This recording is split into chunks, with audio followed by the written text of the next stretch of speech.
Just take me for a ride.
do to keep reminding me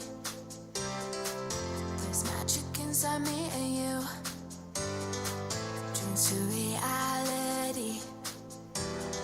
All of my worries and fears fade away with you.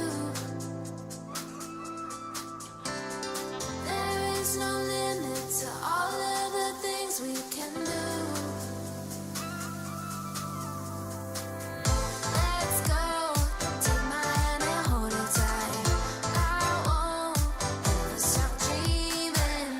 I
show them how bad you want it. You don't always get them second chances. Don't start chasing till you got it. Do what I gotta do. I just break the rules like that. Maybe I'm just cool like that. Staying focused, don't sidetrack. Always when I don't come last. I never go less than 100%. I'll just keep waiting while you're catching your breath. I'm only living if it's close to the edge. So come and dive into the deep end, cause the best is yet to come. I'm like a song you can't get out of your head. You press rewind when you get close to the end. Each time you leave I know you'll come back again. So come and dive into the deep end.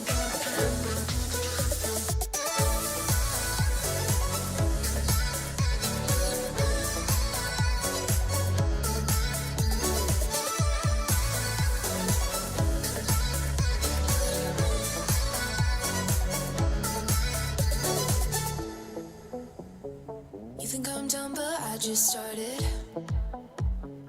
I'm the fire that lights the darkness. Don't get strong, confused with heartless. Do what I gotta do.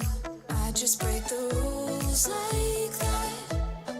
Maybe I'm just cool like that. Staying focused, don't sidetrack. Always when I don't come last. I never go less than 100%. I'll just keep waiting while you're catching your breath. I'm only living if it's close to the edge. So come and dive into the deep end, cause the best is yet to come. I'm like a song you can't get out of your head. You press rewind when you get close to the end. Each time you leave I know you'll come back again. So come and dive into the deep end.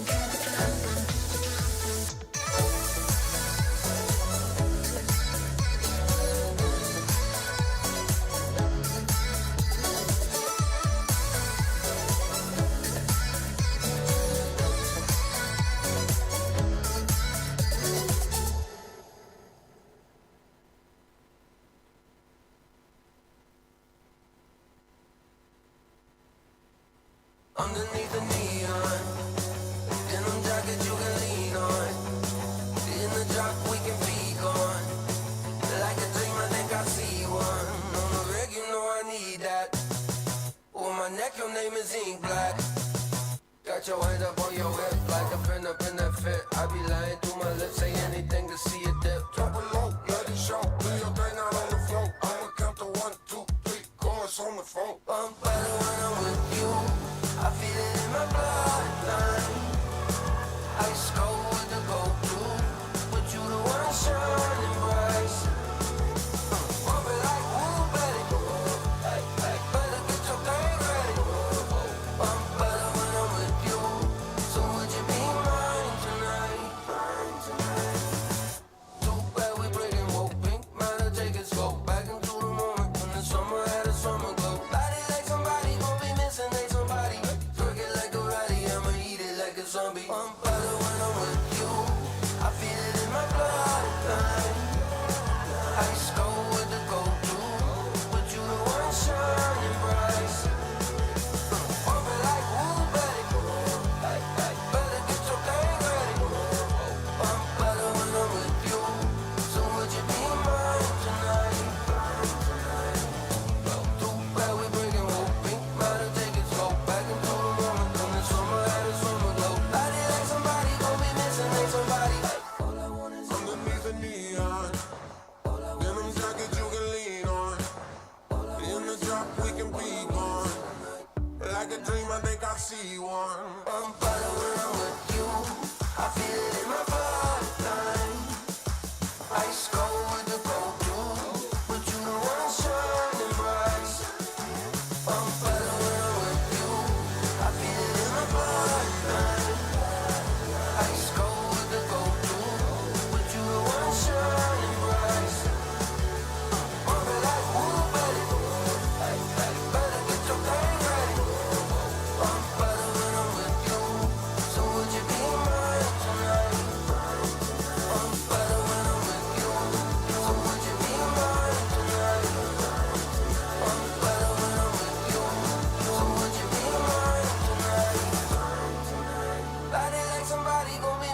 somebody. Twerk it like a body, I'ma eat it like a zombie.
I can feel the walls closing in. Yeah, the hardest part is trying to get over them. If you could see, would you do it all again? Yeah. To take my time, I haven't decided yet. Yeah.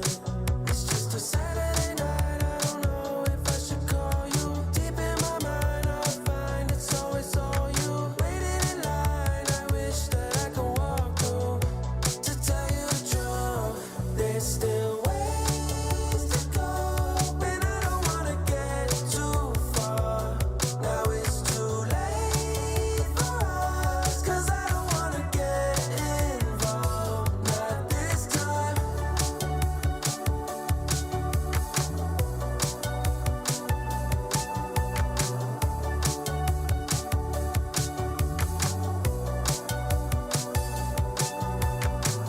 There you go, telling a lie again. Messed up my mind, you want me to try again. The next Saturday night, I knew I didn't want you. Deep in your mind, I hope I always sought you. Waiting in line, I wish that I could walk through. To tell you the truth, there's still ways to go, and I don't wanna get too far. Now it's too late for us, 'cause I don't wanna get involved, not this time. Ways to go, and I don't wanna get too far. Now it's too late for us, 'cause I don't wanna get involved, not this time.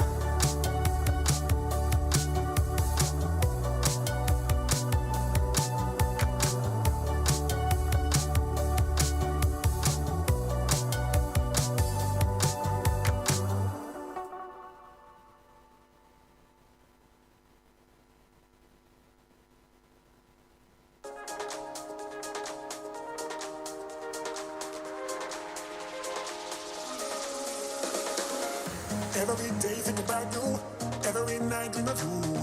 Love the way you smile, love the way you move. Every day think about you, every night dream of you. Love the way you smile, love the way you move.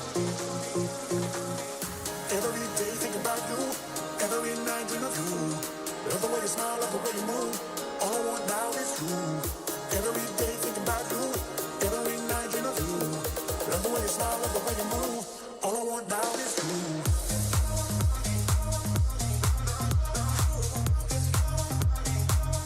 All I want now is you.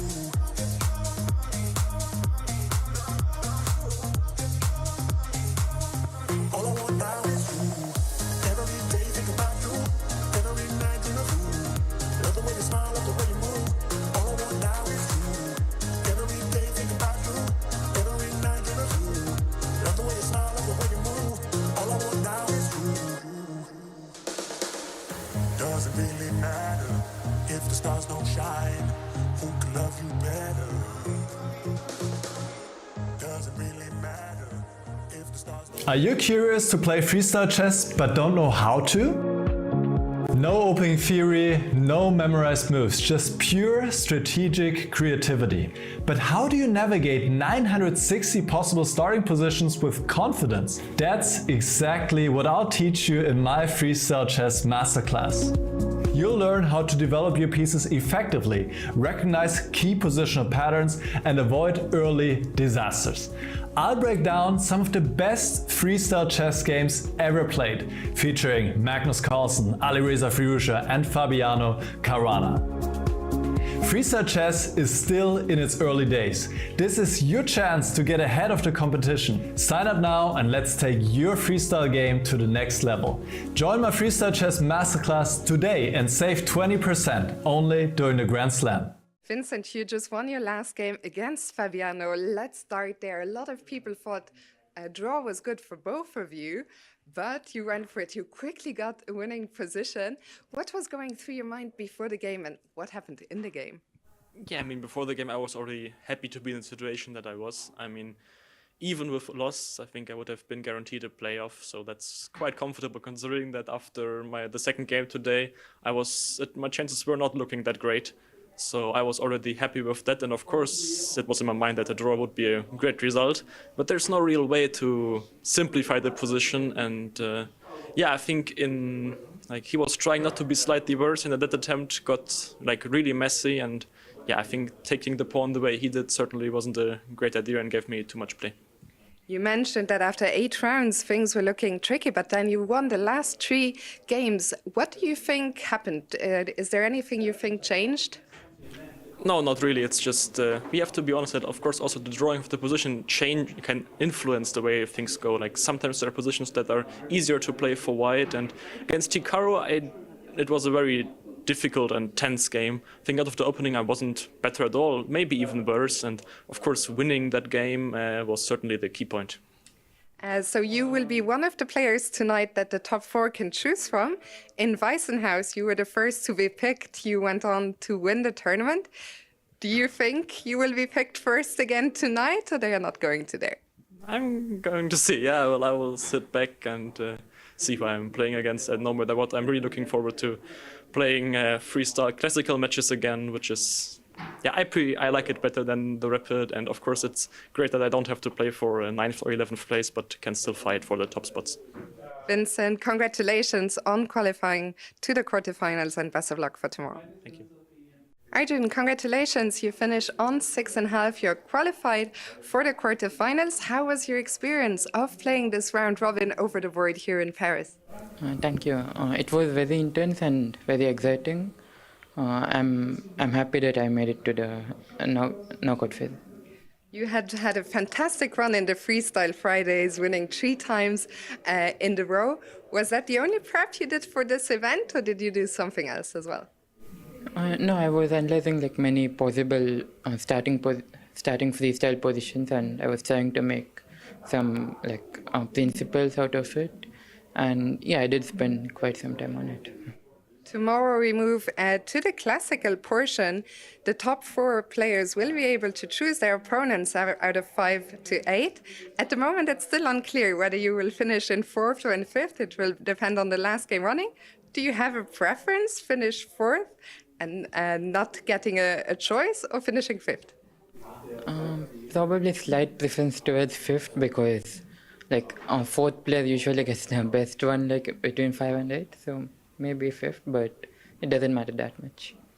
I imagine tomorrow will be your first time playing classical freestyle chess. Are you excited for that? Yeah, I'm quite looking forward to it. It will be quite new for me, and I know some of the others are experienced, but I'm excited for tomorrow. You are the only Indian to make it through to the quarterfinals. You have a reputation for having quite a creative style. Do you think that gave you an advantage in freestyle chess? Probably a little bit, because sometimes in classical I have to go out of my way and accept some worse positions to make it complicated, while here most of the times on move 1, move 2 itself it's already complicated, so maybe that does help a little bit. Well, it's been a pleasure to watch your games. Arjun, congratulations and best of luck for tomorrow. Thank you. Jan, congratulations. You finished the tournament on 8.5 out of 11. You scored 4.5 out of 5 today. How are you feeling right now? Well, to be honest, I didn't feel quite well today, so I didn't expect anything to be quite good. So I thought I will try to sit on my +2 and just make sure I will qualify. But somehow I got a couple of easy games with white.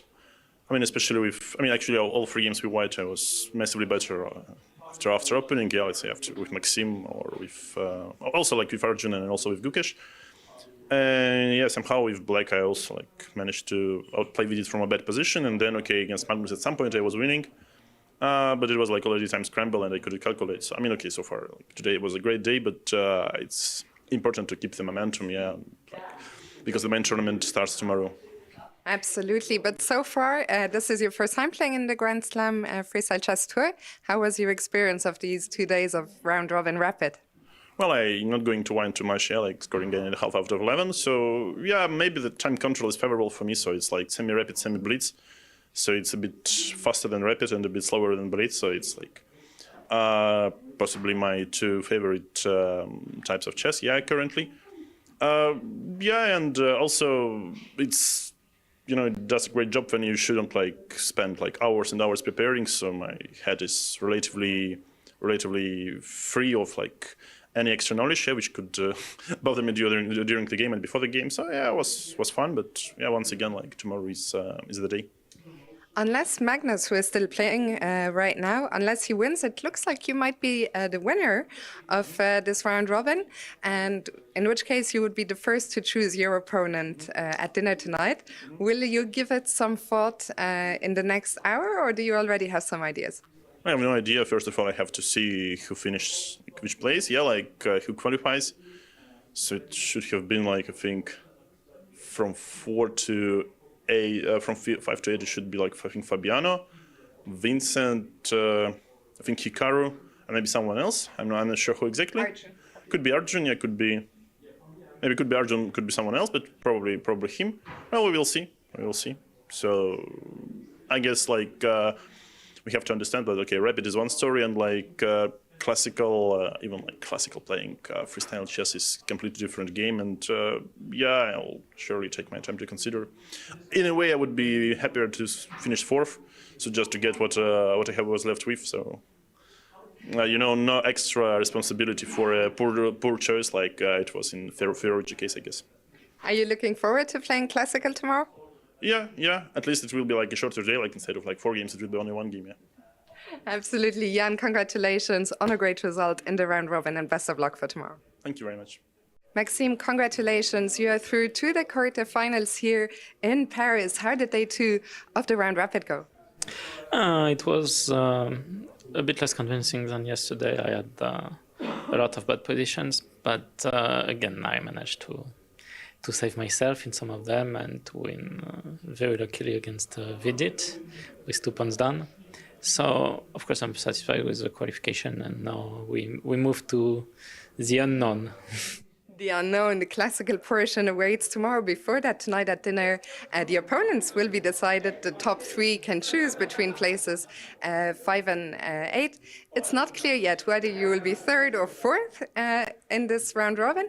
Would you rather be 3rd and have the chance to choose between 2 players, or be 4th and just get an opponent? I'm very mathematical, so I prefer to have a choice than no choice. Is there anyone here that you would particularly like to play tomorrow?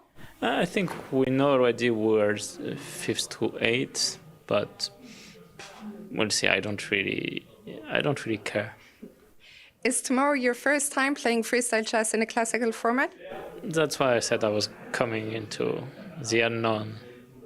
Have you done any kind of special preparation for the classical part of the tournament? Not really. I just was watching the games from previous events and was looking at time management from the players. Hopefully that helps a bit. Well, Maxime, congratulations and best of luck for tomorrow. Thank you so much. Paris, the city of art, culture, and now freestyle chess. Welcome to the 2025 Freestyle Chess Grand Slam Tour. I'm your host, James Dash, and over the next 8 days, we will watch 12 of the world's top-rated grandmasters will compete at the highest level. Freestyle chess is unlike anything the world has ever seen. And who better to bring in this fantastic event than my incredible friends, David Howell and Tanya Sachna. James, it's great to be back with you boys. Paris is the perfect city for the second leg of the Grand Slam Tour. Of course, Paris has emblematic architecture and incredible art.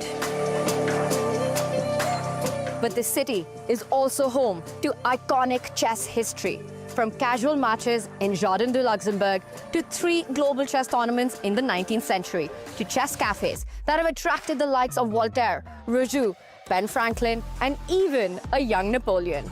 You're absolutely right, Tanya. Paris has been the setting for some thrilling chess tournaments throughout history, from famous artists like Eugene Delacroix to legendary chess players like La Bourdonnaise and Alexander Alekhine. Freestyle chess is now going to write the next chapter in Paris's chess legacy.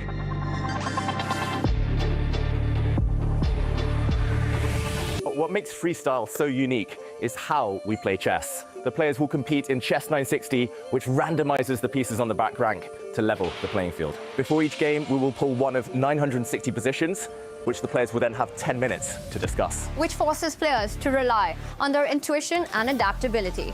Every move is crucial. And as we know from the Weissenhaus slam, drama is guaranteed.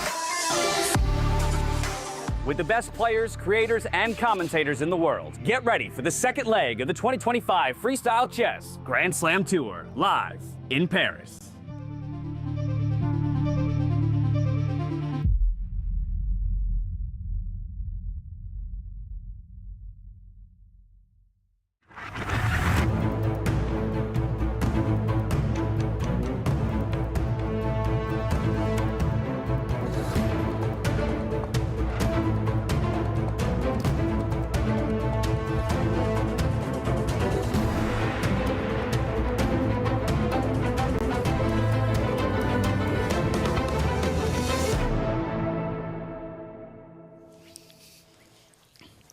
Things are heating up here in Paris, France, as we enter the knockout stage. Hello and welcome, everybody, to the 2025 Freestyle Chess Grand Slam Tour here in Paris, France. I'm James Dash Patterson, joined as always by Tanya Sachdev and David Howell to preview the day and bring you all of the over-the-board action. All 12 players still remain, importantly, fighting in different brackets, which we will go through in just a bit to make sure that you have a complete understanding of everything that's at stake over the course of the next 8 days. But in a number of ways, I think the most important thing for us to acknowledge is we come into a period of time where we slow things down. Classical time controls. It's a totally different approach to the game, as well as matchups between players that will take place over 2 days. Yeah, and this is the business end of the tournament. It's knockouts. The margin for error for these players is absolutely nothing here. It's going to be a best of 2 in classical.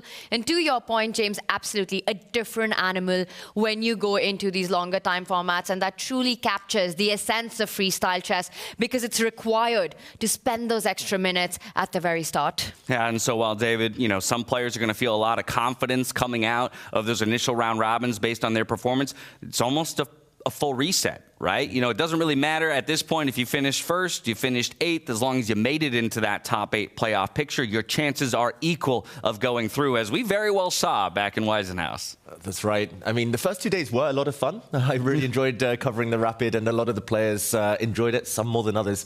But ultimately, that was just all about survival. As we saw in Weissenhaus with Vincent Keymer struggling in the round robin, but upping his game in the classical, it is totally different playing field now, essentially, and it's just about who adapts better. Survival is one thing. The top 8, they lock that in. They're all going to be feeling good. And now it's just about who can adapt to the new time format. Who can adapt, and of course, I'm sure plenty of people want to know who chose who drew who. We had the pleasure of diving into the dining hall last night and getting to watch all of that play out in real time. Have no fear, we'll have brackets for you that explain it all. It is a bit of a complex system here because one of the important things when it comes to freestyle chess being a year-long circuit is that we do award not just cash prizes to every single place from top to bottom, but also circuit points from top to bottom. So fighting for 5th is just as relevant, as fighting for 1st if that's the position that you end up finding yourself in. So those brackets will continue to break down, and everything is superbly relevant. You don't want to give up the fight until the very last moment. Yeah, not just any old cash prizes as well, very decent cash prizes, but most importantly, I think the players really care about the tour points. They all want to be in South Africa at the end of the year when things really matter. I mean, I love this phase of the tournament when it goes into knockouts. It's a one-on-one, it's spread over 2 days, and the players really have to outplay the other opponent in pretty much every format, because sometimes it can go into tie breaks. And I really want to ask you guys, I mean, yesterday we were at dinner, right, when the players were picking up, and once again, James, we had Jan Nepomniachtchi take the pick, the first pick, calling out on Vincent. Were you guys surprised with that? To be honest, I wasn't. I wasn't. Largely because he wasn't at Weissenhaus. number one. And so I don't think, No trauma, no there's no PTSD. trauma with it all. But also I think at the end of the day, you look at that field of players and you still probably have to, you challenge the guy to prove that it wasn't a fluke. There's kind of I think that's maybe the mindset here, right? Is like, all right, prove to us that your win in Weisenhaus wasn't a fluke. Did you see the way he did it? He was sitting. He was so happy. He was so chill, and then he just sort of, shouted across the room, "I pick Vincent Keymer. I pick black." Yeah, with a big old smile on his face, tucked away in the corner of the dining hall. I mean, if there's one thing Jan Nepomniachtchi has not lacked in his career, it's confidence. We saw that in the play-ins. I mean, he was crushing the field yesterday. He rose up, overtook Magnus to win that, and confidently picking Keymer. I think it's a brave choice. Also, we have to put it in context and say the other choices weren't so great either. It would have been Hikaru, it would have been Fabiano or Nodirbek. So, exactly. Well, so that's a preview of one of our 4 top bracket matchups. Let's pull up the schedule for the whole day, though, so that you know what's in store. We, of course, had Carlson making the second pick, and he elected to go up against Abdusattorov.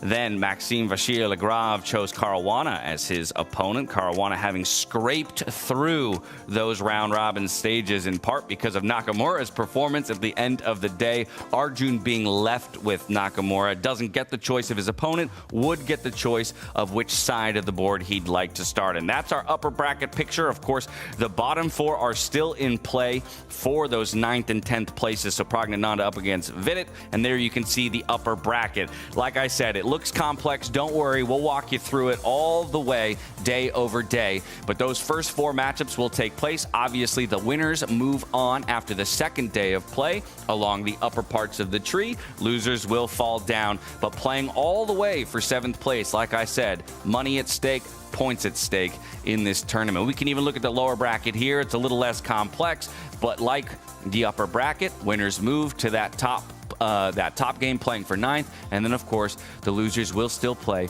for 11th, or share 11th, I should say, because 11th does not get circuit points. We do conclude the circuit points at 10th with 1 point for that player. That lower bracket is heartbreak for India. I mean, 3 out of those 4 players, 3 Olympic gold medalists right there. And I have to say, I think it was a disappointing moment for the Indian chess fans. And this just shows how unforgiving the format, the competition field here is when the world champion also doesn't make it to the knockouts, to the quarterfinals. Yeah, it was tough for that trio. Prag actually had a very good first day, or very decent first day, but yesterday it was just disaster, blunder after blunder, and ultimately falling down. But Gukesh, I think, was the big story yesterday. He was the one who, it felt like he could have made it if things had gone a bit differently. It felt like, despite not making it into the quarterfinals, I actually think he upped his game from Weisenhaus. He got a few wins, which we didn't see on the first leg of the tour, and he was just unlucky in a couple of games. He ran into players who were bang in form, but he's got a point to prove now, Gukesh, the rest of the year. Yeah, unfortunately, each of those players may be only 1 or 2 instances away from actually making it into the top. We were talking about in that final round of the day yesterday, if things go right, we could be in this massive tiebreaker for that 8th and final position. Unfortunately, things didn't go their way. They find themselves in the lower bracket, but still going to show some fight here today. I think a lot of our focus, of course, will be on the top ticket. We already mentioned Jan Nepomniachtchi versus Vincent Keymer, but in general, I think, we have to talk about Jan because he was almost a sleeper throughout the entire tournament, right? It's like Magnus had that half-point lead on the entire field, but Jan was consistently in second and just doing it in a way that didn't necessarily grab our attention, so we put our focus everywhere else. And then, hey, at the end of the day yesterday, there he is in first. A sleeper who woke up on day 2 and chose violence, right? Because he scored 4.5 out of 5.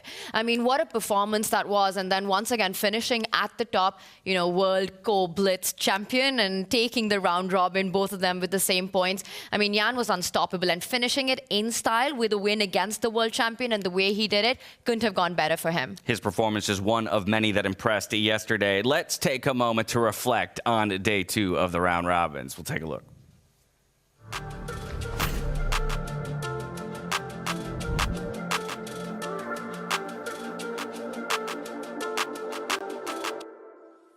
What a finish to the round-robin phase in Paris. 2 days, 11 rounds, 12 elite players chasing 8 quarterfinal spots. And today, there was one number on everyone's mind. 5 points, that was the magic mark. Reach it, and you're in. At the top, the picture was clear. Magnus Carlsen, Jan Nepomniachtchi, Maxime Vachier-Lagrave and Arjun Erigaisi were the first to qualify. Carlson played with ice in his veins. He survived a tough position against Keymer with a fortress. Yes, the man who once said he doesn't believe in fortresses built one to hold. After storming into the event, late arrival Nodirbek Abdusattorov also cruised through, despite some shaky moments. Hikaru Nakamura clinched his spot with an incredible defense against Nodirbek, under pressure and with seconds on the clock. After all, he is one of the absolute best defenders in the world. The real drama played out just below the cutoff. It came down to the final round, and it was messy. Fabiano Caruana with 4.5 points only needed a draw, but he lost to Vincent Keymer. With that win, Weissenhaus winner Keymer jumped to 5.5 and into the quarterfinals. Caruana, he made it too, thanks to Nakamura who knocked out Richard Rapport in the very last game. The other heartbreaks, Gukesh, Praggnanandhaa, Vidit and Rapport, 4 chess giants, all eliminated. He had to make sure that Richard didn't have the time to make this last move that he just has, because now with its positions busted, there's a checkmating threat on the board. I don't see a way of surviving it with 5 seconds on the clock. No, now he slides the rook over, but that's over. Yeah, not to the position he needs, and just like that, Richard Rapport will take a decisive victory early in the day, shaking his own head somewhat in disbelief. I think both players will be replaying this one in their minds. For world champion Gukesh, it was an uphill battle all day. A misstep in the opening against Nepomniachtchi almost cost him the last game by move 7. For Gukesh now to kind of create too much imbalance. Whoa! And you saw the reaction as quick as the eval bar was on Jan's face there. He saw it instantly. A questionable move here from Gukesh. And he does take the pawn. The bar says it's the right approach. And for Gukesh, the problem is now you normally want to maintain the integrity of your pawn structure. You want some presence with pawns in the structure. Here, we saw him wince, but if he takes back with the black pawn, the white knight jumps in, and this is just terminal. There's a threat of a fork, a family fork, a royal fork. King and queen would be caught here. Not just that, but the white queen is coming out. This could be an early checkmate. Vidit had one brilliant moment, beating Caruana with a tricky mate threat, but too many blunders earlier in the event left him with no buffer. Rapport showed flashes of brilliance, like giving up his queen for a mating attack, but it wasn't enough. In the end, these 8 are through. Magnus Carlsen, Jan Nepomniachtchi, Maxime Vachier-Lagrave, Arjun Erigaisi, Nodirbek Abdusattorov, Hikaru Nakamura, Vincent Keymer, and Fabiano Caruana.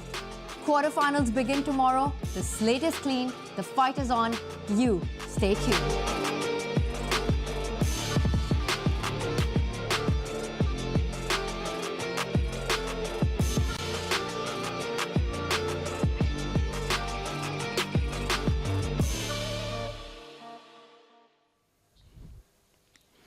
It was a roller coaster of a day, but it produced us a very exciting bracket stage. And each of these players has a ton to play for here in Paris, France. Let's take a look at what's at stake. Like I said before, all important circuit points starting from the top all the way down to 10th place. 11th, 12th aren't going to get any circuit points, but 25 to the winner. That's how many Vincent Keymer picked up back there in Weissenhaus, along with a $200,000 top prize.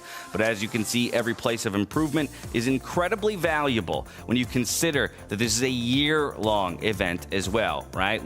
You have winnings within this initial event, but you still are kind of setting your sights on December as well, David. Yeah, I've been watching Formula One for a few years now, and it's very similar. You just have to perform throughout the season. You can't just turn it on occasionally. You can't win a race or two here and there and just kind of flop the rest of the time. You have to be consistent, and every point matters. It will matter come to the end of the year. And yeah, the players, I think there's pride on the line as well. They really, really want this. Yeah, pride on the line. Tony, these are tremendous prize purses. And I got to wonder, too, how certain players maybe start to feel the pressure of the moment, thinking or realizing I might be the closest to the biggest, payday I've ever seen in my life. Yeah, it's huge money, but that $200,000 and the 25 points that Vincent picked up, it didn't stop Jan from actually picking him for the quarterfinals. Just want to make that clear. But to your point, absolutely. I think the players are not really thinking about it right now. They're playing against the absolute best. They are the absolute best themselves. I mean, it's the task at hand. You just focus on your next move, on your next opponent, and that's what's on their mind right now. Yeah, of course. Oh, go ahead. Yeah, I should mention, Vincent winning $200,000 in a week. That's more than most professionals earn in a lifetime. So not too bad at all. And hopefully this is the future. Hopefully this kind of trickles down. Hopefully this kind of encourages more and more tournaments to incentivize. Makes it aspirational, I think, is one of the most important things. One of the biggest prize funds in the chess world Yeah. that I can think of. I'll rely on you guys more for that information than myself. A lot of money. Regardless, though, yeah, it is a lot to play for, and it is a life-changing number, to say the least. We'll see who takes the top prize this time around, but as I just mentioned, this is only stop 2 of 5 in 2025. We kicked things off at the beginning of the year in Waisenhaus, Germany. It was a beautiful host to what was the inaugural event of our 2025 circuit tour. From there, we go to Paris, France, where we are now. Next stop, the USA. From there, we're hopping over to Southeast Asia to make a trip to, or a stop rather, in India before we conclude things in December in South Africa, Cape Town, for that thrilling conclusion of the 2025 Grand Slam Tour. Yeah, just before Christmas as well. It's going to be a nice year, a fun year. So many pit stops ahead. I mentioned Formula One. You never know, this might build into a bigger tour in future, a longer tour. This is definitely one of the highlights of the year for the top players. Yeah, without a doubt. And so here I want to now retool towards the actual day that we have ahead of us. Let's talk about a couple of players that we want to spotlight. I think starting with Arjun Erigaisi. This coupled with the conversation that you began just a little bit ago, Tanya, the idea that he was the only one of the 4 Indian players who was able to make quite a statement in finishing not just top 8, but into that top 4. And an absolutely deserving spot, right? He started the round robin defeating Magnus Carlsen, defeating Fabiano Caruana. So quite a run. In fact, he had done so much of the job on day 1 that day 2, not as good, but still good enough for Arjun Erigaisi. And I'm excited to see what happens when it goes into the classical format. Once again, his style, he's a disruptor. He's called the madman over the board in the best complimentary way possible, simply because of the kind of chess he plays. He thrives on imbalances, and freestyle chess is all about those imbalances. Yeah, I mean, so let's talk about, if he thrives on imbalances, I think we have to now consider the opponent that he was left with as well, Hikaru Nakamura. How do you feel about this matchup here, David Al? Yeah, I mean, this could go either way. I genuinely think it's a 50-50 in this time format. It suits Arjun's strengths perfectly. In a way, it also suits Hikaru. Hikaru is so good at stabilizing positions, probably the best defender in the world. I think all the top players agree. And very good technically. If the positions kind of simplify, if it becomes more stodgy, slower, maybe more blocked, then it might suit Hikaru. But if it's wilder, then the madman. Arjun Erigaisi. This player card in conjunction with Take. I've produced the numbers here, Tanya. What do you think? Do you agree, disagree? I've gone quite high for some of these numbers, these stats for Arjun Erigaisi. I quite like it. I think you're pretty spot on with this one, especially because it's based on 2024, one of the best years that he had, 90 as an average score. You know, his intuition is incredibly high. He's a great calculator. I would have probably given him more for that attack that we see right there, because he's just brilliant at that. You know, that's where he really shines, Arjun does. But David, I know you love dodging this question, but I'm going to ask you for a prediction on Arjun versus Hikaru. What happens? Who goes through to the semis? I think Hikaru, I don't know, it does feel like Arjun's due a big breakthrough, but he's yet to prove that he can take down the top 5, the top dogs. I don't remember too many victories in longer time formats against the very best in the world. But this could be it. This could be his time. I'm taking you on this. I'm calling Arjun for the win on this one. Okay, I love it. A split decision here on the desk, if you will. So somebody will be right in 2 days' time. But this is the perfect time for him to have that breakthrough moment, right? As you say, David, against one of those top players that maybe he hasn't been able to show up against in these types of longer time controls. He's not the only focus, though, that we should have. Another name that's maybe been undermentioned by us here on the desk. Of course, we've got 12 incredible players in the field. It's hard to talk about them all. MVL, right? Once again, he just had a really smooth round robin, and perhaps that's why he wasn't mentioned as often as some other players that had more ups and downs. For him, it just kind of felt like he's been on cruise control here in his hometown. Yeah, and I think that suits him, flying under the radar slightly in the round robin. It looked like he was never in much danger. He was rock solid. He had 6 draws out of his 11 games. He's also very good at kind of being creative. He's a great calculator. We saw him in an interview just before the show started. He's got this mathematical background, calculation, his key strength. And this is based on 2024. It wasn't his best year. There weren't any standout results. He actually lost a few rating points, 27-22, his current classical rating. So he's gone down a lot since his peak of the 2800s. But Tanya, what do you think? Have I been fair? Have I been harsh on this one? You know, I love disagreeing with you on these player cards, as you might have noticed. But that top one, I think more or less all the numbers may be a bit up and down. But I think attack, I would perhaps give Maxime a little more on that. I just feel I love it when he brings on that aggressive play. He's a tactician. And maybe I'd give that closer to a 90. Oh, interesting, because I filmed a video with the players reacting to their own player cards just before the event started. And he said the one he would disagree with is attack. He would go far lower. Ooh. I mean, Maxime knows Maxime best. I don't know. I mean, he said he's getting old. He feels it a bit more. Yeah. Maybe that's evidenced by the draws he had in the round robin stage. But he said calculation, he agrees, by far his biggest strength. Yeah, well, look at that smiling face. He's up against Fabiano Caruana. That was his choice, with 2 players remaining in the pool to choose from. And David, we actually had the privilege of playing some board games with the 2 of them last night. So at the very least, we know that they both took the same approach to night before preparation, just playing some board games in the lobby. That's right. Maxime Vachier-Lagrave, Fabiano Caruana, they'll be equally tired, equally traumatized after games night with us. And here they are, head to head. And, okay, Tanya, please disagree with me here. 84 versus an 89 of an average. I mean, these are some incredible numbers. Time management, it's interesting. And again, a hard favorite to have in this matchup, right? We spoke about Hikaru versus Arjun. What do you think in this one? Is there a favorite on paper? I think just because Fabiano has been so consistent in all formats over the last 12 months, especially freestyle, where he's been runner-up in the first Grand Slam, for example, last year. I think he's got to start as the small favorite. I still feel that in the attack department, it's interesting to me that Fabi scores higher than Maxime. Okay. I'm open to feedback. I mean, Fabi's a great attacker. He's a brilliant attacker, but I feel every kind of game that I've seen Maxime on, again, you know, whether it's in the Champions Chess Tour, in so many of his events, he really thrives in those positions. But then, as he said, he's getting older, getting more strategic, more positional. He enjoys that more. They're all getting older. Oh, tell me about it.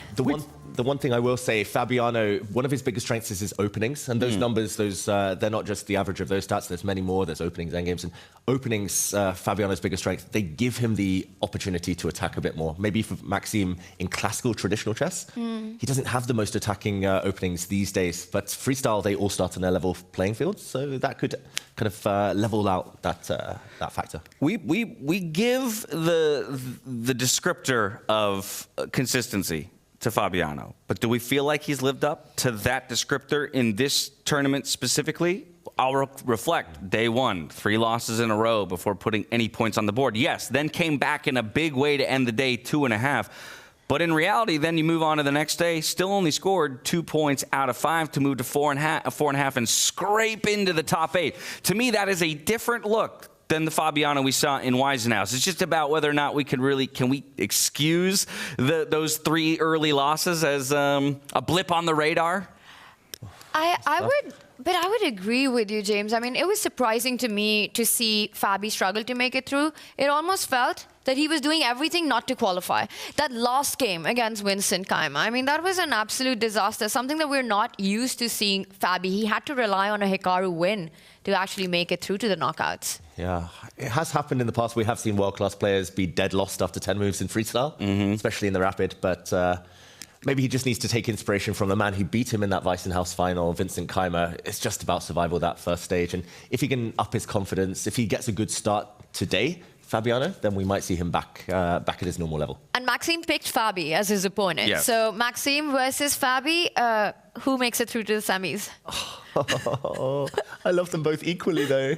And they're good friends, I like by the way. making They're David brilliant uncomfortable, friends. though. So let's keep this up. My favorite part of Yeah, this job, exactly. James. I'll say Fabiano. Go, take it away. You're going to go Fabiano? You know, I know the French fans are hoping for Maxime, of course, and that's added pressure, added motivation. But I'll pick Fabi. I think he finds his rhythm when it comes to the classical time format. Alrighty, there's one other upper bracket matchup that we've not really mentioned so much as of yet, and that's, of course, Magnus Carlsen. He had the second choice of his opponent, elected to go for Nodirbek Abdusattorov. And that's maybe surprising based on the performance of the players in this tournament specifically, maybe less surprising when you expand and you look more towards the broader chess world, that Magnus would choose one of the younger players that he feels he can kind of I don't want to say roll over necessarily, but that he might feel way more stable against. Yeah, and here we see Magnus arriving today. There's interesting history, actually, in this clash, because when Nodirbek was 17 years old, he beat Magnus Carlsen on the way to becoming World Rapid Champion. He later beat Magnus a few months later in Tata Steel Masters. But in freestyle specifically, they've had this rivalry. In Weissenhaus last year, before this Grand Slam tour was properly born, Magnus defeated Nodirbek in the semi-finals there. In Weissenhaus, just a couple of months ago, he also picked Nodirbek, beat him in the quarterfinals 2-0. Very clean victories here, and some stats for you to pick at, Tanya. I just want to say that entry shot of Magnus and Ella, that looked like a Hollywood couple walking in. Yeah, it did. How cool was that? The swag and all of it. But coming to your stats, your player cards, I think 94 to Magnus, I would give it 100 or a 99. I mean, he's just brilliant at so many of these things. Attack, 88, maybe a little more on that. That's strategy, positional play, 99. Yeah. Did you check with him what he thought about that? That's the highest score you've given him? He said he's not perfect. He thought it should be a couple lower, but I think in general he didn't complain too much. Yeah, I mean, I would put Magnus at the 97, 98 average, maybe give him a little bit more for the attack. His time management also, I think 91's a bit low. I've never seen Magnus spend more than 10 to 15 minutes for a move. He's brilliant at it. Coming to Nodirbek, yeah, I think a little bit more generous than that was required. Yeah. A bit harsh. Maybe I will say one thing. I mean, Nodirbek's luck, right? He's just riding into Magnus every time at freestyle chess in the quarterfinals, and that's not something a player wants. Right? Yeah, the guy got the call 48 hours before the event started, hops on a plane, flies here, has such an impressive performance in the round robin, just to get picked by Magnus again. Just to run into the Magnus brick wall. Are you kidding me? I mean, look, I'm not trying to count him out, but it's definitely going to be an uphill battle here for Nodirbek if he wants to extend his tournament life and challenge for that top spot. One other little mechanism that we haven't talked about too much is, of course, that the higher-seeded player also gets to select the side of the board they'd like to play on the first day. Of course, they will flip-flop on the second. Is that really a factor? Is that a non-factor? How do you even make that decision when you don't know what the starting position will be? It would obviously, I imagine, in some cases be more relevant when you know the standard starting position, and prep will come a little bit more into play. Is it a comfortability thing? Is it a matchup thing? Where are these players arriving at a conclusion that I want? Because they chose differently. Yeah. Some chose white, some chose black. It's interesting because when I was young, the conventional wisdom in knockout tournaments, for example, the World Cup, where you face each other once with white, once with black, you normally always start with black. You see how it goes. A draw is a great result. Then with white, you decide how hard to push. You can lock it up with white. It's easier to keep things solid, or it's easier to go on the attack. It's easier to... when you know what result you need in the second game, it's easier to play with white. But in recent times, there has been a clear trend away. Magnus always chooses white first. Classical chess, freestyle chess, he just backs himself to get the first hit, to get the first psychological blow, win first, and then just lock things down in the next game. Tanya, I don't know about the freestyle, how that switches things up, but yeah, interesting to see some chose white, some chose black yesterday. Yeah, it really is. And yesterday at dinner, when they were picking the colors and their opponents, 3 players picked white: Magnus, Maxime, and Arjun to start with the white piece, and it was only Jan Nepomniachtchi who actually starts with black. So it would be a cool insight to get if that's a thought-of decision. What makes them decide that? Because to me, right now, it does feel a bit random when it comes to freestyle chess. Just don't have enough data to support it. I think one of the factors is also that even with the black pieces, second game, if you are down, you can still play for a win. We've seen black perform incredibly well when it comes to this format. Yeah, in some rounds, black was the more winning side occasionally. But it is an interesting element to freestyle chess, kind of the disparity of inequality in the positions, right? There's positions that you plug it into an engine, and from the beginning, it might give white an entire point advantage.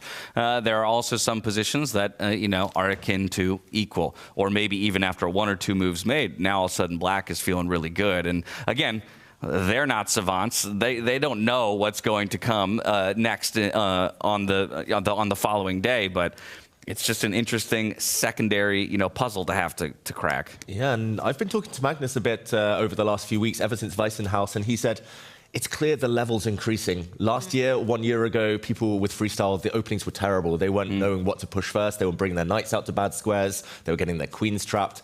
But already Weissenhaus is leveled up. I think already in the play-in and the round robin, it's clear the level's gone up in the opening stages, and the fact that Black's winning so many, the fact that they're playing accurate moves, and yeah, it feels like everyone's understanding more these days. What do you think has been that shift in mindset for players in terms of their approach for freestyle? Is it that they have to... Is it going back to just chess principles? Are you just trying to reflect on, okay, what was I taught at the age of 5 in terms of, you know, my development, holding space, things like that? Because I don't have these 20 move deep lines of theory that I can essentially blitz out and then begin the game.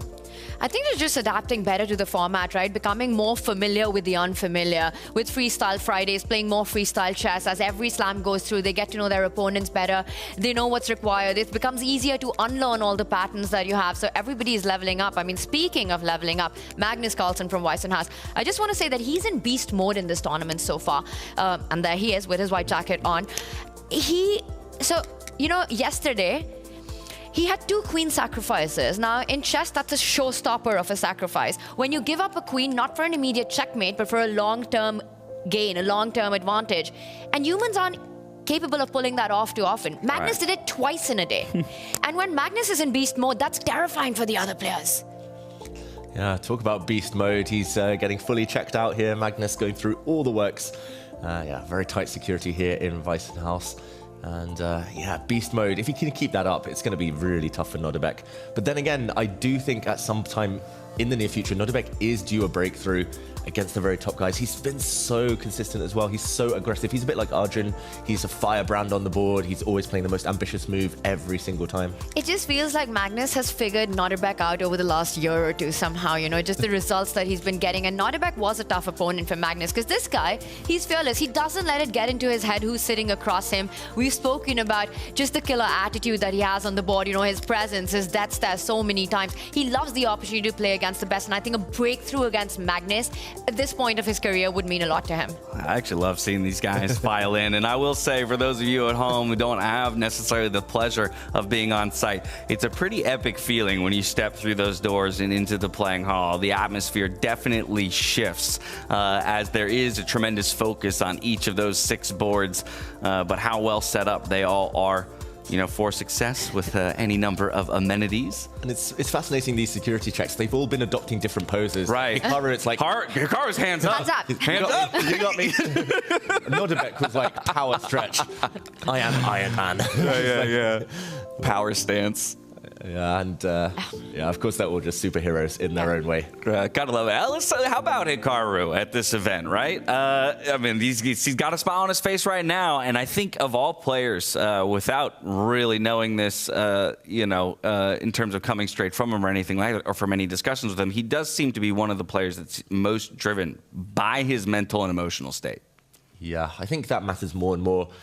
We talk about age, we joke about it, how it affects you. Of course, there's some physical stuff. Of course, in life, you get a bit more busy as you get older. But I think when you're young, you're just fearless. When you're older, you've seen more. Hikaru's been there. He's done everything. He's seen everything. And you're very aware of what can go wrong. You're very aware of your own strengths, weaknesses, when you're in good form, bad form. And I think in the round robin stage here, we saw him playing within himself. He was often playing for a draw, playing for safety, the result first. But at his best, of course, Hikaru can beat anyone. He's the official random world champion, of course, in 2022. I'm a huge Hikaru fan, and he's such an enigma, right? Because he took to streaming. He calls himself a streamer first, everyone's favorite streamer.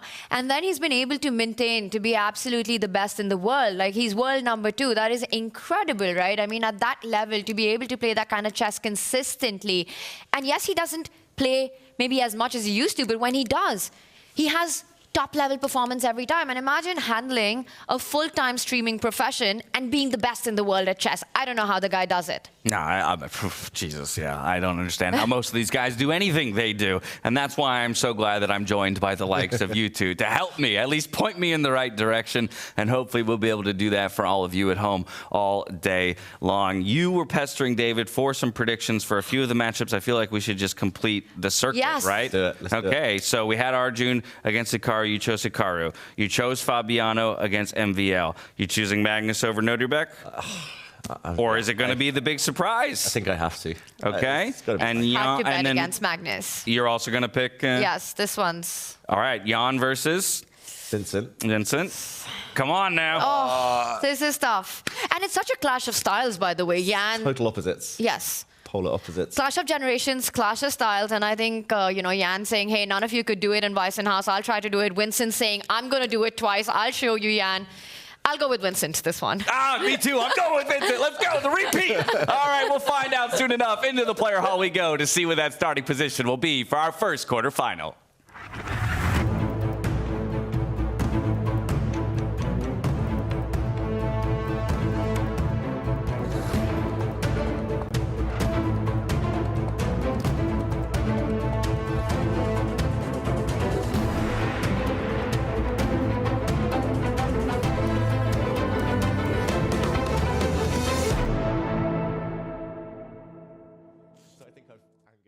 Hello and welcome to the Paris leg of the Freestyle Chess Grand Slam Tour. My name is Fiona Steil-Antony and I'm delighted to be your host for the day.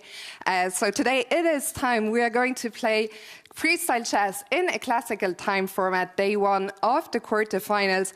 For the players, we would like to remind you that the confession booth is right there behind you. If you would like to use it, we encourage you to do so. And before we get to the draw, let's take a look at the highlights from yesterday. What a game day at the Freestyle Chess Grand Slam Tour in Paris. On the second day, the best chess players in the world are once again faced with a huge challenge. Only 8 players advance to the knockout round, while 4 of them must leave the tournament.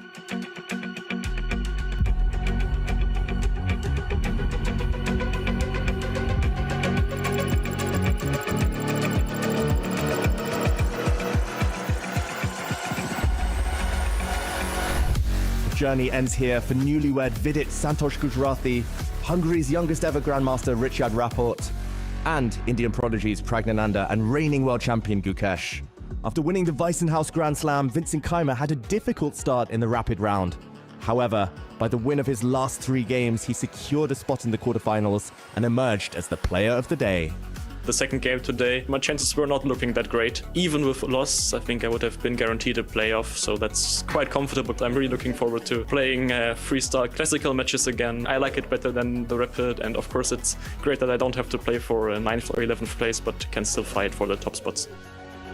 Magnus Carlsen led the round-robin stage for most of the day, but with a final round win, Jan Nepomniachtchi caught up to share first place with him. Today was a great day, but it's important to keep the momentum, because the main tournament starts tomorrow. The first 2 days delivered unexpected upsets, bold strategies, and thrilling time scrambles that had the crowd on edge.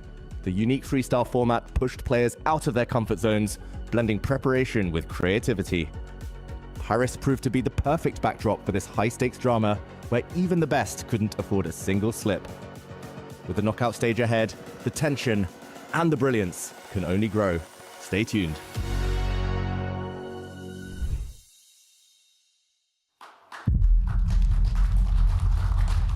So the knockout stages start today. Opponents were picked at dinner yesterday, and we're about to find out which position we will be playing. In order to help me make the draw, I would like to welcome to the stage Hugo. It's his birthday in 5 days today. Being here today is his birthday gift. Give him a warm round of applause.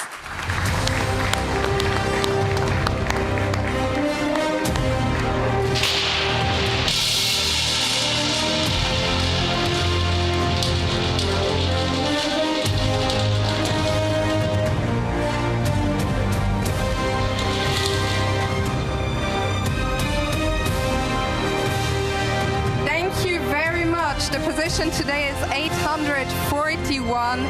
The players will have 10 minutes to prepare. We are going to be listening in. Merci beaucoup, Hugo. So good luck to the players and to the audience. Please enjoy.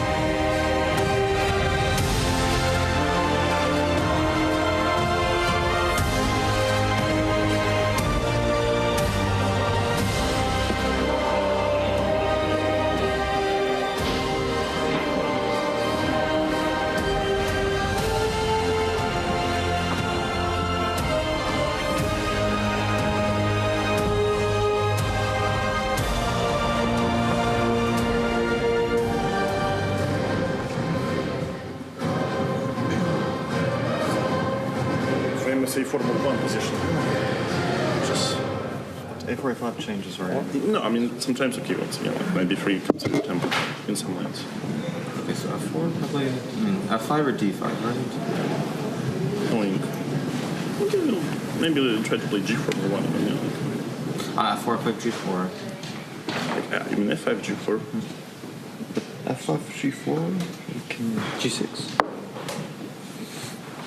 I mean, also F4, you can play F6. It's also E4. 6 normally like you just give up some space. Yeah, like maybe not bad, but too.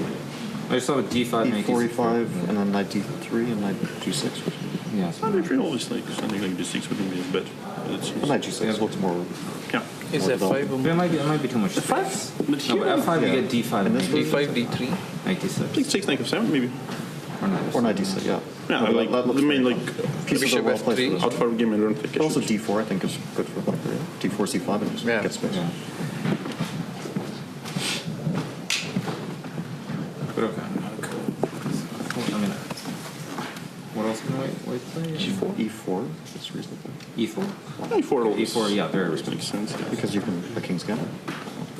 Yeah, here. E5. Not exactly. Yeah, F5, let's say F4, F6, yeah, and we are pretty much. Yeah, but I mean, the you same. never know on this one because you can never cancel. G6 always good in these positions. I can like, I mean, always. You want to go literally. G6 here? No, G6 and G9, G6 is like always like evolution is about to go the equality.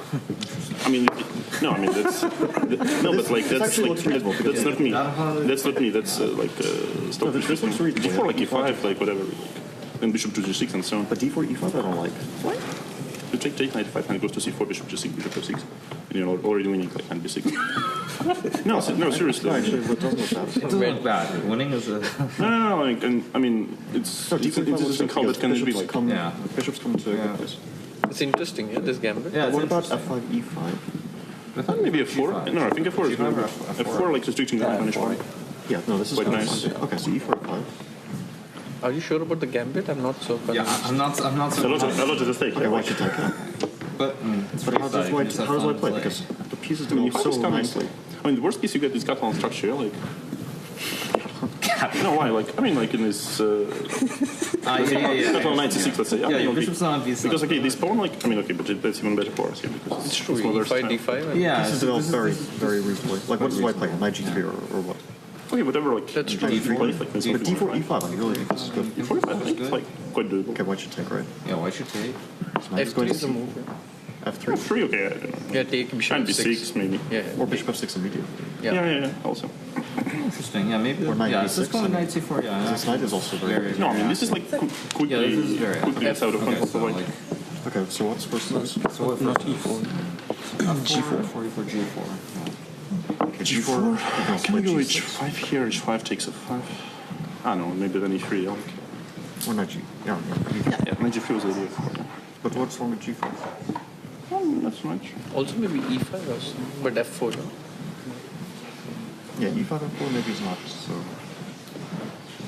easy. F4 here. Yeah, F4 probably. takes an F. Take No, an knight H5, huh? Yeah. Take an H5. Looks fine to me. F5 But then I was wondering, like Queen F4, how do we? After H. After Queen F4. But H5 works for you. It looks fine. Yeah. Harmonious. Yeah, I think F4 is quite F4, yeah, F4 is very logical. F4 seems Okay, so F5 or F6? F6 D5 maybe. also really is D5 not playable? I'm not sure. It is also always playable. G4. And now F6. Now F5 is F5 maybe E5. E5, Yeah. Maybe yes. Yeah, F5 doesn't work. Insolvable. Yeah. bishop G3. So this is some knight B3. He flex it. Knight D3, knight D6. Or Yeah, E5, let's say yeah. A4. Let's say we play E5. Okay, so what's the general, like, if white plays A4? Yeah, on any white move? plays A4. Okay, let's check this. E5? Yeah, me. Okay, it also looks completely fine. You want to take back or on D6? 5, I guess. Maybe D6 should be okay. Yeah. 96 and d5 are just much better. You sure? I'm not sure. Why? Because then all case should play to. Yeah, there are some squares. Or who gives him on this or something. Yeah, but we're also maybe a bit far, yeah? Yeah, We're not Yeah, we're getting... also kind of way too far. So it's like it's not immediately clear to sort of gauge any. Well, okay, d4 feels very Okay, normal. e4 I guess. How about e4, e5? And 97. 5-4. Also, it's d4 option. Take knight b3.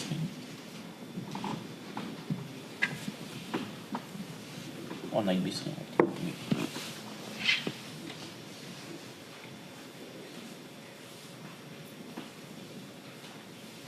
So f5 and f1? Yeah, I guess I just wants to take. Takes knight d6. Yeah. G4, g6 probably is good for black. I'm not sure. But it becomes very much like some kind of Catalan position, right?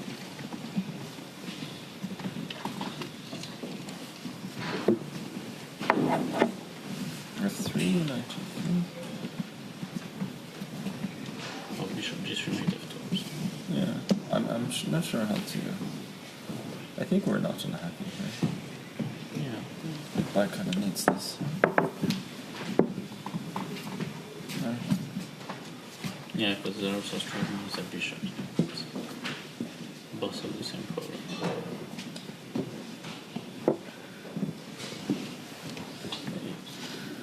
Maybe just take back him. Yeah. I guess knight g3 and f4. Or knight g3 and d4. Or at d4, then some g5, bishop g6. Yeah. I would think that's fine for black. Yes. I think we need to play. Yeah, I think we need to play with f4. F4 you play? Knight g5. Knight g4 and f4. Gentlemen, we will start in 2 minutes. C6, C7. Yeah, maybe white is a little bit better. D5, knight d3. Yeah.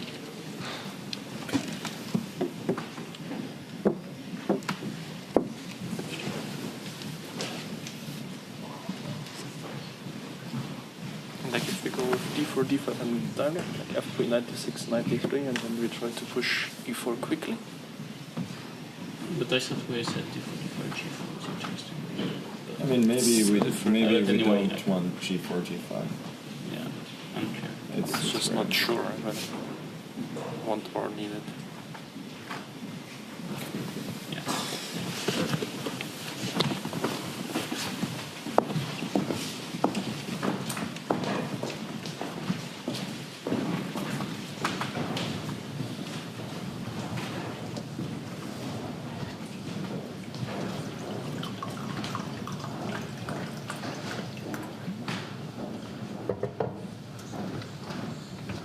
Position 841 will be the sole position of the day, as I'll remind everybody at home that we move into classical time controls here between all of our players in the knockout stage. A very interesting setup this time around. Bishop pair, but this time around smack dab in the middle of the board, and I hope you guys were listening intently to each of the player discussions, so that you can put your predictive powers on display later in the week. We're going to try to do the same, but opportunities for some big prizes for future viewers when we bring that game around. We're going to take a look at Jan Nepomniachtchi, the #1 out of the round robin stage, up against the defending champion Vincent Keymer. I'm going to predict, as I think most of them were talking about, e4 for the white player, and then just a simple match of e5. I think symmetry here to have more of a measured approach to the beginning of the day. Tanya, what are you thinking?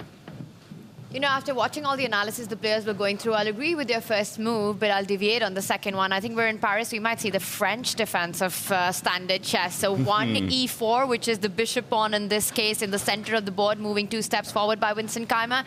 And I say Jan Nepomniachtchi replies with 1 e6. That is just 1 step ahead on the center of the board. All right, David? I think e4 as well. I think White here, Vincent Keymer, he does go his own way, so no guarantees on e4, despite the fact that most of the white players were debating that one. I think e4 will be met by f5. And Vincent thinking, as he often does on move 1. So we are all predicting that this pawn steps forward. I think pawn to f5. James thinks that black will play copycat here, solid in the center, and Tanya going for the French defense. And then I realized that Jan Nepomniachtchi is playing with the black pieces, so perhaps the most aggressive of the 3. David's choice of moving that pawn in front of the rook 2 steps ahead could be something more suited to Jan's style. And I think they were discussing this. There was an interesting moment, David, that happened when the players were analyzing, right? Where Jan had an idea with the black pieces, which he strongly believed in. But the others were not so sure. Can you show that to us? Yeah, and I'm just going to show this because Vincent Keymer is thinking on move 1. I remember back in Weissenhaus, he spent, what was it, around 20 minutes on his first move or 2? 20 plus minutes, and was later rewarded. He understands freestyle very well, but yeah, I believe the clocks might have started. He's still thinking. And as Tanya, just while Vincent is thinking, I'm going to put this on the board for everyone at home. This is not Vincent's move, but pawn to e4. Jan Nepomniachtchi was talking about pushing this pawn forward. He was quite adamant that this was a cool idea. And now a pawn sacrifice. The pawn is captured. Instead of taking back, which we saw Magnus Carlsen looking at from the white team, pawn to g6, a sacrifice. And this is a pure pawn sacrifice. Yes, black gets an active knight, active rook, active queen, but it is a full pawn down. So this is my prediction if Vincent pushes the central pawn, but a big if, since he's still thinking. And this is what we saw at Weissenhaus as well, right? Where Vincent in the round-robin stage did struggle to get into the knockouts, but once we went to these longer classical formats, he does tend to take his time, feel the position for himself, not just blindly follow the analysis. You know, you kind of get a feeler there, but then he makes his own decision, and very often, Vincent Keymer is the one who chooses the absolute top engine move to start with. And you know what? If you're going to spend time early, and it serves you correct, it's time well spent. So while Vincent continues to think, let's go ahead and zoom out to all 6 boards just to take stock of the field, because we have a couple of moves played. But like I said, a very different pace to the day than you've seen in the last couple. Only 2 of our boards have made any progress so far. It's your top right board, Maxime Vachier-Lagrave up against Caruana with that bishop pawn, if you will, jumping forward 2 squares, and the same move by Arjun Erigaisi down there in the bottom left up against Nakamura. But everybody else still giving it a good think. What do you guys think? Do we see any French across the 6 boards that we've got? That would be the counter pawn in front of black's bishop on that center line, moving 1 step forward. Just to pay a tribute to the city we're in. Oh, I get it now, Tanya. I get it now. Well, you want to see the French defense. Maybe we'll see Caruana against Vachier-Lagrave in homage. But interesting to see that the 2 games that have begun, Arjun Erigaisi and Vachier-Lagrave making their first move, those are 2 of the more confident players, I would say, in the field. Very, very quick. They like to put their opponents under pressure on the clock. The others, far more measured. Still thinking. Do they not know the clocks have started? I have to imagine they do, as they've all found their way to their seats. But, I mean, like we said, in Weissenhaus, so often we would find, and there it is, the first move made by Vincent Keymer, and it will deviate from what has been selected by the other players who've already committed. And from what we guessed, unfortunately. As well. That's true. None of us will be correct in this one.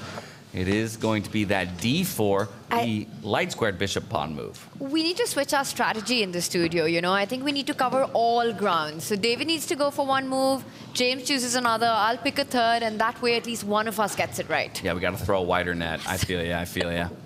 And Vincent leaves the board. Jan Nepomniachtchi, meanwhile, returns to the board and starts frowning. He gave Vincent a bit of a look, then he looked over his shoulder at the screen to see, has anyone else played this? And finally now settling in for a think, Jan Nepomniachtchi. The reason I'm a bit surprised by this one is because it only activates one piece. Only the white dark square bishop now along this diagonal feels happy about that pawn move. Whereas other moves we were talking about, pushing this pawn or maybe even pushing the f-pawn that was discussed by some of the players, that would have activated far more pieces. But there could be an explanation for this, right? That other pawn move right next to the one that's been made, maybe that was also walking into Jan's style. And Vincent felt that Jan would go up for those opening central lines that we had discussed. That was part of Jan's plan when the players were discussing as well. And Vincent's style, right? It's more positional. It's more strategic. It's more to keep things under control and not allow perhaps these early breaks. And he just feels more at home when he starts with this move instead of the one that we were looking at. Yeah. I think, yeah, just prevents any immediate tension in the center. I can also already start to see maybe an idea of a plan based on where the kings are positioned in this starting position, right? They're already kind of where they would be in a number of classical games, standard games, you know, castling over to one side, relatively safe. That queen, though, is just begging to be fianchettoed and, you know, target along that diagonal. If we follow up here with an e3 push instead of an e4 push, we also unlock our light squared bishop to then line up with that queen possibly on that same diagonal and really create a firing line across the other side of the board. Yeah, I like the idea. The white pawn will push forward. Let's say there's some symmetry. And at some point, the white pawn can push, the white queen can line up on this diagonal with her bishop. And that is assuming Jan Nepomniachtchi goes for symmetry. That's one pattern we have learned throughout the tour so far. Top players, they like to break the symmetry as early as possible. So I'm expecting something a bit different from Jan Nepomniachtchi here, Tanya. Yeah, I think it's a smart approach by Vincent, and now Jan has to take a thing. And David, because I know you live in Norway and you love your quizzes, I've got one for you. Hit me. So, you know, we talk about Vincent versus Jan as being a clash of generations, as being a clash of styles. There's one similarity between these two. There's one thing that connects them. What is it? One thing. They're both grandmasters. No. Oh, one more thing. Checkmate. Mic drop. They... Ooh, interesting. Oh, yes, I know. I know you know. And? It's... Please inform me. A person they have in common. Ah. Leave it at that. Well done, David's got it. A person in common. Let's see if chat gets this one. Oh, okay. That's a big one. Well, the question's to you then, chat. Let us know. We'll keep track. Yeah, what binds these two forces together? Yeah, trivia question of the round so far. There might be more to come a bit later.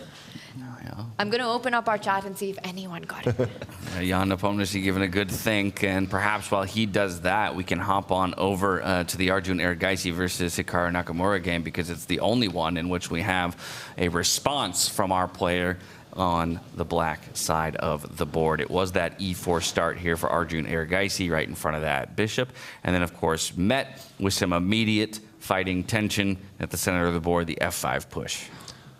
Very, very interesting. And Hikaru did spend a few minutes on that, it must be said. Hikaru was on the team of Jan Nepomniachtchi, who were debating this move. Arjun Erigaisi, of course, on the other team who were discussing things. I don't think they were looking in this direction too much. Magnus pointed out it was an option, but this is quite fiery stuff, a challenge of the pawns this early. That rarely happens in traditional chess. There's only a few openings, for example, the Scandinavian defense, where there's immediate pawn trade in the center. And there is a capture by Arjun. Just to point out, bypassing this pawn is another option, but here you've allowed the black queen out, and she could already be swooping into the center to attack loose pawns and causing some damage here. You might also be left with a bit of a isolated pawn almost, a pawn that doesn't have too much backup. The black knight now will come to target it, and somehow the white queen far less active than its counterpart. So I think blocking things up, not ideal, hence Erigaisi's decision. And this is the moment of truth. Will Hikaru Nakamura just take this pawn? Maybe at the cost of moving his rook twice in the opening. He'll have to remove it back in the near future. Or does he go for Jan Nepomniachtchi's idea of sacrificing a pawn and challenging here just to try and bring out the black knight with a bit of speed? That would be an early gambit, right? Committal, but then going all out. And I also like Arjun's approach. You know, he didn't take much time. He takes the bait on f5, and it's game on early on. And I'm going to give a shout out to our chat, who, by the way, did get the trivia right. Well, some said they're both men. It wasn't as easy as that one. But Toby007, he got it. Peter Lecco, he's been the trainer to both these players. He's also our commentator in our pro stream, along with Judith Polgar, along with Niklas right there, if you want to go deep into the moves. But Peter Lecco himself, a world championship challenger, a legend of the game. He's a trainer of the German prodigy Vincent Keymer, and he was also part of Jan Nepomniachtchi's World Championship team in 2021. So then he's about to have a 4-hour heart attack watching this matchup between those two. I'm certain of it. Get a heart rate monitor, Peter. Well, speaking of heart rates, let's take a baseline of all 12 of our players out in the playing hall today. That way we have something to compare it to as things start heating up and the time on the clocks ticks down. Most of the players is sitting well underneath 100. A couple, though, already peaking up there, like Abdusattorov in this moment, staring down across Magnus Carlsen there in his quarterfinal matchup. And Jan Nepomniachtchi up at 130 already. Just mention Arjun Erigaisi at 53. That is... Iceman.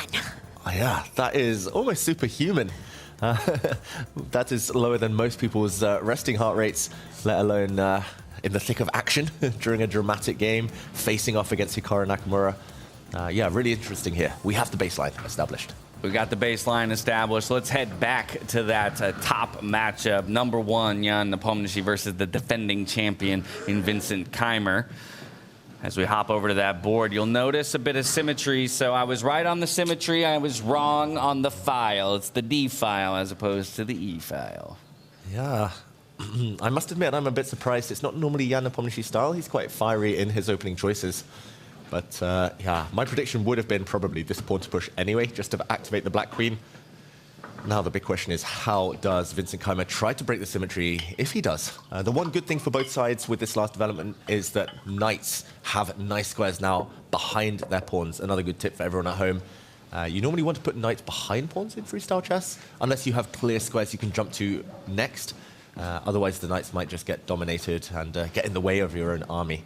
But yeah, pawn breaks harder to achieve now. I don't think we'll see any Queen's Gambit-esque type of positions, just because White's king sits on a slightly vulnerable diagonal right now. One of the big takeaways that I've had from all the freestyle action that we've been talking about, commentating, watching unfold, is that very often in these positions, when you've got the rook on the flank, on either the A line or the H line, the players don't have just one route to get it into play. You don't have to constantly just think about, let me connect the rooks, let me get the castle going. But you often see the pawn in front of the rook moving 2 steps forward and a rook lift occur just to get the rook activated. So I'm also expecting those plans to perhaps play out, seeing the rook at the corner of the board here. I think definitely on the agenda for the near future. It feels odd sometimes to push these rook pawns this early in the game, not prioritizing piece development, but something that you pointed out to me, Dash, and that I can't stop thinking about now is that pawn pushes, it's always pawn pushes at the beginning. Vincent's chosen to develop a knight, a very healthy square, it can jump forward either direction now, but I think more often than not, computers at least favor these pawn pushes, and the players have caught on to that little tip and have been just giving their pieces a bit more a bit more control from afar by pushing the pawns forward. The infantry first.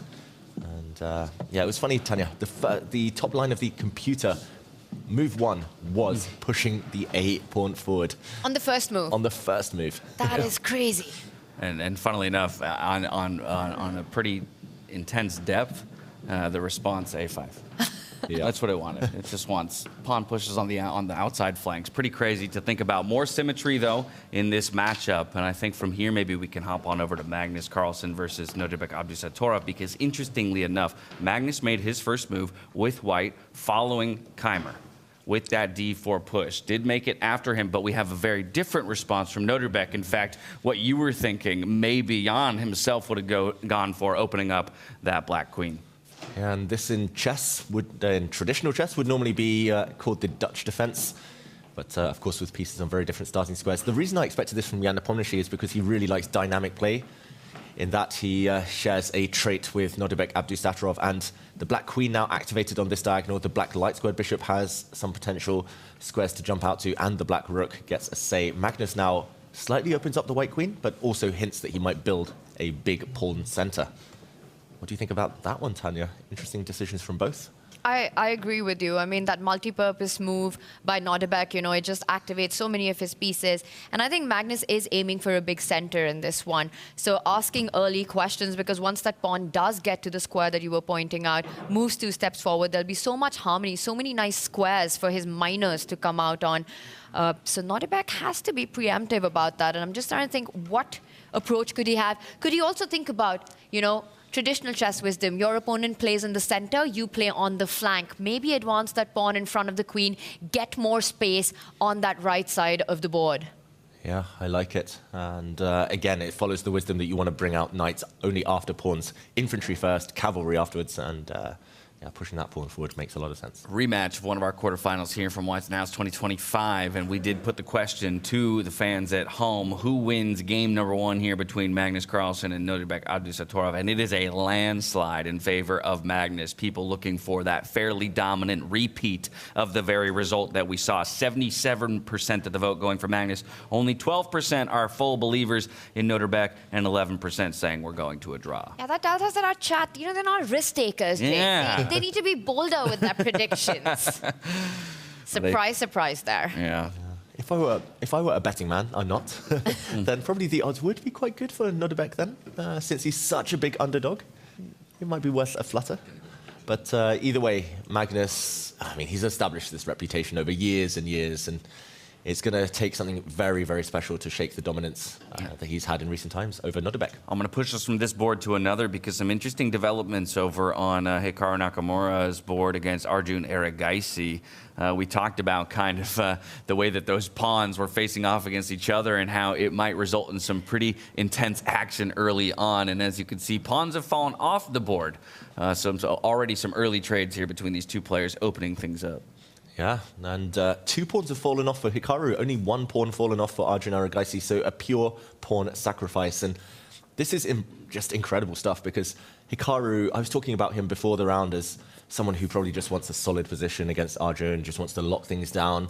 Instead, he's going for chaos early, giving up a pawn as early as move 2.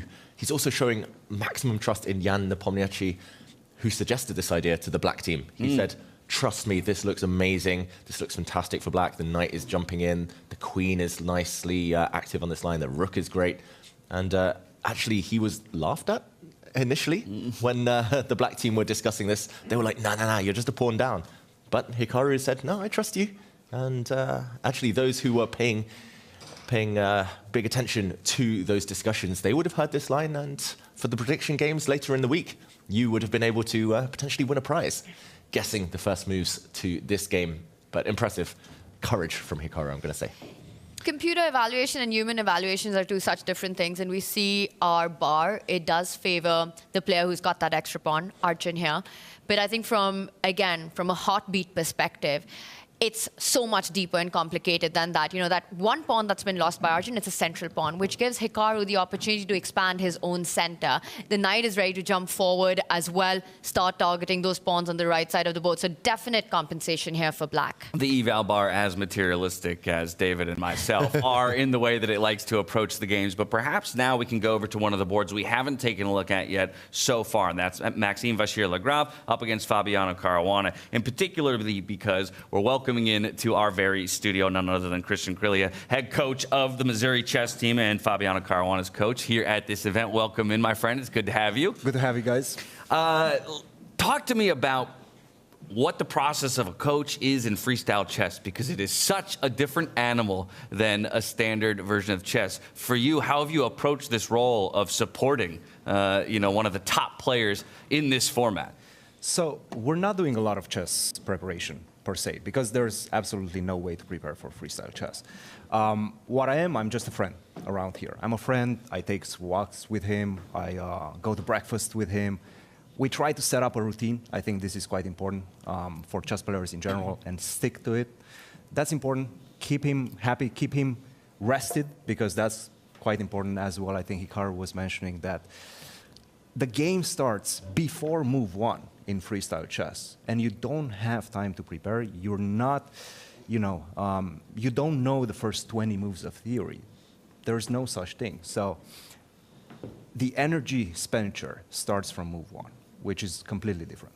Yeah, well, so talking about making sure he's rested in good spirits, David and I talked about how last night we all had the pleasure of playing some games in the lobby. That was great. But my friend, you delivered a decisive defeat to your very pupil here last night. That was the conclusion of the evening, was Fabi taking a loss to you. Yes, that was a big clash. That was a big clash. We had some discussions over breakfast, and everything is ironed out right now. Okay, good. Speaking of last evening, Christian, we also saw the video by your podcast, the C-Squared podcast. Love it, by the way. Great job on that. Thank you. Where you guys took the clip of everyone announcing the players that they're going to be playing against, the colors that they choose. Who was filming that? That was me. Oh, wow. We don't have anybody around here for C-Squared. That's actually why I came here. I'm leaving on Friday, so I'm not staying for the whole tournament. My role here is not necessarily to train Fabi. I'm his friend, and we're running the C-Squared here. It's amazing. And because you did that, I want to ask you, and you said, there is little preparation that you can do for freestyle chess here. Have you been watching our show? Oh, all the time. Oh, wow. All the time. You guys are doing a tremendous job. That's very kind of you. Thank you. I have to say, you're setting up the bar, and I really like it. Fist bumps. From a fellow commentator like yourself, Christian, that's really, that feels And I good. have Thank to say, James, for the first time, I saw you in Freestyle Chess for the Weisenhaus event, and you're doing a tremendous job. Oh, I again, almost too don't kind. know exactly how good you are. Let's keep it that way, because you'll be sorely disappointed if you learn my We're elo. keeping that a secret. Yeah, I'm just grabbing onto the coattails of these ones and letting them carry me as far as they possibly can. The solid 2,800 Yeah. No. I mean, that's you yourself, an exceptionally strong chess player. Taking a look at this starting position, it's quite peculiar compared to a number of the other positions we've seen. We constantly talk about bishops that find themselves paired, but more often stuck over in a corner, and how they already have kind of enabled long sight lines, based on a single pawn push. Here they are completely centralized. Just for yourself, taking a look at this position, is there anything that jumps out to you in particular? I mean, obviously, Fabi has already gone for a bit of a fight here with pawns towards the center right of the board. It's a very strange position, right? Because you don't necessarily know where to castle, or if you want to castle as well. Generally, we are being told that whenever you see that rook on a1 and the king on next to it, you usually go a4. You start pushing the pawns on the side and trying to take more space like that. And then castle on the other side, go all the way on the other side. But there's so many pieces to clear up before you can do that, right? So this is the one issue that I'm seeing in the position as of right now. But the bishops, I see what you were saying, James. I'm seeing ideas of maybe pushing that extra pawn in the center, 2 paths forward, and then getting the dark square bishop out. But yeah, it's very complex. And look, I'm having a hard time understanding chess. Freestyle chess is a completely different piece.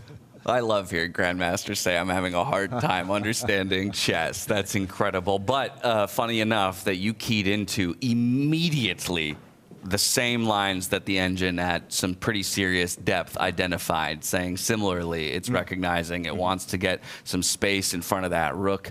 Obviously, we're not looking so far as to when that castling occurs, but yeah, there's a lot of elements just as simple as that. Are those, strategic discussions that you're having, with Fabiano and others around even just a process by which they remember what's possible in freestyle chess? I think sometimes we get into move 20 of a freestyle chess game, and I wonder if the players even remember that castling is still a thing. Yes. Just because the patterns aren't going to match what a normal game looks like. Well, you're probably going to remember that castle is a thing when it's time to castle, right? But you're not going to always have it in your mind whenever you calculate deeply 5 moves ahead of time, right? And you sometimes forget about those castles in your calculation. And then you wake up in the middle of a tactical melee, and then you're realizing, hey, wait a minute, I also had this castle, or my opponent had this opportunity as well, which I didn't consider. So the patterns are very, very different, and they're very difficult to get a grasp of, a very healthy grasp of. So this is one of the things that is going to come with experience. But look, I mean, the best chess players in regular chess seem to be the best chess players in freestyle chess as well. So there's something to that. Yeah, without a doubt. Yeah, and Christian, how far do you think Fabi's going to go in this tournament? You've been hanging out with him this week. Do you think he's in a good mood? Do you think he's going to go one step further than he did in Weisenhaus, win the whole thing? He's definitely in a good mood after barely making it yesterday. That was too close of call. He was feeling good going in the second day because obviously he started first day 0 out of 3. That was really bad. Then we had some walks and everything seemed to be back on track after his first couple of wins. And then in the last game against Nepo, he had a winning position. Unfortunately, he wasn't able to deliver. So he took a hit on that, but still finished day 1 on a positive note. And day 2 started off well with that victory against Prague. That was huge because whoever loses that, I mean, morale is down, you need to catch up, and it's going to be extremely difficult. But losing the last 2, that was painful, and I have to say, he probably bought a drink to Hikaru at dinner, you know?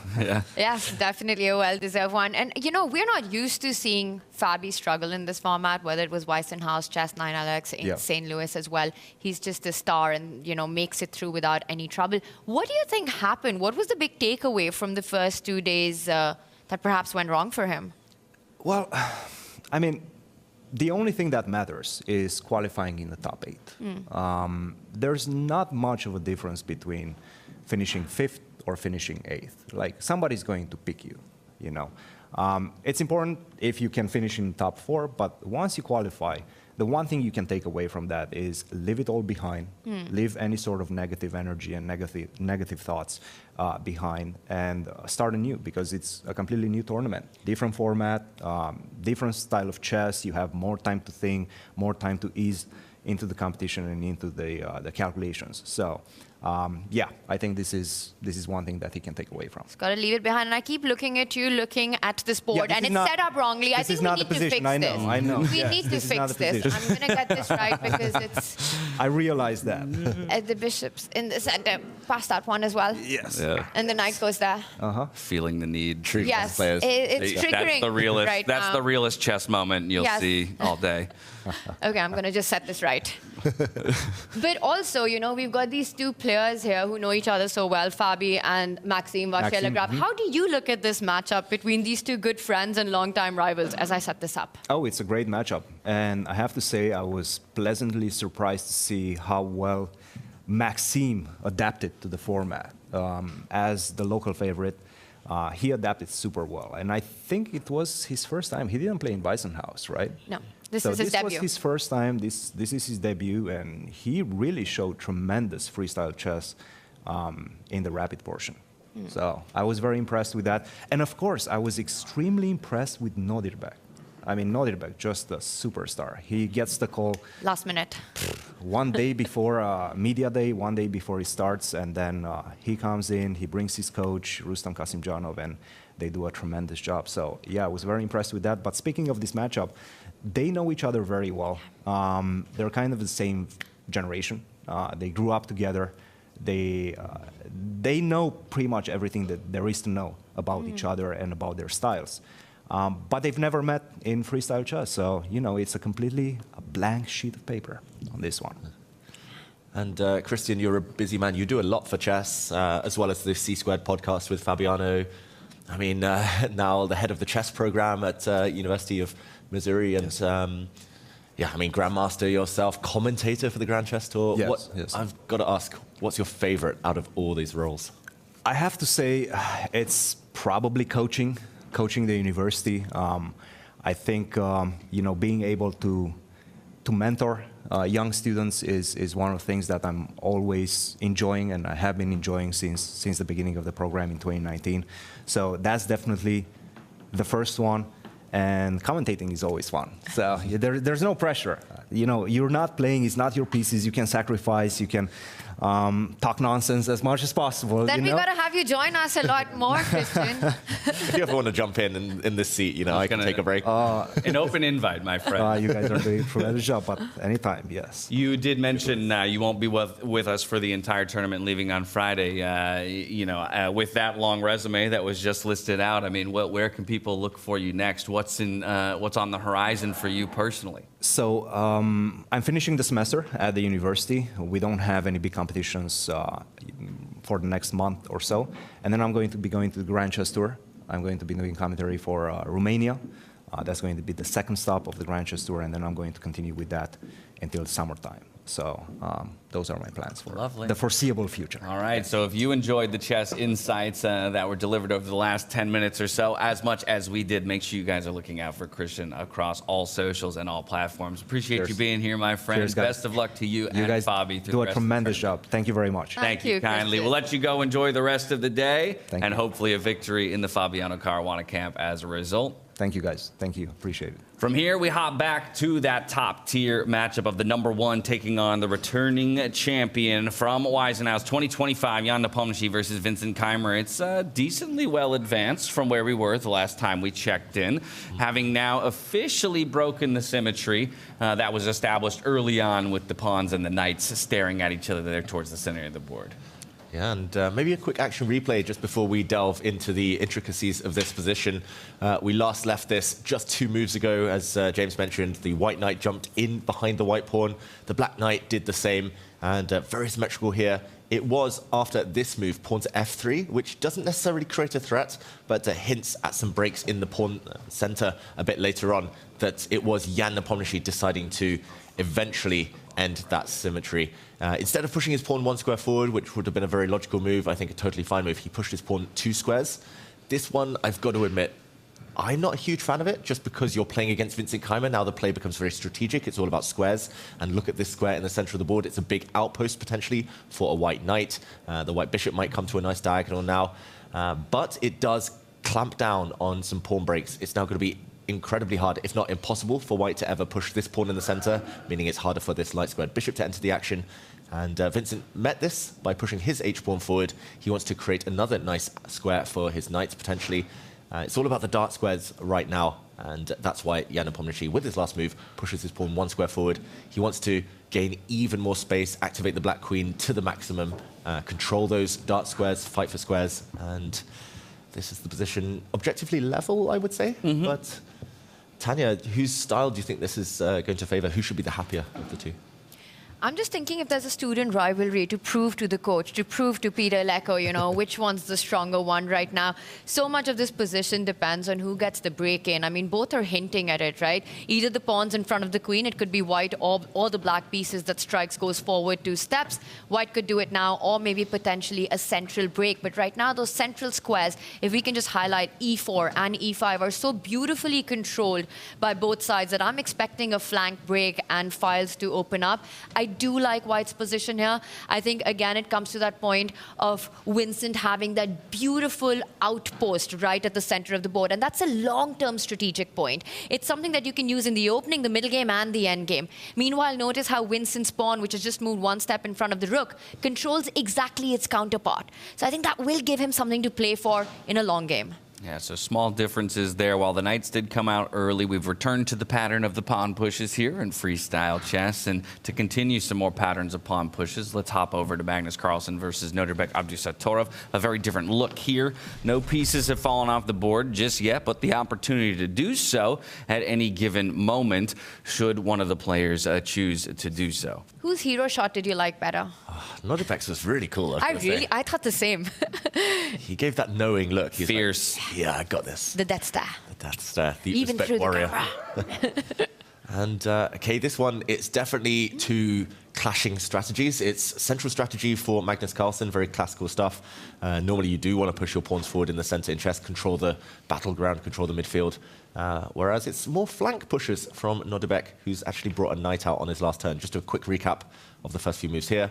We did see that Magnus pushed one of his bishop's pawns, the central pawn here. F5 was the reply, and ignoring the threat to build a center, Nodirbek pushes his pawn and now brings his knight out. So early days, only 3 moves in. What do we think? We were talking about this idea, right? When your opponent plays in the center, you try to take out, gain more space on the other side of the board. And I like it, you know, knights behind pawns, all the strategic takeaways that we've had, I feel like the players are following it. Magnus going into a thing, Nodirbek not on his chair, seems to imply that black is happy right now. Yeah, he spent a bit of time on the clock, Nodirbek, on this last couple of moves. He spent, what was it, 12 minutes on his second move, but I think he should be pretty happy. Yes, there's the pawn center, but at the moment, that doesn't necessarily help white do too much. It's kind of commitment issues here. You will just want to keep it intact. You don't really want to push forward and allow a kind of clash of armies. necessarily. So it's just kind of a case of what to do next, and a lot of choice. I think Magnus might start with some knights, but yeah, of course, going in different directions have different consequences. Yeah. Also, that knight at the edge of the board next to the queen, at some point you want that to come out. You know, how often have we seen in freestyle chess that somewhere one piece gets left behind, and that kind of becomes the bane of your existence. It's what eventually costs you that point. So Magnus will have to take care of that knight, decide where does he want to jump to. Does he bring it in front of the rook or potentially in front of the queen file, trying to get it further into the game. So some decisions to be made, and Magnus, he does this. He takes his time in the opening in this format to figure piece placement out. Yeah, very much as he should. One of the other players alongside Vincent Keymer that often used that confessional booth back in Weisenhaus to kind of walk us through a lot of his opening ideas. Very curious to see if he'll find time to do that for us today. I also wonder, too, if the players themselves enjoy that kind of quiet space to almost verbalize, you know, not just be stuck in their head for 4 hours straight, to have a moment to just say things out loud and see if it sounds as reasonable when the words come out of their mouth as it might feel in their heads. We haven't taken a look at our bottom bracket yet all day, so I think it's a good time for us to go over there and just take stock of the two boards. Let's start with Vidit versus Praggnanandhaa.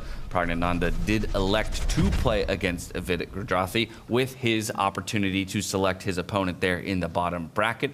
This one as well, a very distinctly different look. Although the first thing that jumps out to me at the very least is we do have that A4 and A5 pushes that Christian was talking about. So often you want to find when the rook and the king are already placed over to the side of the board in the way that they are.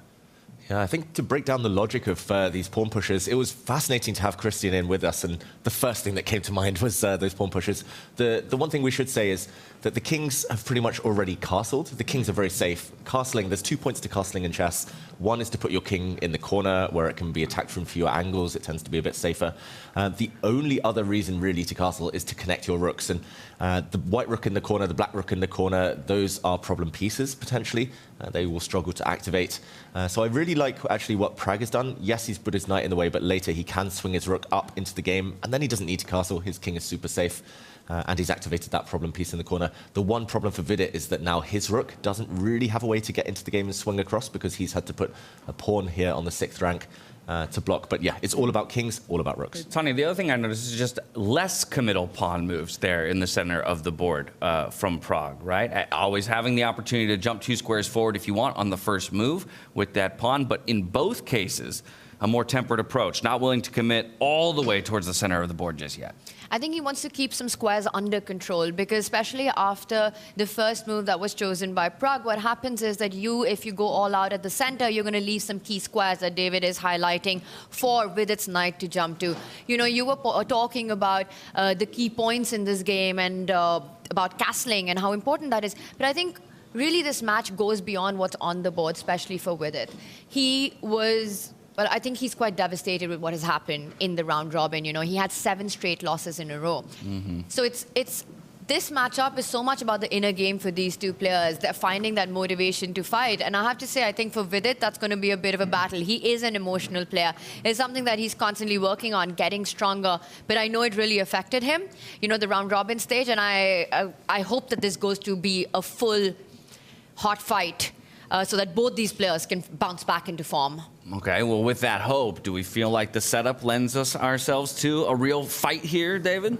I have a good feeling. Somewhere out there in the world, Anna Kramling is watching this game with a lot of pride. She's developed the cow opening, and that normally means putting a knight on b3, knight on g3, pawns on this square and this square. So she's loving it. And actually, in this specific position, with bishops in the center, those bishops are ready to mobilize. There's actually a bit of a threat, potentially, of Pragg's bishop ending up on this long diagonal with a target.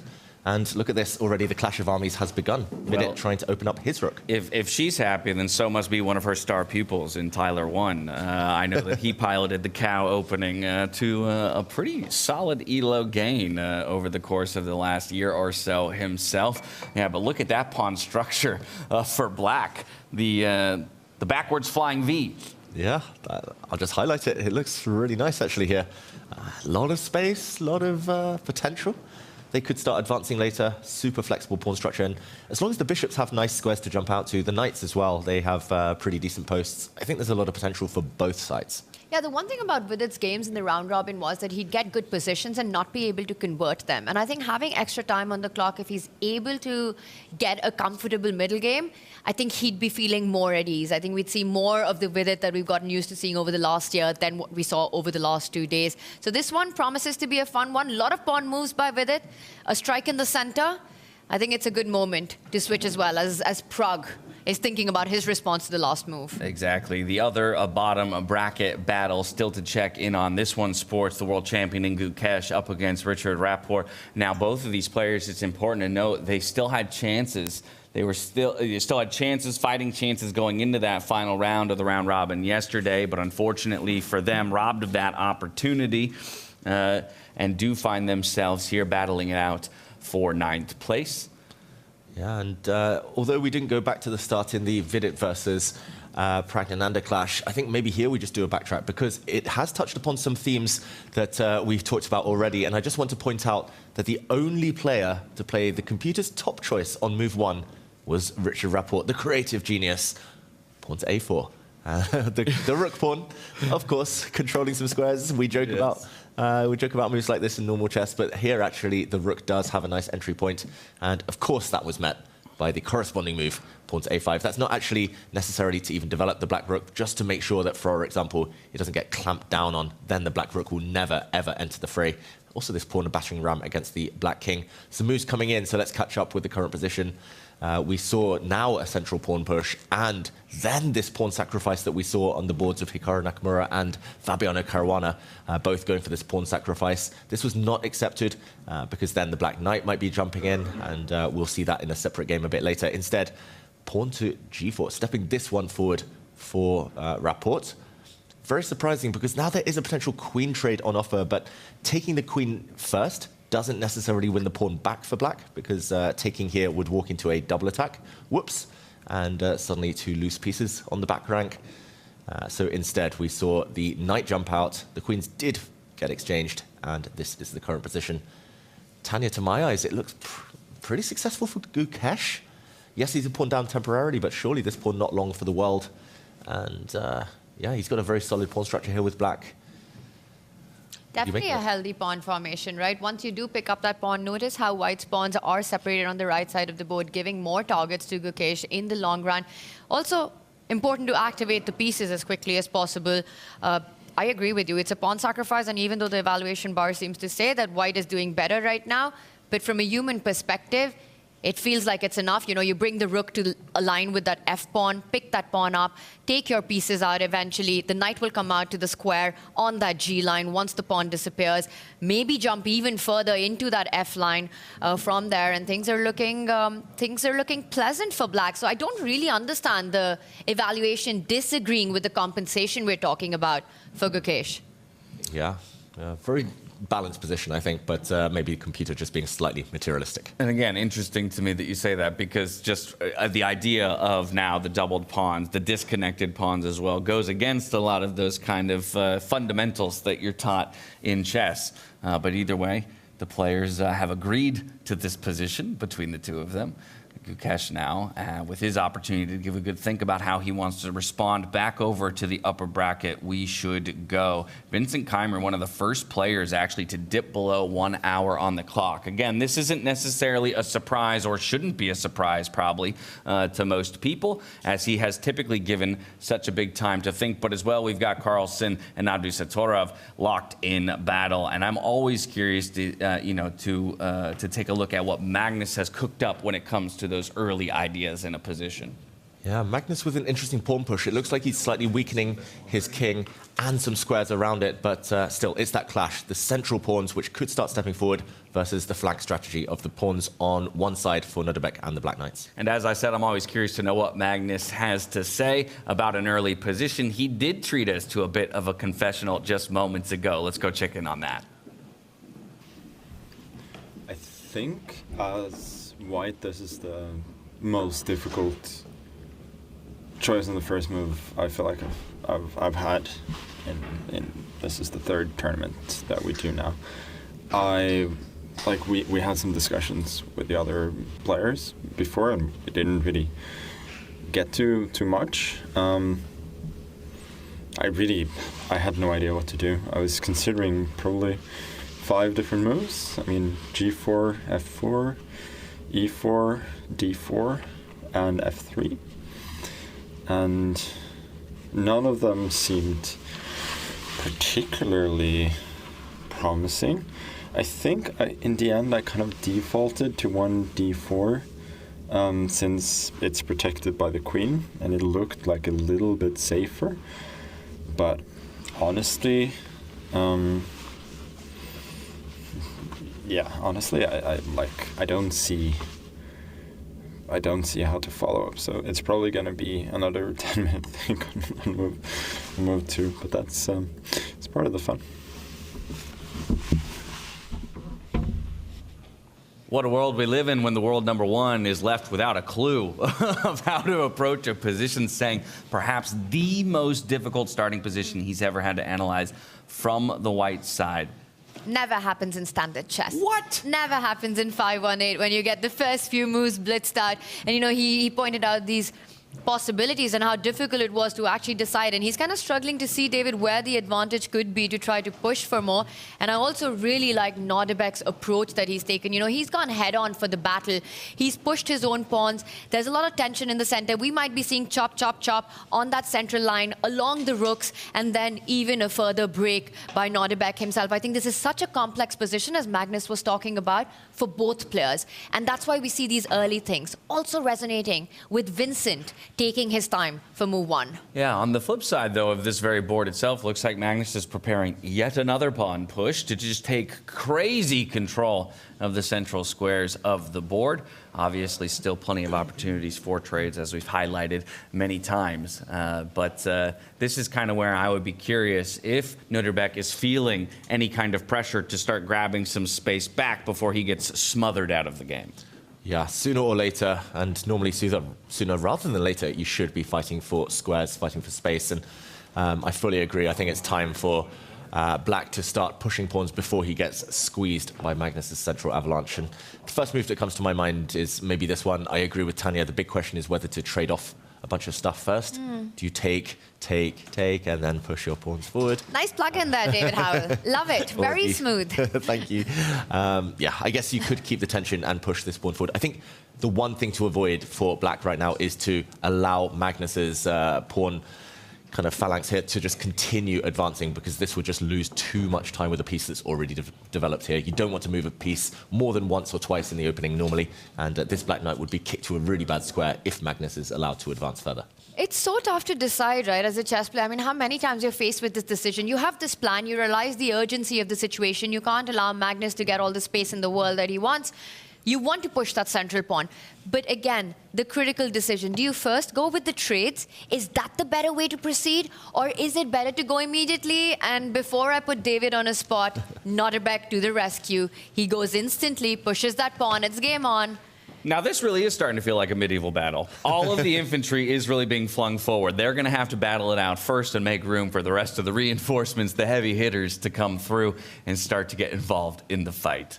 I did say it. It's pawns first, knights second. The cavalry rides in, gallops in afterwards. And yeah, this is where a style thing is very visible, Tanya. You mentioned that there was pretty much a crossroads for Nodirbek. He could have taken in the center, traded off some rooks, simplified things.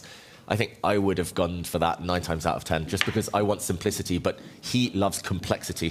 He wants to keep pieces on the board, wants to keep as much firepower as tension. Exactly, tension as possible. And I love where you're going with that, just because, again, it kind of rings true to a feeling that I have so often. I hate board states like this, because at my level, it feels like it just increases the burden of calculation by such a degree, right? I don't want to think about how many different opportunities or ways of capturing or orders of operations of capturing as there is. These players opting into it so often and testing and pushing each other for, all right, what if I just add one more piece of tension to the puzzle, one more variable that you have to calculate? This is Tension Ultra Pro Max version, and I think the younger generation is so good at doing that, you know, keeping their calm, keeping their nerves, and just not easing it out in the center. It's that Mikhail Tal's forest of complications, you know, where you want to draw a player out, where 2 + 2, as they say, is equal to 5. The path out is narrow enough for just one to get out. And I think that's really where, when you're playing a player like Magnus Carlsen, you have to create those opportunities where both players can go wrong. If you want to try to get a point against the very best, you need to create tension. You need to create the possibility for your opponent to make a mistake and complications. If you give a simple play, I mean, how much did you give Magnus on strategy and positional there? 98, I want to say? Strategy was 99, right? Strategy was 99. Yeah, I mean, Where do you touch this guy if you want to play strategic and positional? You've got to make chaos like the one we're seeing Nodirbek do right now. Yeah, you can't stabilize, allow him to stabilize where he can just slowly build up, slowly put his pieces on the right squares and then come at you.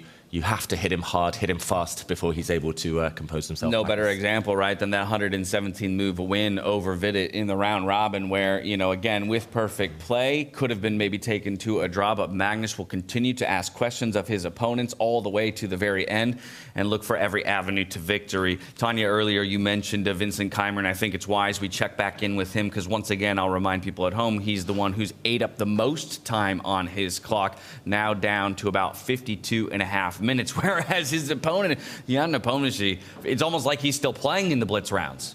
Wow. And this is also one of those positions, James, where not a single pawn has been traded off the board. You know, everything, all the pieces, all the pawns still on. So a lot of tension brewing, and then once an attack happens, once another pawn break appears, I think we're going to see this blow up.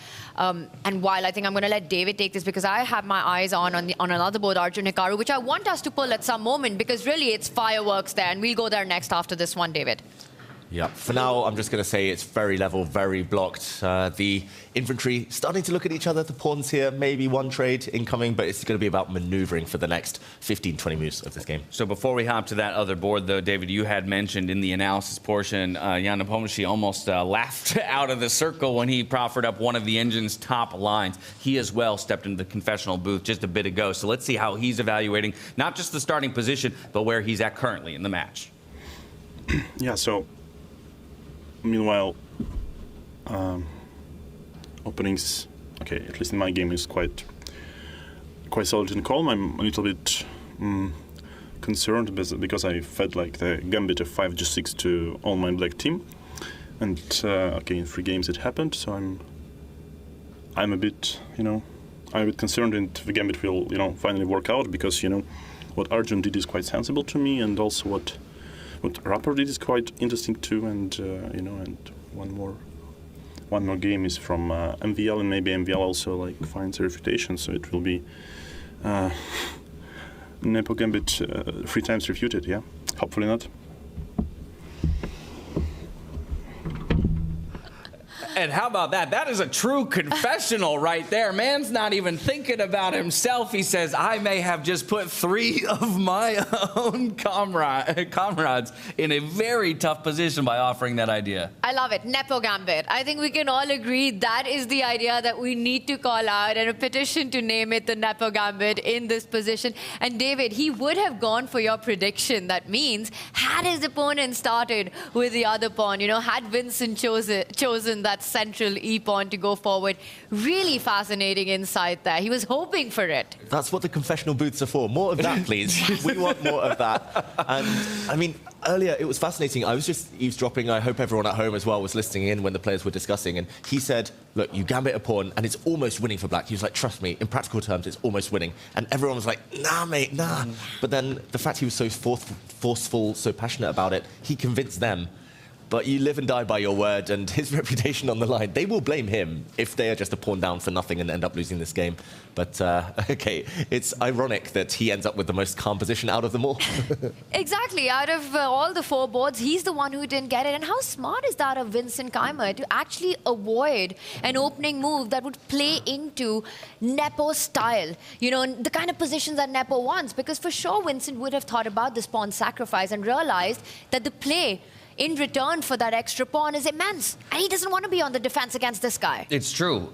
Nepo wasn't given an option, right, to follow his own line that he had offered up because of that initial move from Vincent being on the D file as opposed to the E file. And so, again, this one in a very stable position. Just as we take a moment to hop over to Arjun Erigaisi versus Hikaru Nakamura, where Tanya wanted to go, I will just let everybody know that once again, we asked those at home for predictions across all of our quarterfinal matchups. And in that Jan Nepomniachtchi versus Vincent Keymer matchup, there is more faith given to Jan Nepomniachtchi from his performance in that round robin. 54% of the vote going to him. 32%, though, still going to Vincent. And only about, quick math, 15%, therefore, thinking it will go to a draw. But you mentioned some fireworks here over on this board. Interestingly enough to me, while I do see a number of pieces have maybe fallen, it feels like a very empty board.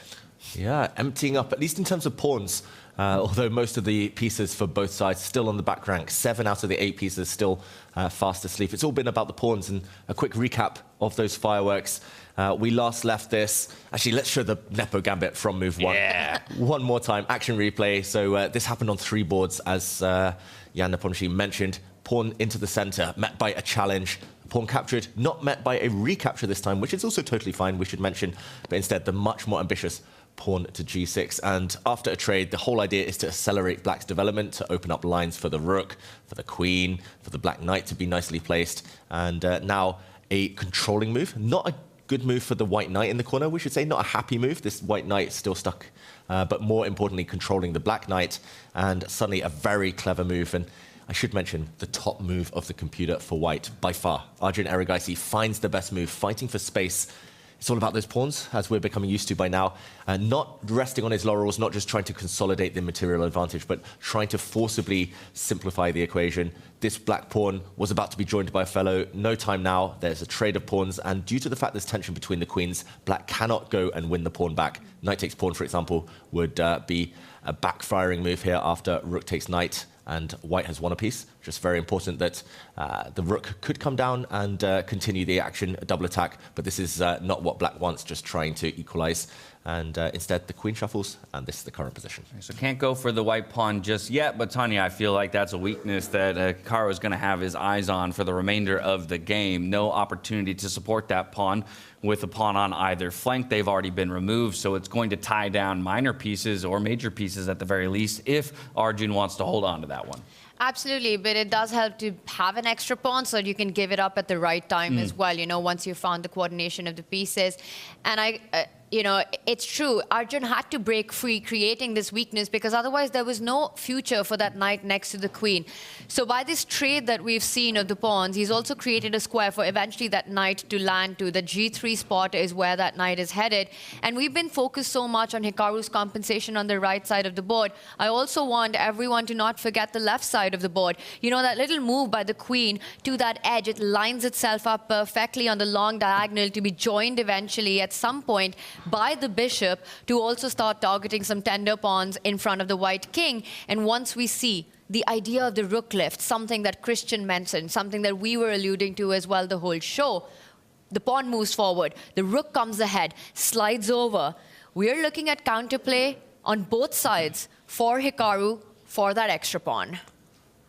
Yeah, maybe objectively it's slightly better for white, the position a bit of an advantage because you can give up the pawn. Worst comes to worst, you give the pawn back, you probably trade some pieces and you say, okay, it's just level. But yeah, if Arjun is feeling ambitious, maybe he's going to start pushing the pawn forward in the near future, back it up with that knight. I think he should hurry and get that knight into the game, as Tanya mentioned. And yeah, still onus on Hikaru here, pressure on Hikaru to really prove the compensation for the sacrifice. Also, I feel that Arjun would love to play this position with the black pieces. He's a player who really enjoys the initiative to play for piece activity. But here, he's the one with the extra pawn and on the defense. He loves every position, Tanya. He just loves chess. Just a lover of chess. He plays so much. He's one of the most active players on the scene. He flew from India to Germany recently, then back to India, then now to Paris, all in the space of like a week. I mean, they call him a madman for a reason, but I love it, this attitude to chess. His chess is so incredibly entertaining, and I would love to get their player cards side by side to see their strengths and weaknesses as David's given them at some point. Because, I think about 2024 and just the meteoric rise that Arjun had in the year. He is the 16th player in the history of the game to have ever crossed 2,800. He's the second Indian after Viswanathan to have ever done that. All of that with the performance that he had last year. And then he had a disastrous start to 25 at the Tata Steel, where he lost close to a 30 points, I want to say. I think he really dropped down on the rankings there. So just being here, playing against the best means so much to Arjun because he hasn't had these opportunities too many times in his career. It's not been an easy road for him to get here. So to face these players, have those wins in Freestyle Fridays, earn that spot here, and here fighting it out against Hikaru, I know exactly how much it means to this 21-year-old Grandmaster. Yeah, and I think that's one of the things we talk a lot about, right, in terms of each of these players finding their form, finding their peak, right? And we can pull those player cards up now just to take a quick look at them and have that direct comparison that you're talking about there, Tanya, because while it was a blistering 2024 there for Arjun Erigaisi earlier, David, you said we're still waiting for him to prove himself against that very top echelon, the likes of one Hikaru Nakamura. That's right, and maybe I should have bumped these numbers up a bit, but I think in essence they are very close, but they have very different strengths, Tanya. I mean, 1991, it just shows how close this matchup really is, you know, how incredibly closely matched they are. I think your numbers are actually pretty cool and pretty accurate, somewhere at least close to accuracy here, David. But one thing I would disagree on the Arjun card is his intuition. At 92, maybe a point or two higher on that. You know, I've seen him use his practical intuition so many times in games, and even if objectively it might not be the best way to sacrifice to create an imbalance, he knows exactly how difficult it is for his opponent to respond to. Maybe that number for me would be a 94. Vish, I want to say.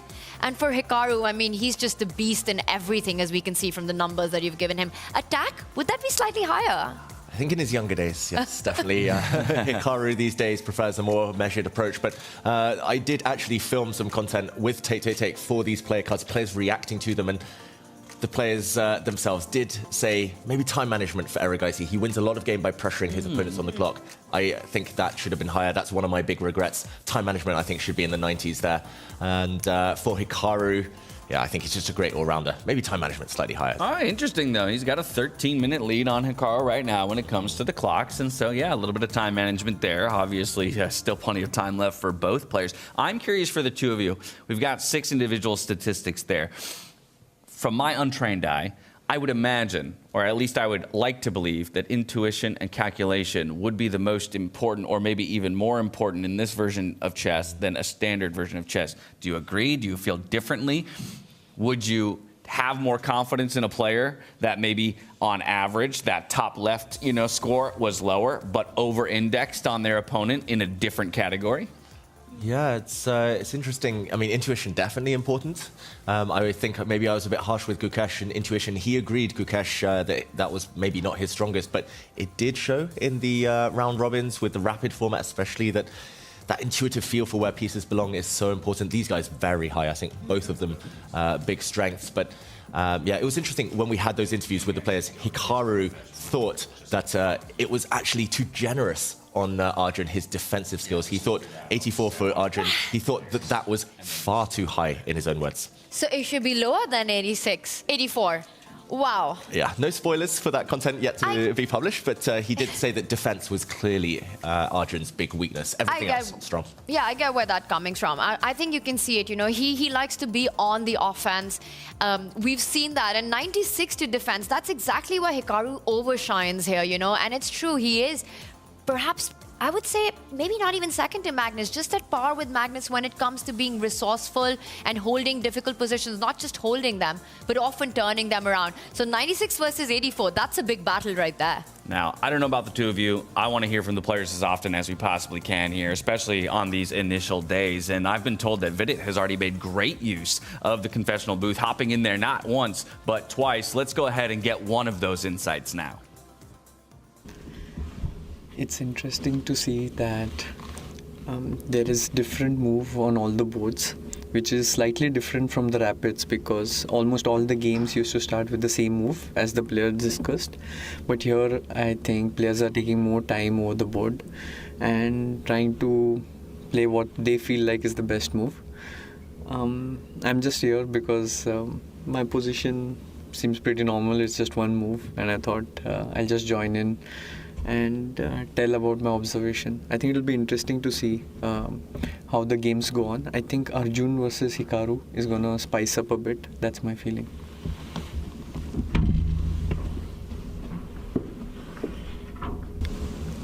think my position now is more or less okay. The last move looked a bit weird, knight on h4, but I needed to stop his bishop to come to f3. But in any case, I'm just guessing, and I have absolutely no clue what the position's evaluation is. But the good part is no one here is sure about it anyways. So I'm just trying to play what comes to my mind, and because I've realized that by thinking also, it's not like I'm going to create any miracles. So I'm just trusting my first thought.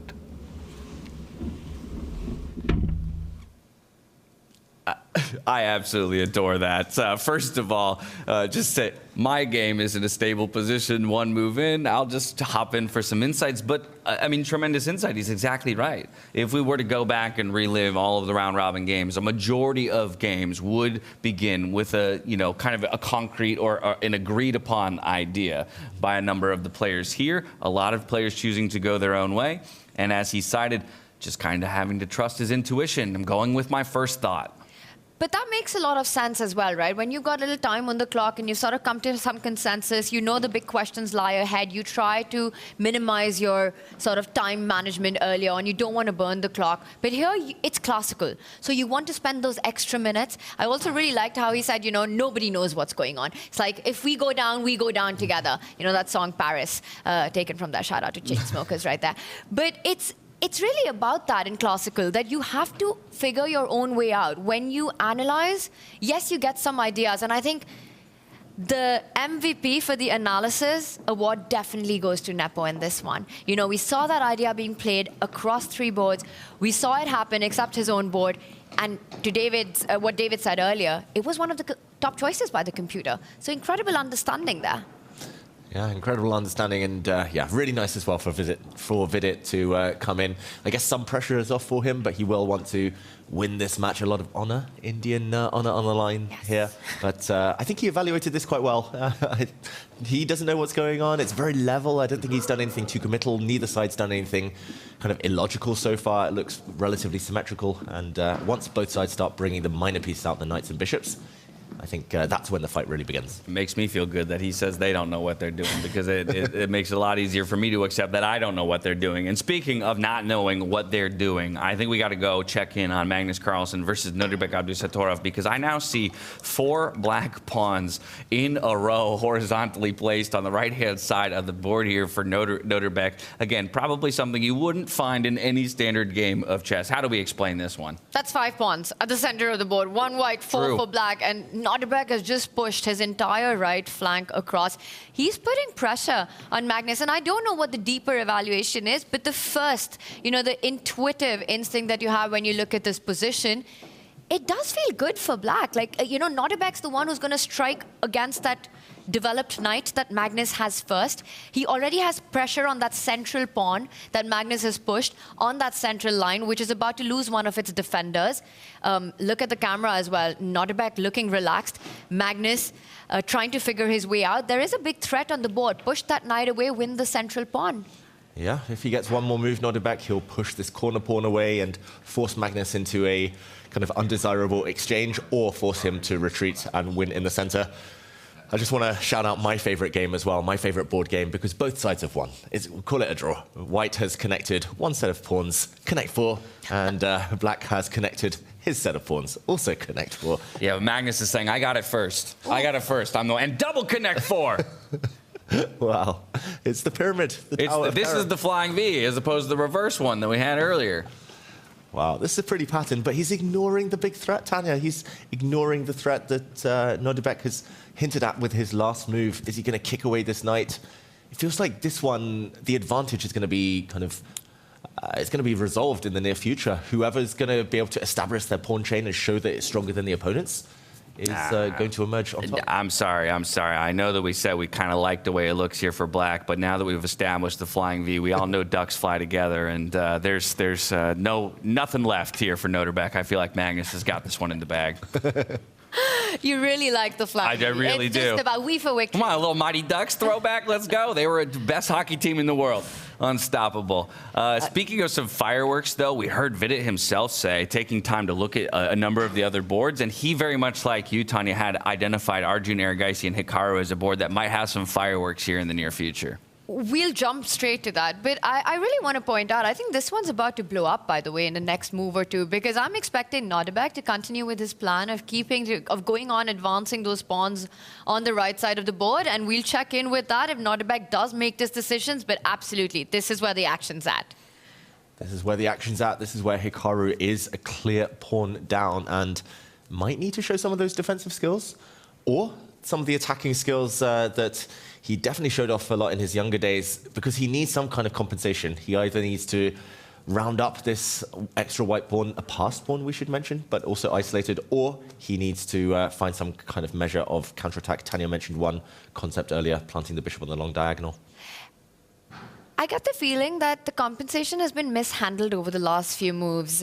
Again, we've got to do a deep dive, maybe backtrack and see how Hikaru chose to continue. But were there some missed opportunities along the way for him? There were, I'm not sure about missed opportunities, but definitely some inaccuracies from Hikaru. I'll just bring us back 2 moves to when we last left it, because we talked about how the queen was sliding, and now one of the best moves would have been the most natural as well, lining up the bishop with the queen in the corner, something you mentioned, Tanya. I think in a blitz game, Hikaru would play that 9 times out of 10 and the game would go on, but he played a dubious move here, pawn into the center, and yes, we say knights should go behind pawns, but this costs a valuable tempo. The pawn is undefended. He'll have to lose a bit of time defending it later. And it doesn't accelerate piece play. And when you're a pawn down, you need to be super quick. Speed is everything. You need to compensate it with dynamism, aggression. I really don't like this move. It feels like he's playing position-y when he should be playing with a bit more urgency. And now he gets kicked away. He loses time with his knight into the center. And look at this. Another move from Hikaru just on the last turn. And another question mark attached to it by the all-seeing engine. A natural follow-up to his previous move, but mistakes do often come in pairs. I think this was just a flawed concept. Instead of getting his rook from the corner into the game, instead of getting his bishop on the long diagonal, he's wasting a bit of time here. And this pawn push, another downside. The white knight has a beautiful square to jump into in the near future. Well, a couple of insights here. Number one, we've been taking a look at those different player cards all throughout the tournament, and we've been challenging people at home to make their voices heard on whether or not they agree or disagree with the ratings that David Howe has given each of the players. And you even cited that maybe Hikaru's going to have to make use of that defense number we asked if 96 was enough, but everybody else said no, buff it to 99. 57% of the chat saying it's not enough. He's a more defensive player than that, and he might have to put some of that defense on display in this one, as the computer very much loves the position that Arjun has found himself in, and questioning some of the accuracy of Hikaru Nakamura. Speaking of accuracy, maybe we zoom out, take a look at the accuracy of all of the players here in the field of competition to see who the engine believes has been piloting this starting position the best. Did you see Hikaru nodding to that? He said, I agree with chat. Yeah, he does. You know, hype that up, bring that up to 99. Mm-hmm. Talking of 99, Fabiano Caruana in the top right of our screens there at 99% accuracy. Richard Rapport trumping even that with 99.3%. Very creative player, Richard Rapport. Normally his accuracy can kind of fluctuate quite a lot, but so far, so good for the Hungarian. Yeah, Arjun, of course, down there in the bottom right, no slouch of his own, 96.8% with a slight advantage in his game. He stepped into the confessional booth just a little bit ago. Let's hear what he had to say.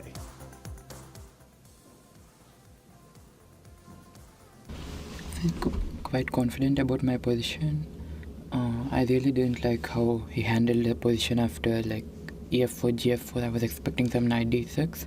Queen h8 was probably still fine. I went knight e2. I think he had to provoke like d4 with bishop f6, d4 and play something here, but I was already liking my position, and I really didn't like his move d5, f5, knight e5, d3. According to me, I'm like significantly better because my pawn on f5 is strong, and also my queen can go to c5 whenever required, and my bishop can either go to c3 or g3, and knight can come to g3, and there's also knight f4, knight e6 or knight d4, knight e6 ideas. So I'm really liking my position, but of course, there's a lot to play, and he still has some compensation for the pawn.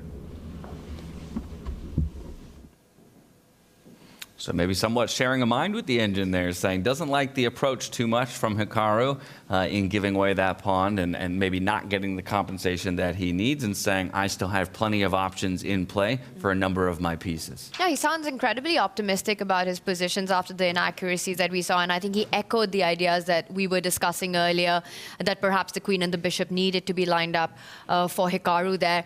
Also really interesting that, you know, it's the first round of the quarterfinals. You're playing against one of the absolute best in the world. This is world number 4 against the world number 2. Hikaru, such a beast in all formats. And look at Arjun's heart rate. It hasn't crossed 60. It hasn't even touched 60 the entire game, when the position's been pretty much on fire since that Nepo gambit that we saw early on in the game, you know. And it brings back this whole point. I think Arjun feels the most relaxed when the board is on fire. That's really when he thrives. And sometimes in 5-1-8 in standard chess, his desire to take those risks is so deliberated and sometimes not called for that it can backfire. It's too much. He crosses that line of no return. But freestyle chess, it's natural. It's the essence of the game, that you will have material imbalances. You will have positional imbalances from the very start. And I think that's why Arjun, you know, he's around the 50, 60 mark, feeling right at home here in Paris. Yeah, just very impressive. We're kind of used to it by now, the younger players, they're often very optimistic in their valuations, but here I think he's spot on with everything he said. He's got an extra pawn, clearly. Hikaru is about to face a knight jumping in. I totally missed the white queen about to swoop on this diagonal, something he highlighted first. But all of these factors, I mean, he's spoilt for choice, and he's got a big time advantage.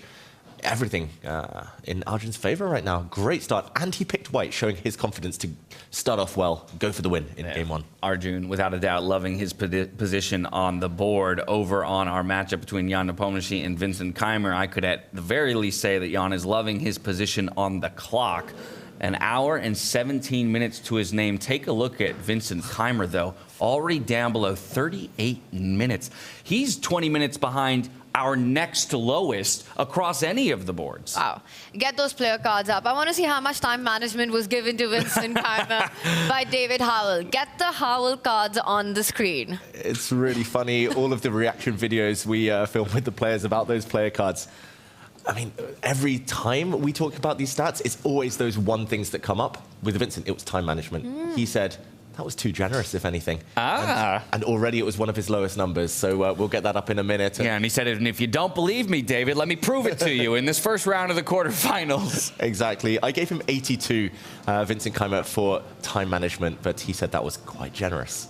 He's a time trouble fiend. And it's something we've seen in Weissenhaus as well, you know, where clock was one thing that wasn't his best friend.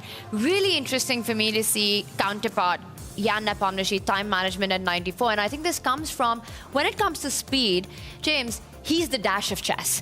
I mean, he's always up on the clock, you know, by a huge margin. And you think that his time management's close to like 100, a 99. But the point is that sometimes that leads to very rash decisions by him. So it's not always an accurate or a judicial time spent at the critical moments. And perhaps, David, is that why it's 94 and not higher? Because he's always got more time on the clock. Yeah, there have been instances over the last year where Jan Nepomniachtchi has played a bit too quickly when he's had the advantage and not finished things off as convincingly as he could do, but definitely one of his big strengths. He uses it as a weapon, the clock, Jan Nepomniachtchi. So what Vincent's doing in the game today, not just the stats we see here, but it is playing into his opponent's hands somewhat. Double-edged sword, to say the least, when it comes to time management. Also, you know, we talk about clash of styles between these two players, the both prodigies of Peter Lecco, but look at that strategy right there. 93 for Vincent and one of the lowest scores for Jan Nepomniachtchi at 84. So much of it depends on the kind of position that appears on the board. Who does it suit more? Because there's a clear difference in their strength when it comes to attack and strategy. That's right. I actually feel I should have been more generous to Jan Nepomniachtchi with attack. I think that should have been even higher. But definitely he versus Vincent, that's where he thrives, the attack, the dynamism. Now, if we zoom right back into this very board, we can kind of take stock of the position. And honestly, from my perspective, really the first time in the game that Jan Nepomniachtchi is giving a good think following Vincent's most recent move of centralizing that knight. Plays into your card, right? Positional, strategy, that's what we've got on display. It's not as much about tactics right now. It's not about making breakthroughs to each other's kings or having those sacrifices on the board. And that's where Vincent thrives. That was one of his big pluses right there. And we see a beautiful position. You know, the knight is entrenched. Yes, you can take it, but then you relinquish your bishop pair, giving a really strong bishop to Vincent, which already has a target on the left side of the board. You're also giving a pawn that creates a lot of space for white in that case, asking questions to black knight. I think this is a tough position for Jan, given his style of play. Yeah, initially I wanted to snap take that knight with my dark squared bishop there, create a doubled pawn structure for my opponent, but immediately, as you mentioned, Tanya, where does my knight go? That's then under threat. Not too many options, in fact, mostly retreating options at that point, and almost feels awkward to have to undevelop. Yeah, and okay, Jan is about to make a move, keeping up that speed. I just want to do an action replay because I think there was a significant mistake from Jan Nepomniachtchi. Okay. He was actually doing pretty well out of the opening, and now a grimace/smile from him as he makes this last move, challenging the very strong knight in the center, which will be most likely backed up. But just to break down the last few moves, we left this a few turns ago. The players started pushing pawns on the flank. Of course they did. We talked about that theme a bit earlier. Now, Vincent, just a very modest pawn push. He's definitely trying to play strategically, locking things up, controlling squares. And it was just a few moves down the line where Jan made a very big decision. He could have actually won a pawn. Just to mention, he could have taken this pawn on the edge of the board, and it is double-edged. Yes, these doubled pawns aren't necessarily the best, but you do open up the black queen. There is a backward pawn for white you can stare down at. I don't think it's about winning a pawn necessarily, it's about activating your pieces. This would have given black a small advantage. Instead, we see the computer react to this move. Given a miss, not the best, allowing the knight to be kicked back. And I think the reason this was maybe underestimated by Jan is because this pawn cannot actually be captured. If you take it, you walk into a fork, and this would be deadly. So this is not a pawn sacrifice from Vincent. The knight was challenged, as we just saw in the last move, and it was backed up by a new knight. It's currently a fight for this central square because Jan has just added some pressure with his queen to that knight. All right, so immediately, though, this does go against one of the ideas that you were teaching me just the other day, knights guarding knights. How do we feel, though, in this situation? Is obviously, for every rule, there can be an exception, and so I do wonder if this is maybe an example of the exception where you are quite intentionally looking to replace that knight on the very same square, as opposed to kind of getting stuck in a I defend you, you defend me kind of a situation. It really is about who blinks first. I think white in this case really wants to keep that knight right there where it is. And if you trade on Jan's term, if you were to pick up that knight next to the black king, you're only helping Jan, because eventually the dream would be for black to break open the center, pushing that e-pawn one step forward, solving all problems, and suddenly you can see Vincent on the left side of the board could have some trouble. So for Vincent, it's incredibly important to triple down on that defense. You know, in some ways, provoke Jan to capture that knight. You can't let that beast be living there at the center of the board for too long. That's a stallion right there. You know, so I'm looking at moves like bring that bishop onto the defense. If the pawn was to take place of that knight, not only do you come in with an attack, you grab so many key squares from black, create so much of the space advantage. I'd be surprised if Vincent lets go of this square. He's going to get his knight to double down, his bishop to triple down, maybe even the queen will join the party if it needs to. Yeah, fully agree. I think those are the three candidate moves right now. Of course, two-time candidate winner, Jan Nepomniachtchi, but the candidate moves we say in chess when you have kind of 2-3 moves on your radar. The queen coming across here defending the knight. I think that might be my choice, just because you also end up defending this pawn, which is currently hanging on the edge of the board, but also these two bishop moves, which do the same job. It's all about protecting this knight, and Vincent, he doesn't have too much time to spend comparing, contrasting all of these three moves, but ultimately they all have the same purpose, and that is to keep this statue intact in the center of the board this night. I know you want to make the queen move because we've well established that you're extremely materialistic. You don't want to let go of any of those two pawns there, but I want to just point out a concept here that even if you were to decide on one of the bishop moves, you know, giving up that pawn, yes, white doesn't have a fork available anymore because the black queen defends that laterally, but that would lead to a destruction on the left side of the board. So sure, black can grab a pawn, but you're going to probably end up losing the entire left side once there's a trade. And look at the weaknesses next to the black king. This would be a dream position for Vincent. Yeah, I think we saw the Nepo gambit already. This would be the Keymer gambit, and he would be very happy about this. The white knight would jump in, some big threats against pawns. If the white queen ever lands nearby, this would just end in checkmate simply. So, okay, long way to go ahead in this game, of course. But currently, Vincent just needs to speed up. He's down way less than half of his opponent's clock time already. Now, speaking of the Nepo gambit, we've got another gambit joining us here in the studio. Jules Gambit, another one of our brilliant content creators here in Paris, France. So good to see you. Thank you for joining us. I'm so happy to be here. Hello, everybody. Hello, chat. Welcome, welcome, welcome. I hope you're enjoying the games today. Is there anything particularly spicy that's been happening? I've been tuning in, but... Well, maybe the spiciest thing is the fact that Nepo had proffered an idea, a line, to his very group of colored players, for which he ended up foregoing, and 3 of them opted into. He then later went into the confessional booth and admitted, I might have steered them in the wrong direction. I'm hoping that each of them doesn't end up in a refuted position because I'll bear the responsibility for that. Oh, wow. Okay, he's going to have a rough dinner tonight, basically, is what we're hearing. Exactly that. I mean, we'll wait to see how the results fall. We'll wait to see if he is stung by Vincent Keymer, the very winner of our last event. But I'm curious for you what your experience has been like here so far in Paris. I know that you did have the opportunity to co-commentate the rematch, if we will, of Anna Kremling and Alexandra Botez. For yourself, do you feel like you're ready to take over our jobs at any given moment? Oh, absolutely. That's why they called me here. Actually, they're all fired. Oh, no. The solo cast. That's bold. That's bold for day one. For sure. And it's been a great experience here in Paris. I've just been able to get so much content, the behind the scenes here, and of course, just seeing all the players.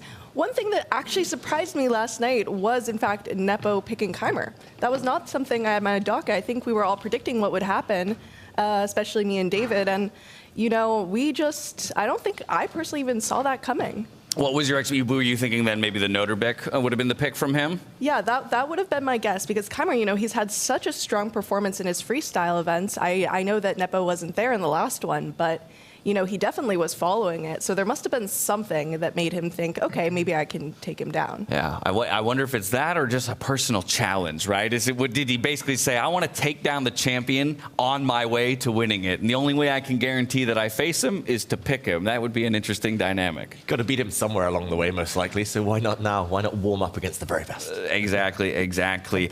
For yourself and looking at this field, I guess now narrowed down to 8 from the 12 that we originally started at. Who would you assume comes in as a heavy favorite? Obviously, Magnus Carlsen is going to be most people's pick, but he didn't necessarily perform to the degree that we expected of him in Weissenhaus, finishing in 3rd position. Was there anyone that you felt maybe was a dark horse entering this Parisian event? Well, I think, you know, Nodirbek is a very, very strong player, but he was a last-minute one, so he didn't have a lot of time to prepare. And I also know that, you know, he came here the day before, so jet lag could be a thing, and he's just been doing great so far. So that's definitely one to watch. I mean, there aren't a lot of dark horses. These are all very, very strong players. And Magnus, I think especially, would of course be my favorite. Just, you know, he might have had a little bit of a, what's the saying, a fire lit under his shoes or something? Yes, we'll go under the shoes and nowhere else. No, but it's exactly right. It feels like you can never count him out. I think until we maybe see, you know, what would be a pretty significant string of poor performances, that maybe that conversation would really start in terms of who is maybe usurping him for the top spot. But I think we're still quite a ways away from that. Yeah, we've been treated to amazing drama and fighting chess over the board, and you've been giving us some amazing content, Jules, on your channel, and it's been awesome to watch. Have you had a personal favorite one that's been awesome, that's been fun to shoot? Yeah. Oh, the one I just posted on my YouTube with Vidit and his wife, we played it where I was like, how do I have chances against Vidit? Which, of course, is impossible. So I'm like, okay, I need something. And we decided that she would do her best to try to distract him. So she was asking him math questions, asking like personal questions, trying to catch him off guard. And I mean, she just got to show up for that. Oh, it was so great. So that was a lot of fun to shoot. I enjoyed editing and posting it as well. So I think that was probably my favorite video so far. I mean, have you guys had just a favorite moment in the games today, a favorite moment in your experience commentating? I think my favorite moment today has actually been Nepo talking about the Nepo Gambit, it appearing in every single game except his own and the confession that we had from him. I thought that was really fun. I think that's a perfect pick. If I'm going to expand beyond today, I think it's got to be Magnus giving up his queen in favor of 3 minor pieces and then proving, that move to us. I think which will, I'll always want to call into question the willingness to give away a queen, such a strong piece, but you love to see someone use it to great effect. Doing it not once, but twice. Exactly. Same day. Why not? One of them against Nodirbek to beat him yesterday. My favorite moment is actually away from the chessboard. Games night. True. Where you always know when I'm lying, Jules. Yes, but I second-guessed myself because you made me second-guess myself. You're like, no, I'm not lying this time. So for you guys who don't know, they've probably explained this before. We play a game where there's good and bad guys. And, David is always the bad guy. And when he's the bad guy, we can always tell that he's the bad guy as well. Okay, I just want you to remember that you said that because you as well turned to me last night and said, I always think you're bad. And I don't know how I can get away from being painted as the bad guy in every situation. No, yeah, you really do give off bad guy energy. I don't know. What? You said David's always the bad guy, but is he good or is he bad at being the bad guy? No, he is, well, usually he has some tells, He smiles a little, he does a little He does wink. this. He goes catatonic. Yes. He starts disassociating. I don't know what you mean. But at breakfast this morning, he actually ended up fooling me a little bit, and I got in my head, and I lost the game for everybody last night. So I had a little bit of an axe to grind. So I went to breakfast, and I just saw him sitting down. So I just stand there staring at him for 3 seconds while he's talking with someone. And, it just broke my heart. But do you think that happens, on game nights when you play games like Avalon, you start having trust issues with your friends when you see them the next day? Oh, yeah, for sure. 100%. Well, Maxime Vachier-Lagrave, Fabiano Caruana, they both played yesterday, maybe, and now they're facing each other today. Maybe some trust issues there. But Jules, you were in Weissenhaus. You're now in Paris. The next leg is in the US. How excited are you about the Freestyle Chess Grand Slam Tour in general? Oh, it's just an amazing opportunity to be able to, at first, even just see the games in person has been a dream for me because for people who know me, I'm a huge chess nerd. And just being able to see these players that I've been hearing about my entire, chess time. I even, in college, fun fact, my professor did a segment on Magnus. So, there's just all these connections and just getting to see it's been a dream for any chess fan.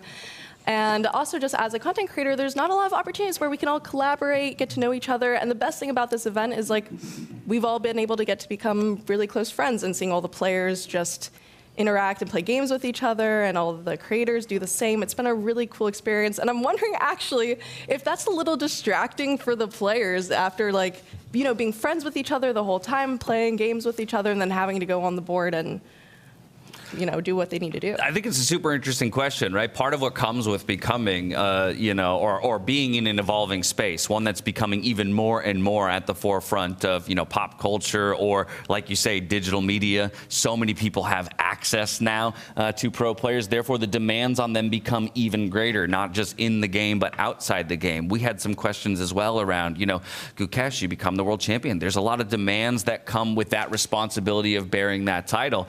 You arrive at an event like this, you're playing in show matches. Magnus is playing blindfolded against people. There's simul matches going on.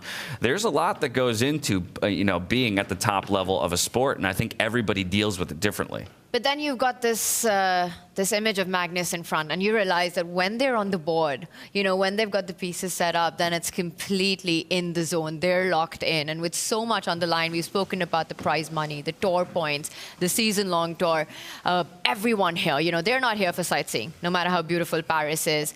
So going to be interesting to see how that plays out. Jules, I met you for the first time in Weissenhaus, and one of the big takeaways for me, one of the coolest things for me was that Jules is the one who comes up with the most interesting questions. And I want to ask you, what has been the wackiest, most interesting question you have asked these players in Paris?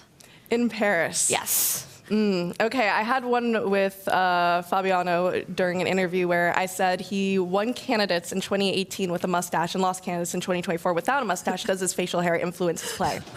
And he said no, but he likes getting haircuts before game because Okay. That used to be a So little bit just up here, just up top, not worried about what's Yeah, underneath yeah. the nose. Okay, fair enough. Although, I don't know, maybe you might have gotten in his head, though. Now he's going to be thinking about growing a mustache for the next candidates. If he doesn't win the next one, or the next one, he'll turn up, I know why it is. he'll turn up in 2040 with full beard. Facial hair sponsorship and everything to boot. We talk about being in Paris, and I think in some ways such a different experience to what we had at Waisenhaus, kind of that, closer knit perspective where we were all, congregated in one space. Have you had an opportunity to explore the city much and take advantage of just the sights that Paris has to offer? Absolutely, yeah. I'm very lucky to have a lot of friends here, and during the daytime, since most of our work is after the rounds, we've been going and exploring a little bit, just trying to make sure we're seeing stuff. So very lucky to be here. It is a really cool experience, and I think everyone's been really enjoying it a lot. Paris is beautiful. You couldn't ask for a better spot. Absolutely gorgeous city. Of the 12 players, is there anyone you've yet to be able to snag yet for an interview or some kind of content that you're really hoping to get a hold of? Well, some of the players run from me, understandably, because... Give us names. Yeah, we'll talk to them. Name it. Well, part of what I'm doing here is I do some of the post-game interviews, and I've noticed sometimes when players go to the hall, they see one of the team going to grab them, and they start dashing towards the car. But we managed to catch them, so I think we just maybe need a faster intern or something, or There you go. to Give us the name of the intern. Get them on a running program for real. They're going to be training from this day on. They need to start running. Yeah. But they've all been very, very kind. I know it can be very stressful in these kinds of situations, especially, if you look at Nodirbek prepping against Carlson, do you really want to take your time instead to do an interview? But they've all been so kind and understanding of the media presence and everything. And these are professionals. So they understand how to lock in and then kind of be their funny interview selves. Has there been one player that you've been surprised to meet that you were expecting them to have a very different personality from how it turned out to be when you actually see them here and you've got the best of the best here? I mean, since I've only really known them for their chess, it's kind of hard to say I had any expectations about personality. I did get to play a content game with Arjun Erigaisi where we were trying to it will probably be out later on the Freestyle page, but where we were trying to figure out where different players were born, what's the search history for different players. So he was actually very, very good at that game. So I was very impressed by that. But I think everyone's been very friendly. It's been a cool experience getting to talk with anyone.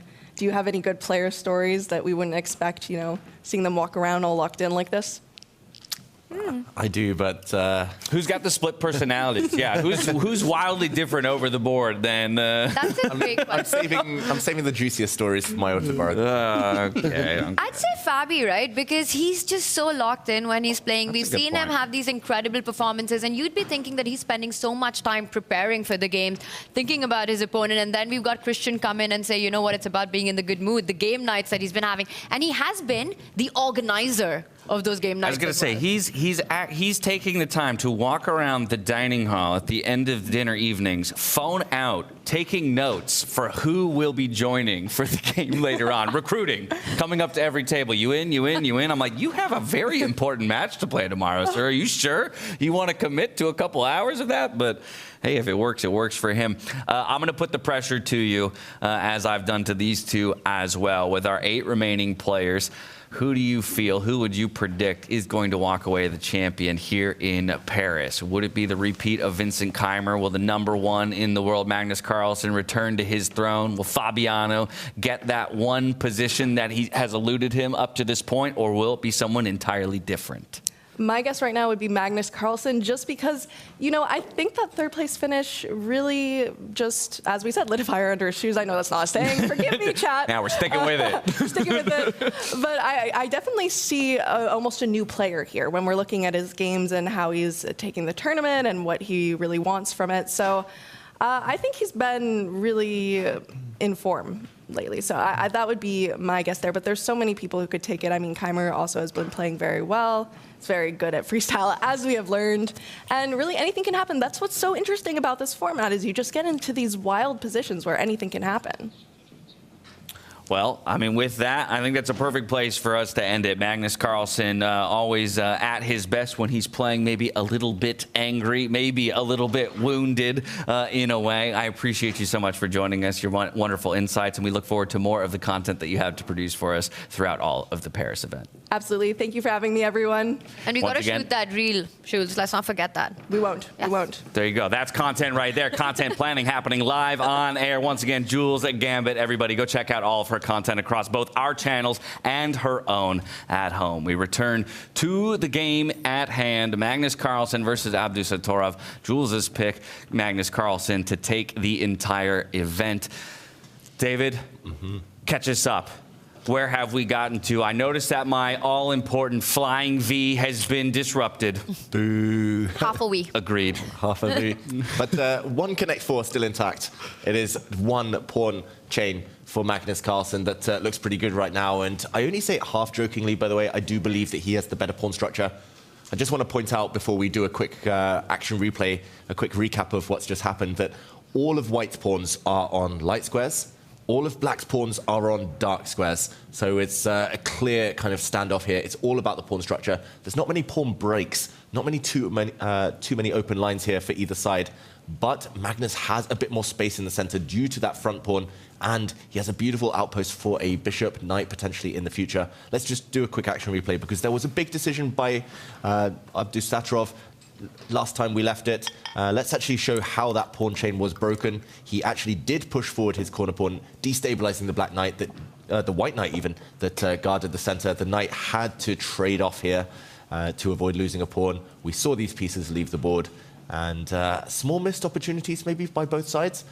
This pawn stepping forward, apparently gifting the advantage to Magnus Carlsen, and the reason is very subtle. I think the reason is that the black bishop actually needs to use this diagonal to find any life in the position. Once this pawn is pushed forward, this black bishop has been locked down forever behind its own pawn chain, a bit of a prisoner behind its own lines. Magnus Castles, not necessarily the best move according to the computer, but here, a really classy move, I think, from Magnus Carlsen, a very instructive one for everyone at home.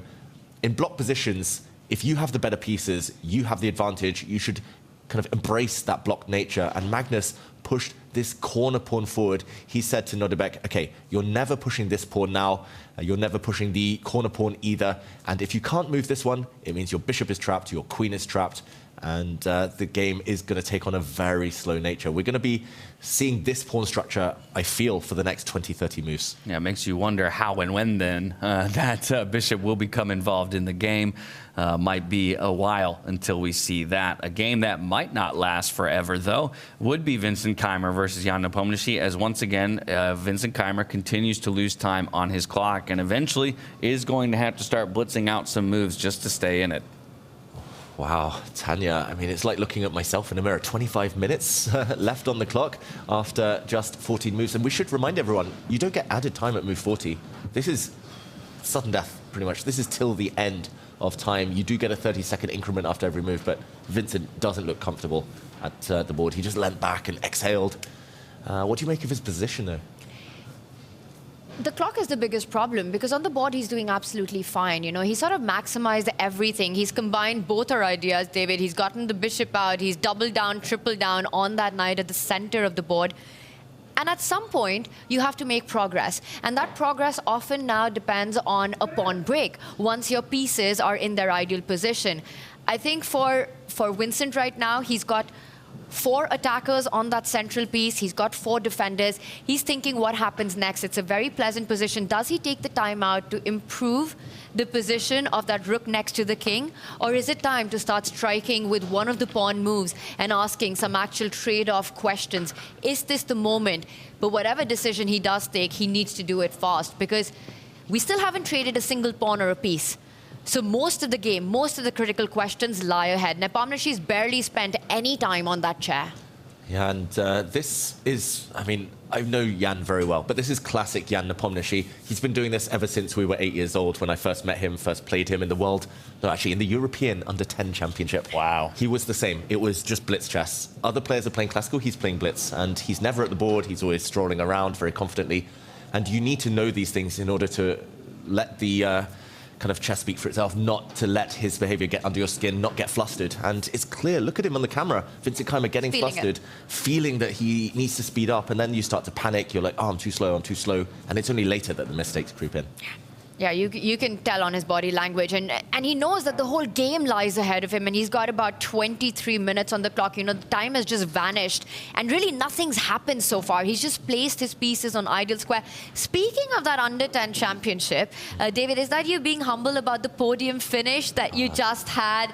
Magnus Carlsen finishing, I think, silver medalist, Jan Nepomniachtchi finishing first. And that was a different one, but thank you, Tanya, for bringing that up. And then a certain David Howell winning the bronze medal. Wasn't that the world under... That was the World Under-12 Championship in 2002, just yesterday. And that was the first time I ever got a high five from Jan Nepomniachtchi when I stopped Magnus in the final round from leapfrogging him. Was it also the last time? It was the last time Jan has given me a high five as well. He's given me many beatings across the years on the chessboard. I managed to take him down in the European Under-12 later that year, though. But yeah, the European Under-10, when I first met him, he was this cute little kid. He actually brought a notebook with him full of his opening notes, handwritten opening notes to the game, and he would just sit on the book throughout the whole game. And I don't think that would be allowed these days, but I just remember he had these habits already. He was blitz fast already back then. He had this cute little smile, so confident, so sharp, and already he was being talked about in those days as the next Kasparov. That was his nickname in Russian chess circles.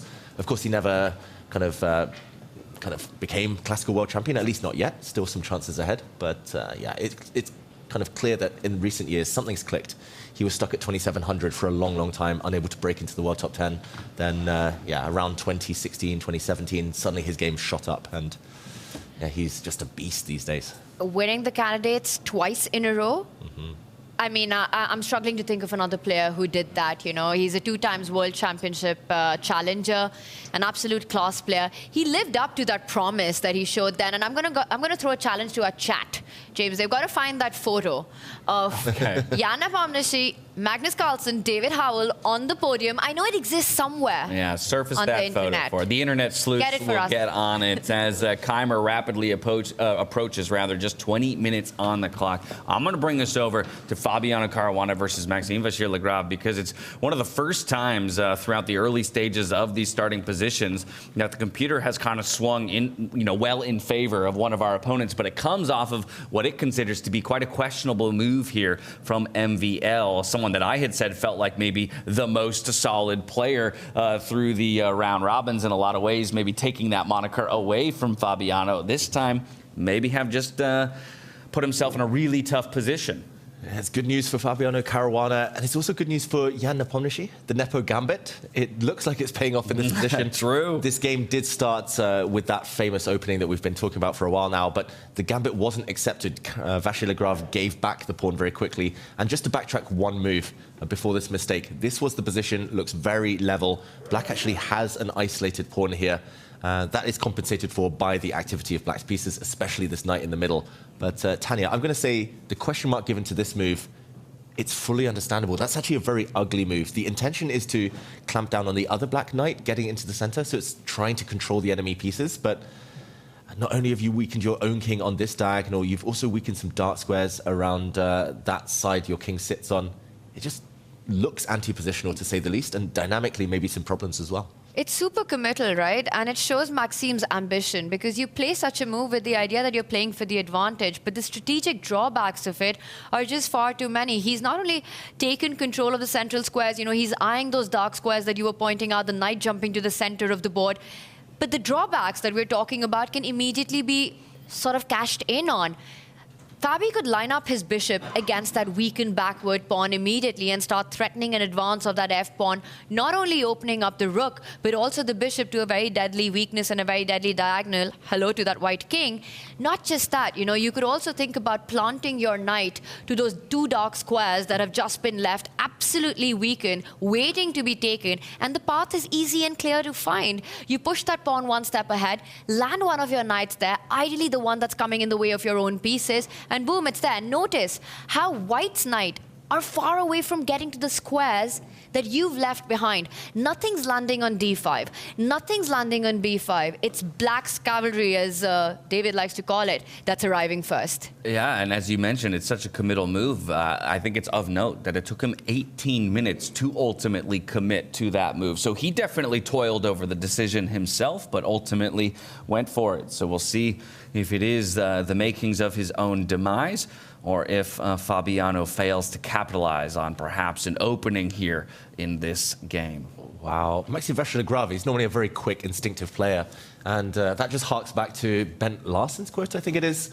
And Yasser Serouan's favourite phrase, long think, wrong think. If you overthink things, you often try to be a bit too clever. And actually, I think Maxime would never have dreamt up this move if you'd given him 5 minutes on the clock. It's only because he didn't like everything else so that he tried to be this ambitious.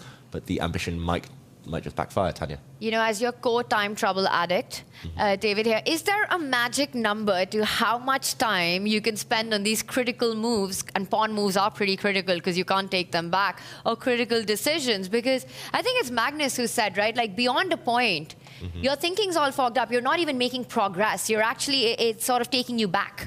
Yeah, I mean, I don't stick to my words here, but I have come across I have come to the conclusion that you should never spend more than 10 minutes a move unless it's hard calculation where you have to go really deep and you have to double check things and you have to be 100% sure, kind of far down the line, what your evaluation is. If it's just a strategic decision, like this pawn push, it's just about covering squares, it's about limiting your opponent's pieces. If it's a strategic thing, never more than 10 minutes. I don't stick to it myself. I often spend 20 minutes and I'm like, wait, I've just wasted so much time. But I think that is the sweet spot, 10 minutes maximum, because then anything after that, you're just kind of regurgitating same thoughts or not trusting your own instincts, which is really important at this level. Yeah, but the big difference between you and me, David Howell, is that with seconds on the clock, you still go on to crush your opponents. Getting older, it's becoming harder and harder to do so. But You it's a curiosity, though, what each player might set for themselves as kind of that line or that metric of time, right? How much is, maybe the bare minimum, or where is that point where on a move I look over at the clock and go, okay, I really have to come to a conclusion here soon, or I'm putting myself in a further disadvantage later down the line. And Fabi senses it, I think he's pretty surprised with this big committal decision that Maxime's taken, a pawn that's very close to your own king. I can't imagine a reality where Maxime wants to castle the other side of the board. It's too far away, too many things have been opened up. So huge decision, could backfire. Fabi thinking about how to cash in on this, perhaps. Yeah, we should reiterate, it's not a losing blunder by Maxime Vachier-Lagrave, but it's certainly going to put him in a bit of trouble. Especially, I think, one of those two moves, pushing the black pawn forward or bringing the bishop out. I'm loving the second suggestion you mentioned there, Tanya, just because it plays against the white knights. White knights there need 4 or 5 moves to get to any good squares, and by then Fabiano will have created threats. So we'll check back in a bit later, maybe. I don't know about you two, but I think it might be wise for us to take a little trip around the horn, just kind of touch base with each of the boards, as we do have 6 total boards in play. I think naturally from here we'll jump down to Hikaru Nakamura versus Arjun Erigaisi, where I see a white knight has infiltrated into the black position. And again, Arjun continues to hold what is a slight advantage that he had created for himself. Perhaps Hikaru, as we said, maybe not navigating the Nepo gambit as cleanly as some of his other counterparts playing the black pieces had, and now all of a sudden he is on the back foot. Yeah, and Arjun's also hanging on to that extra pawn. He hasn't given that away, so that's one healthy extra pawn. Now imagine any endgame that happens with the pieces off the board. That's going to be a deadly passer that Arjun already has. So Hikaru needs to keep all the minors and the majors. David, he has set up that battery of the bishop and the queen. Yes, the white knight is all the way across to Hikaru's camp. I think the key idea is to get the queen to assist that knight. You really want to land on that square that Arjun had earlier highlighted, creating some threats. Most of Hikaru's army is on the right side of the board. You want to get your play going, the attack going. And I think if it wasn't for this one big threat, actually Hikaru has quite good compensation. But there are concrete problems to deal with right now. Yeah, big concrete problems. My first instinct was to actually just move this bishop, just to put a couple of moves on the board, to remove this very powerful white knight. But then the white queen does swoop in, creating the threat of checkmate in just one move, capturing this pawn, backed up by the knight. And actually, if you ever take this piece off the board, this white pawn is going to be a real bone in your throat. It's going to be something that's going to make you feel uncomfortable for the short term, long term, and this pawn might just be falling off the board. So current position, Arjun Erigaisi doing everything right. Hikaru needs to somehow stir up some tactics along this diagonal, otherwise he might be facing an ever-growing disadvantage. Yeah, the fragility of the position for Hikaru not to be overstated here. And so with that, let's hop down to the bottom bracket. Let's start with Gukesh versus Richard Rapport, where once again, Richard Rapport, one of our more creative players, or as we've cited all tournament long, has decided to challenge there on the 6th rank by pushing the pawn yet again, supported by that rook, and now giving Gukesh a good think. Yeah, it's another Nepo gambit, essentially. He's been down a pawn for most of this game, Gukesh. Just to mention, rewind one move. This pawn was doomed anyway. So he is one pawn up, Richard Rapport. He grabbed a pawn as early as move 3. But now this pawn is attacked 3 times by the 2 black knights and by the black rook. It was falling, so he wants to give it back now, but ruining Gukesh's pawn structure in the process. And now, just to put one variation on the board, for example, if the pawn is captured, suddenly it's level material, almost symmetrical pawn structure, but white's piece is far more active than black's. There's already a threat. The black rook is clearly the worst piece in this position, whereas white's rook might soon be unleashed on an open line. It's a small thing, but definitely in white's favor here. I don't think there's any risk for Rapport. Meanwhile, Gukesh has some questions to answer. Okay, from there to our other bottom bracket bout, it's Vidit Gujrathi versus Praggnanandhaa. And over there, as we had talked about early on, this was one of the boards that followed that top engine line from the beginning with the A4, A5 push by both players. And of course, we now see that used to the effect of getting that rook unlocked and into the game, at least for the side of Prague. Vidit still may be struggling to find a way to get his opposite counterpart rook involved in the game. But while all of that might be true, fairly even game state.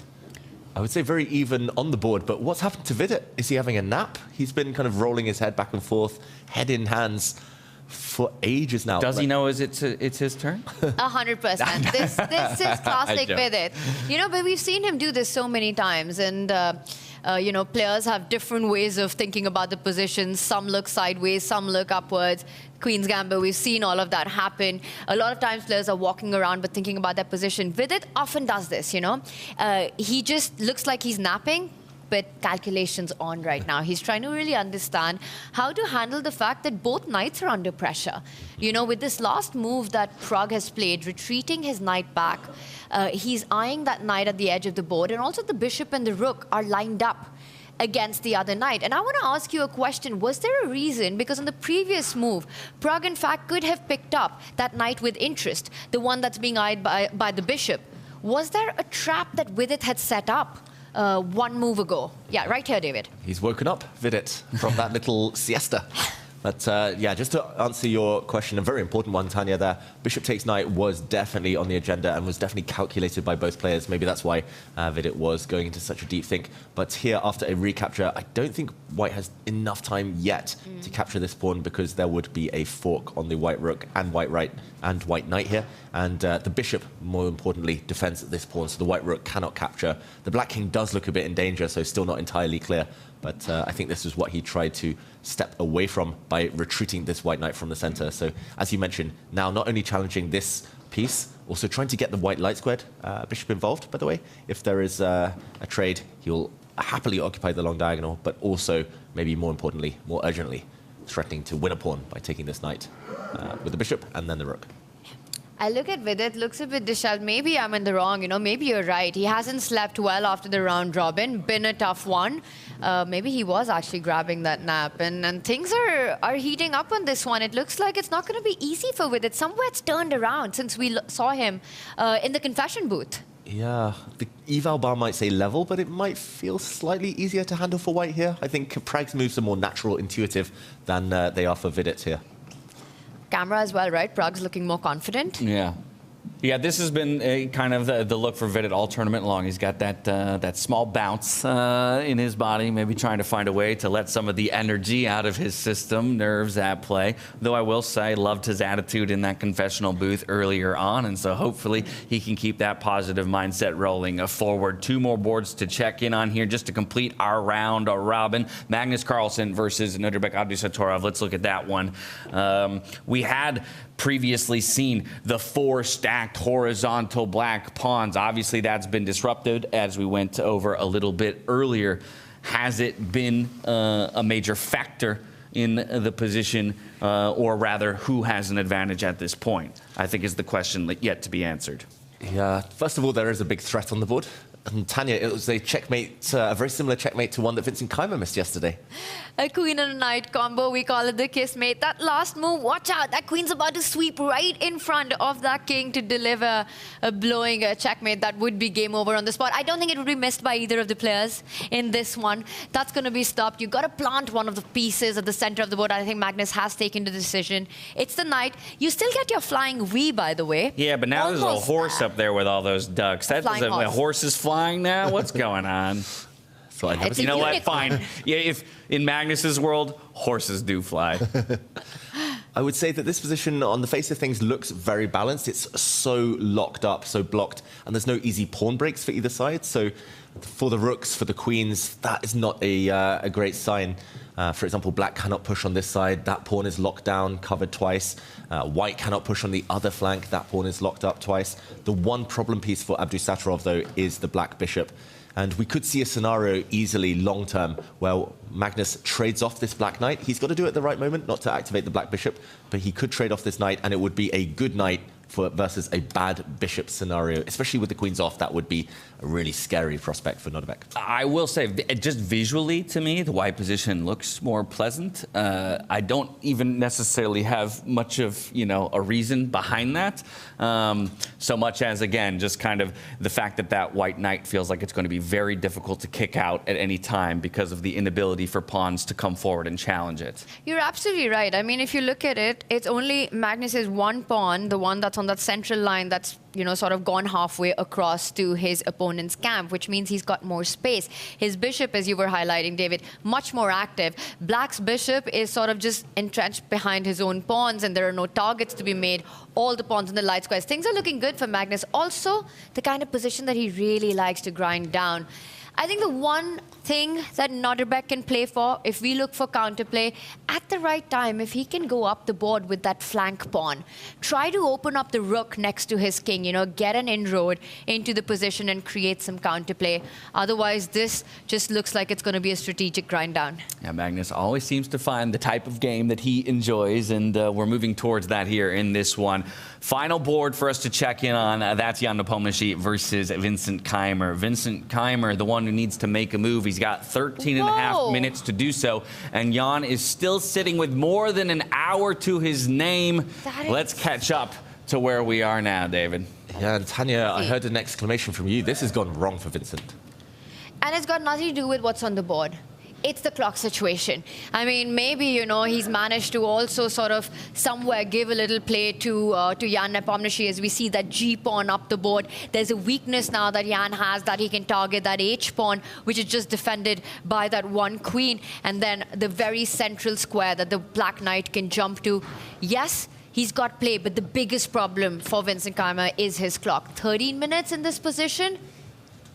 This is almost suicidal to spend this much time when, I mean, all the pieces are still on this board. The play hasn't really begun. That's the thing. That's the thing. There are still 32 pieces on the board. Like, what's going on?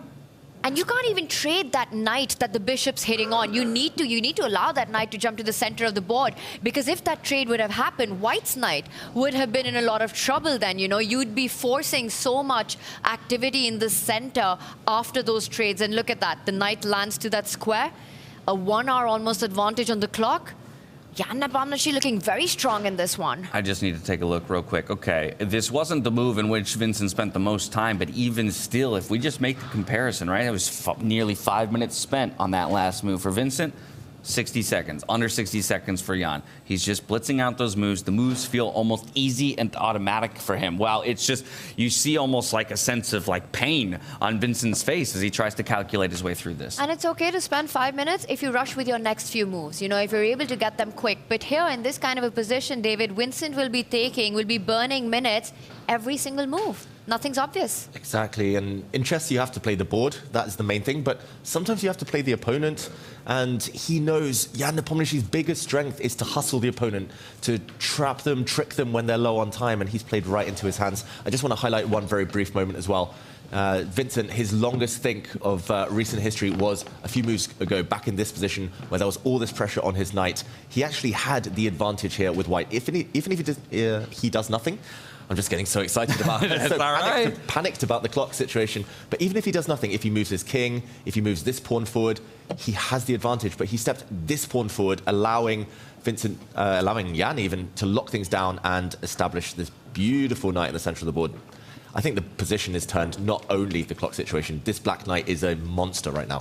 Well, and as we talk about spending some minutes on the clock, we're going to spend a few minutes stepping away. But don't worry, we're not going to rob you of any of the chess action. As we take a short break just to go ahead and hydrate and retool for the second half of the day, we're going to leave you on that marquee matchup of Vincent Keymer versus Jan Nepomniachtchi. And we'll come back to guide you through the rest of the action soon enough. See you soon.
Are you curious to play freestyle chess but don't know how to?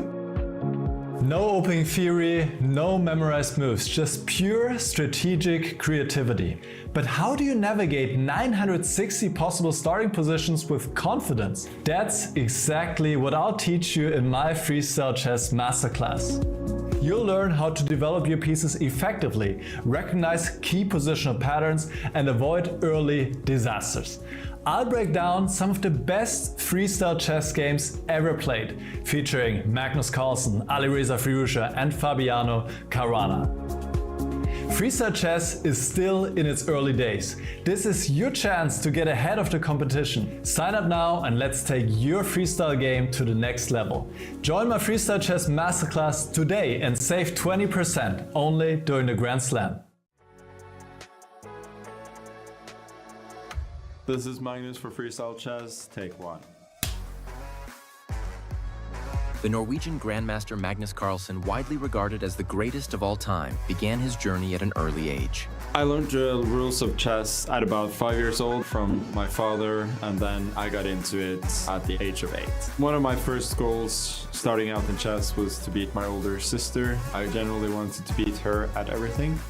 Undeniably, the 5-time world champion, known for his dominance across all formats, also needs time to unwind. I only started getting into golf a year and a half ago, but I'm loving it. It's good to get out in nature, get some fresh air, and hacking and whacking for a few hours. The first ever winner of the Freestyle Chess Greatest of All Time Challenge 2024 at the Weissenhaus. He co-founded Freestyle Chess alongside Jan Henrik Büttner, setting a new statement as a leading figure for a bold new chapter. Freestyle is very important to me. It's something I've wanted to do for a long time, and it's going to be interesting to see how it develops from there.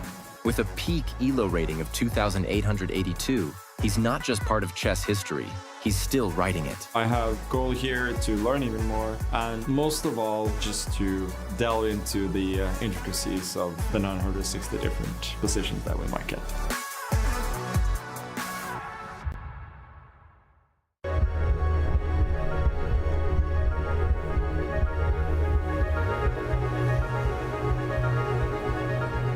Welcome to the 2025 Freestyle Chess Grand Slam Tour.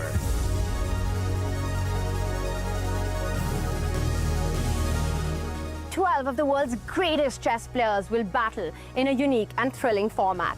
No opening preparation, no memorized lines will help the grandmasters here. Only creativity, skill, and instincts. That's because all games are played in Fischer Random, also known as Chess 960, or as we like to call it, Freestyle Chess. Before every game, a new starting position is drawn, challenging the players to rely on their creativity and intuition. And with a $750,000 prize pool, the stakes couldn't be higher. Over 8 days, the Grandmasters will compete for first place and Grand Slam Tour points with the hopes of becoming the 2025 Freestyle Chess Grand Slam champion for all 5 tournaments around the world. The first 2 days is the round-robin phase. Every grandmaster plays each other once over. 11 rounds with a rapid time control. 10 minutes with a 10-second bonus per move. And if needed, 10 tiebreakers will decide the final standings. The top 8 grandmasters advance to the knockout phase, 1 round every 2 days, with 1 game per day in a classical time control. 90 minutes plus 30 seconds per move. And to reward the best performers of the round-robin stage, the top 4 players choose their opponents from the bottom 4. Players who get eliminated don't go home. They continue fighting for rankings in a separate bracket. Every win still counts, in points and in dollars. And if matches end in a tie, get ready for an epic tiebreak. We begin with a rapid match, and if it's still tied, there'll be a blitz showdown with 5 minutes plus 2 seconds per move. And if there's still no decision, we will watch a final Armageddon standoff. This format ensures that only the most adaptable, resilient, and fearless chess player will triumph. No second chances, no shortcut, just pure chess brilliance. Who will rise above the rest and claim the $200,000 first prize? World, are you ready? The greatest chess talent from around the globe. 8 action-packed days. This is Freestyle Chess.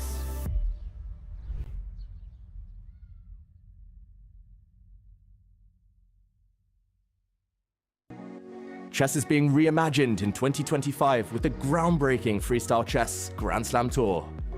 Together with Magnus Carlsen, we call it freestyle chess, played according to the rules of Chess 960. This format ensures thrilling games from the very first move. Why? Because the arrangement of the back pieces is drawn at random before the start of each game. In total, there are 960 different starting positions. The arrangement of the pieces in the first and 8th rows is randomly arranged, but symmetrical. The only condition is that the king must always be placed between the rooks, and the bishops must also be on different colors. In freestyle chess, players can't rely on memorized openings. In other words, they see positions they have never seen before and must invent new strategies right from the get-go. The first 2 days will start with an epic round-robin stage in a 10-minute plus 10-second increment time control. Then, the top 8 players will advance to the knockout stage. Time controls will be lengthened to a classical format where players will have 90 minutes and a 30-second increment for every move. Throughout the tournament, we will witness the best talents in chess play at the highest level of Chess 960. Get ready to experience chess in a new dimension at our Paris leg of the 2025 Freestyle Chess Grand Slam Tour.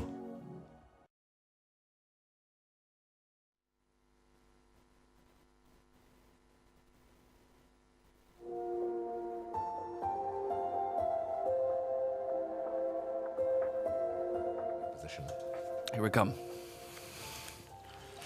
And we're back, joining you in this heated chess action here at the 2025 Freestyle Chess Grand Slam Tour in Paris, France. We left you on the Nepomniachtchi versus Vincent Keymer matchup because it does pit our #1 seed out of the round robin, challenging our defending champion from Weissenhaus here in the quarterfinals. And it's looking quite scary here from Vincent when it comes to the time on the clock. David, let's just go ahead and relive the moves that occurred while we took a moment to catch our breath. Yeah, although the clock situation's still not looking great for Vincent Keymer, the board position, I think he should be very happy with recent developments. There was a quick flurry of moves in that short break, and let's break them down for you. We left it just a few moments ago with this position, the Black Knight landing into the center of the board, and Vincent Keymer now prevented the Black Pawn from marching further forward with a block. And here I think Jan Nepomniachtchi should have kept the tension a bit longer. He could have, for example, moved the Black King forward. He could have just kept the tension, forced Vincent to burn more time. But the first trades of the game occurred.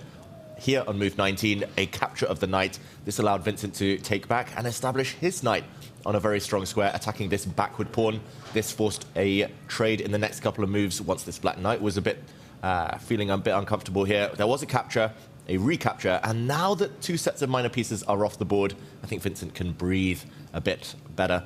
Jan Nepomniachtchi was aimed to target this pawn, but it's been nicely defended, and Vincent has much more control. Yeah, can maybe breathe a little bit more, but definitely the pace of play also picking up as it necessarily needs to do so, just for Vincent to stay locked in it. From here, I'd like to zoom out. Let's get that bird's eye view, not just of the boards, but more so the evaluations, so we can see who maybe currently holds an advantage of some kind in each of their games. As you can see, they're fairly balanced across a number of our boards. Arjun, though, is what jumps out to me, Tanya. He's kind of had that slight advantage throughout the majority of the game, still looking for the way that he'll ultimately capitalize on it. All the boards on the right side of our screen, it looks like favors white. Magnus, Arjun and Richard Rapport, while more balance on the left side, you know, with Fabi a little edge over Maxime Vachier-Lagrave. With it also, we checked in with him, had a bit of trouble, but Arjun Arjun took that pawn early on. He accepted the Nepo gambit, never gave it back to Hikaru, so Hikaru is still struggling in that position. That, what was it, 96 defense resource points given by David? He's got to bring that on right now in this game because this looks like big trouble for him. 96 from David, 99 from Twitch chat. We'll see which of them is correct in the end. It's going to probably have to be a performance of 99 at this point for Hikaru to find a way out of this one. Just want to make one observation here. Just look at that bottom left of our screen, still at 57. The guy never even touches 60. I mean, regardless of who he's playing, what's going on the board. And David, when we checked in last, maybe we'll backtrack this a little bit, because it's such an aggressive attacking game where Hikaru's trying to survive this onslaught, down being a pawn, down defending that tender spot on c7. How did we get here? And what are the chances that Hikaru saves this? Oh, I think they are disappearing, those chances already. The advantage has been growing over the last few moves. Let's jump back in time. Just a few turns ago, we last left it with the White Knight hopping into the center, about to land on a beautiful outpost, one that's protected by the extra pawn as well. The Black Rook preemptively sidestepped. The Knight now jumping in, and it was here where Hikaru decided to retreat. Threat along this diagonal, blocked. And 2 dubious moves in a row from Hikaru Nakamura. He pushed this pawn forward and now retreated his knight. Looks good for Tanya. Well, looks good for White Tanya, I should say. Water, honey, David. All right, we'll get to some of that as we dive deeper into that. You okay? Okay, great. So we've got this position now on the board, and I completely agree. I mean, that C7 pawn, you got to double down on it. You've got your knight there. The queen can land there. What Hikaru's counting on is a knight jump to that central square to be able to defend that pawn and hit a piece if it was to land on that F4 square. For Arjun, he's got one stallion up the board. Another one can join the party. We've got, pony, knights, horses, stallion. I feel like these are the 4 monikers, depending on their strength. Mares, foals. Oh, okay. Haven't seen a position where we could use that one, but that's good. So ponies? Yeah. Yes, ponies for sure. I mean, that's no pony right there. That's an absolute stallion, a kraken, as Grandmaster Peter Swidler would call it. And the other one, also coming to the center of the board, hitting that bishop, destabilizing the position, and once Arjun's 2 bishops, which haven't made a single move in the game, they haven't yet made an appearance, land on one of those diagonals. I'm eyeing that H2 to B8 diagonal, if he can just draw a line across. Once it gets to that square, things are going to get extremely tricky, and all of that's coming. It's not even far away in the future. And what's the clock situation? Arjun's up on the clock. Yeah, as he always is. And the white light squared bishop, we shouldn't forget that piece, because that also has a really nice diagonal to stare down at a rook, taking away that hopping square for the black knight that Hikaru wants to use. I don't really see what his next few moves are, Hikaru. That's the downside. You're already down a pawn. The opponent has like 3 or 4 natural moves. The knight, the pony coming into the center, the white bishop improving. It's clear what Arjun wants to do next. For Hikaru, far less clear. He's going to need all 99 of those defensive points in order to hold this game. Also against one of the best attackers, the hottest attacker in world chess right now, Arjun Erigaisi. Yeah, well, our focus is on a lot of the Clydesdales out there on the board. I am taking note of all of the pawn positions there. I mean, those 3 white pawns completely disconnected from each other in a way, as well as that one lone black pawn sitting there in the center of the board. Which of these is the easiest to target? Which one feels like it's the linchpin to the position for either player? I think they're a strength right now for Arjun rather than a weakness in the position, To your point, James, perhaps if the pieces were traded off and there wasn't so much attack, then we could see the majors that Hikaru has can start hitting these pawns and even try to win them. But right now, it's not about that. It's about getting to the king. With all the pieces on the board, that's the big target. I don't think it's the pawns. It is Hikaru's king. So yes, that's a long-term plan for black, but right now, the fact that they're over the halfway mark, they actually take away a lot of squares from Hikaru's minor pieces. They also establish control for that knight to stay at that point for a long amount of time. If it's traded, a beautiful pawn takes its place. It's a huge strength in Arjun's position. Yeah, this is the key duo. It's the white knight entrenched on this beautiful square, and it's the pawn, the extra pawn, the pass pawn, that supports it. A knight is always stronger on an outpost when it's protected by a nice pawn like that. I mean, that knight in particular makes the position of that black rook feel awful. To get it into the game, right, you would either want to maybe castle its way into the game, but that would put it in a precarious position. So then you're thinking about, okay, can I launch my pawn along the A file in order to get my rook involved? But that just feels too slow. And there's another pawn that's guarding your horizontal move from that point forward. So it almost feels, again, like we're playing without a piece for the remainder of the game. And I'm just looking at our camera right now, and the 2 visuals of the player. You've got the blue, you've got the red, you've got a bit of white. We're in France, we're in Paris. Just makes perfect sense, everything.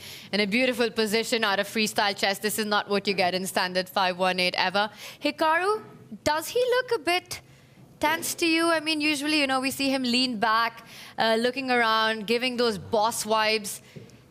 He's not been making as many faces as we're used to from Hikaru. I don't know whether that's because he's trying to just keep more of a poker face in general these days, or whether it's because he is feeling a bit tense and trying to will himself to play a bit better. I will say during the play-ins, during the round robin, he was nowhere near his best. Okay, he got into the top 8 because he's Hikaru and his baseline is already very, very high. But especially yesterday, he was losing a couple of odd games here and there, playing super passively. It was quite a one-sided game against Magnus. He was just playing for a draw in multiple games. He wasn't attacking ever. Hikaru wasn't playing on the front foot. And here, pawn down, reacting. He's not getting the good positions to start with. And Arjun's taking his time to think how to develop this attack. Everything's beautifully placed. He needs to just plan where to put those bishops and how to get it. Huge update, by the way, guys, on the Magnus Nodirbek board. And I feel like we should find a moment to go to that one. There have been a lot of changes. Nodirbek trying to create his own attack. Whenever we find the moment, I think that's where we should head to next. Now let's jump straight over to that game.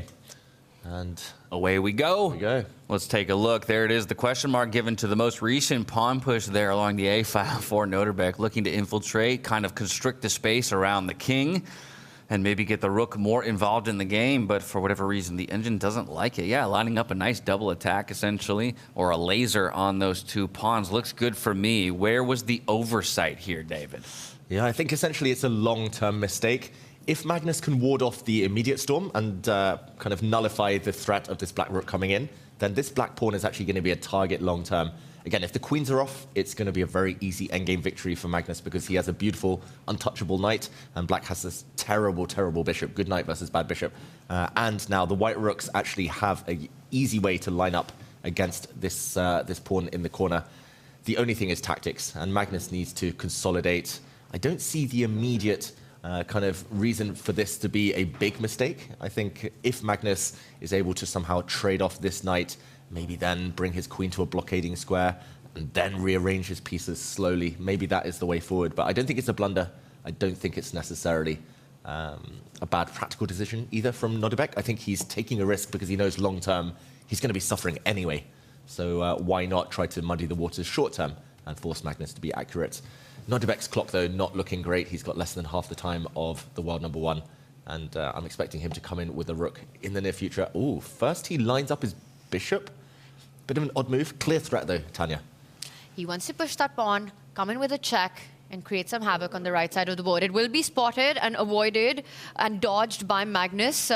Perhaps by a king move is something that comes to mind. Just take care. Very often when you have the strategic positional advantage, one way to play is go on prophylactic mode. You preempt your opponent's threats and simply stop them. You don't immediately have to think about, hey, do I break in with that c-pawn moving 1 step forward? Am I looking for trades at the center of the board? For example, right now it does look like Magnus could win a pawn, but I think that just allows immense counterplay. Yes, you trade with interest with that extra pawn, but then that discovered check, as we call it, with that pawn moving 1 step forward, would give Nodirbek exactly what he wants in the position. I think he just has to sidestep this, keep all the trumps in the position. Yeah, Magnus has 2 moves, essentially. You cannot allow a check. You cannot allow the black bishop into the game. So he either needs to take the knight first, or he needs to move his king out of the way. Just to show, I think I've come across Nodirbek's, or I've tried to deduce Nodirbek's idea. If the white king does sidestep, the black rook will come down now. And Magnus's plan all along was to capture this black knight. But now if you do capture the black knight, this move is flicked in with a check. And just in time, white needs to sidestep, and then black is able to take this pawn. And white's queen is actually caught in 2 minds. Doesn't really want to move from where she is, a nice blockading position. So I think maybe more accurate, rather than allowing that pawn to drop with a check, would be first to flick in this capture. If Nodirbek tries to launch the double, or sorry, the discovered check now, then the white bishop could save itself, come back and block, and white has pocketed a knight in the process. So Nodirbek would have to recapture, and now stepping forward to this square with the king. Now the black rook taking this pawn wouldn't come with check. If it does come down, even the white king could step forward and save the day, attack the rook, protect the pawn, and force black back. Sooner or later, this pawn in the center might drop. The power of the king in the late game. One of the most powerful pieces if it can get in close, and that would be the threat on the rook there. So a couple of different iterations for each of these players to calculate through. And as we return to the live position, there you have it. We're delivered an answer as soon as we asked the question. Yeah, now Magnus will move his king, most likely 1 step forward. And I think the reason actually the question mark appeared for Nodirbek's decision earlier is he's allowed white's pawns to connect. There were no pawn breaks earlier, whereas now, something you mentioned, Tanya, c5 in the air. This white pawn stepping forward might actually just crack open the black king in the short term. You know, all these trumps that we're talking about, this good knight versus bad bishop in the middle game and in the end game, you know, whether pieces come off the board or you fight it out here, it feels like Magnus has a huge advantage. Are we saying that Magnus takes the lead in this match? Is that our prediction? Oh, definitely. From this position, I would have tremendous confidence. I don't want to be harsh, but this actually looks like a simultaneous game where it's like your opponent creates a couple of threats, you just knock them back, and you just take all the positional advantages, and without calculating anything, you just win. It just feels like he's going to either trade queens somehow on this diagonal, or he's going to break through now, Magnus, or he's just going to pick up some pawns. And it's just good knight versus bad bishop. It's like the 101 of positional chess. And that's the toughest thing, right? When you know that even going into a different phase of the game is not going to help you. Even in the end game, you're not surviving this one. In the middle game, your opponent's the one who's coming for your king once that pawn moves one step forward. Nodirbek thrives on counterplay. He thrives on ideas where he can create his own tricks and attacks. And right now, it's hard to imagine even a single piece of Nodirbek crossing the halfway mark. Well, Magnus looks to be in top form here through the first round of the quarterfinals, and he actually treated us to another confessional just recently. Let's see what he thought around the mid stages of this game. Yes, to building on what I said earlier, I think he's definitely not made the most of his position, and I'm now more or less completely stabilized. Trying to win this position is going to be very, very tough. Even though he has no active play, he's still very, very solid. And I kind of had to castle queenside. But if I want to play for a win at some point, I will probably have to walk the king all the way on the other side, which is practically not going to be super easy to do. But I anticipate that the light squared bishops probably will be traded at some point. And yeah, and then I'm just sitting there with the knight on e4. He will either have a knight on d4, maybe on f4, and then we go around. I think it's too risky for me to start pushing on the queen side. So yeah, I really have to try and bring the king around if I want to try and win. It's going to be hard, but we'll see. I think this is one of the peculiarities of freestyle, that his king is excellently placed in the sense that he can castle to both sides, which I think could be sneakily important. Like once I start attacking, he can just run away in one move. This does, however, mean that he cannot really move his rooks, but I think there are plenty of ways for him to sort of move back and forth without doing that.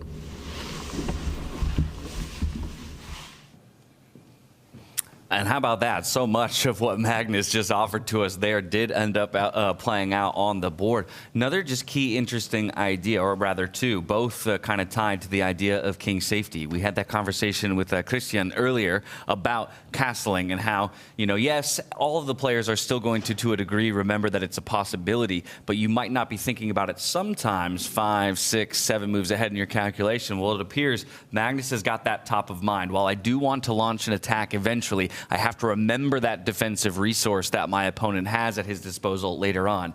But coupled with that, I think it's incredibly interesting how he talks about having to walk his king to the other side of the board just to enable the offensive maneuvers that he wants to go for. Maybe an idea that you can help explain a little bit more, David, because to me, that just almost feels like a waste of time, spending that many moves just to get the king to a specific square, a specific point of safety that now I feel like I can start playing the game. Yeah, there's been a huge pawn sacrifice from Nodirbek, a huge decision just on this last move. We'll break that down in a moment, but first to recap what Magnus was talking about, I'm going to bring it back to around here. He was talking just a few moves before this moment, but if we look at the pawn structure, it does look like White's king is a bit airy, and in order to break forward, you have to play on this left side of the board. In order to go for the black king, you need to push pawns, but that also weakens your own king in the process. I think his plan, if Nodirbek hadn't broken forward and gone for immediate chaos, for example, let's say black waits, we would have seen some maneuvering moves here from Magnus. Maybe the white king would now start stepping across, and you can definitely see how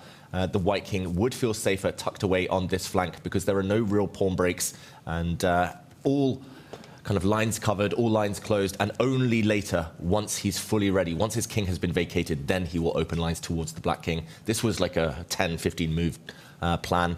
Life plan here for Magnus, but of course Nodirbek cut across all of that by earlier pushing his pawn forward. And if we catch up with the live position, it was this pawn move, the question mark move that appeared, that kind of swung things in Magnus's favour. We saw the bishop for knight trade just a few moves down the line, and Nodirbek going for the chaos because he knows he's busted long term. Why not try some tricks? He's trying to get his bishop into the heart of Magnus's position. In chess, as in life, not everything goes to plan. So while it was a brilliant idea, thinking forward there from Magnus Carlsen, Nodirbek still has his opportunity to be a part of the conversation, and he's going to make his voice heard here by throwing a pawn forward and look to make things a bit messier. He wants to make them messy for sure, but you know, brave and desperate are two sides of the same coin, and this is desperate. He knows he can't just sit and do nothing in this position. Magnus will steamroll it with all the ideas that he's been highlighting. Get the rook at the right square, just break open on that c-pawn. So whatever it takes, even if it comes at the cost of a pawn, Nodirbek needs to make that chaos happen. And I'm trying to figure out what the idea of this pawn sacrifice is. There are two ways that Magnus can have that extra pawn on the board. And to me, it feels like you always want to take it with your side pawn. You know, why would you want your central pawn go towards the flank? General chess wisdom is you bring your side pawn towards the center of the board. Also, if you were to grab with that f pawn, you open up the f line for Nodirbek's rook. And also, just notice how Nodirbek keeps looking up at Magnus every second. That's got to be a little unsettling right there. So if Magnus was to pick that pawn with that side pawn, and I think he's made his decision, I would bet that it was the h-pawn that grabbed the g-pawn. Wow. And I would have lost that bet. Magnus decides to not give a free hand to Nodirbek's flank pawn to at some point move ahead. Instead grabs it, destabilizes his knight. But now Nodirbek can plant his bishop to a very juicy square and start hitting that knight, making sure that it walks away. Yes, it's an extra pawn, but has Nodirbek managed to create some bit of chaos in the position? Well, he's improved his bishop. He's given his bishop some life. We were talking about that being the problem piece. And okay, a knight protected by a pawn is nice. A bishop protected by a pawn also nice. So I'm expecting him to drive that bishop forward. Just to mention your point, Tanya, I would also probably have just taken this pawn this way. We're taught from a young age, captured towards the center. Right. But here, I think he might have feared and then a second pawn sacrifice, Magnus, this pawn stepping forward, and only now bring the bishop in. And the black rook definitely has some targets. And the pawns all a bit loose. They don't protect each other. Of course, Magnus still has an advantage here with white, 2 extra pawns, but he wants to also open up lines for his own rooks, potentially. Yes, the black rook has an open file, but now the white rook can challenge. Most importantly, this square, the entry square, is covered by the white knight, so no inroads. And if black does post up the bishop, as we're expecting right now, then Magnus, I think, is just going to sidestep, challenge.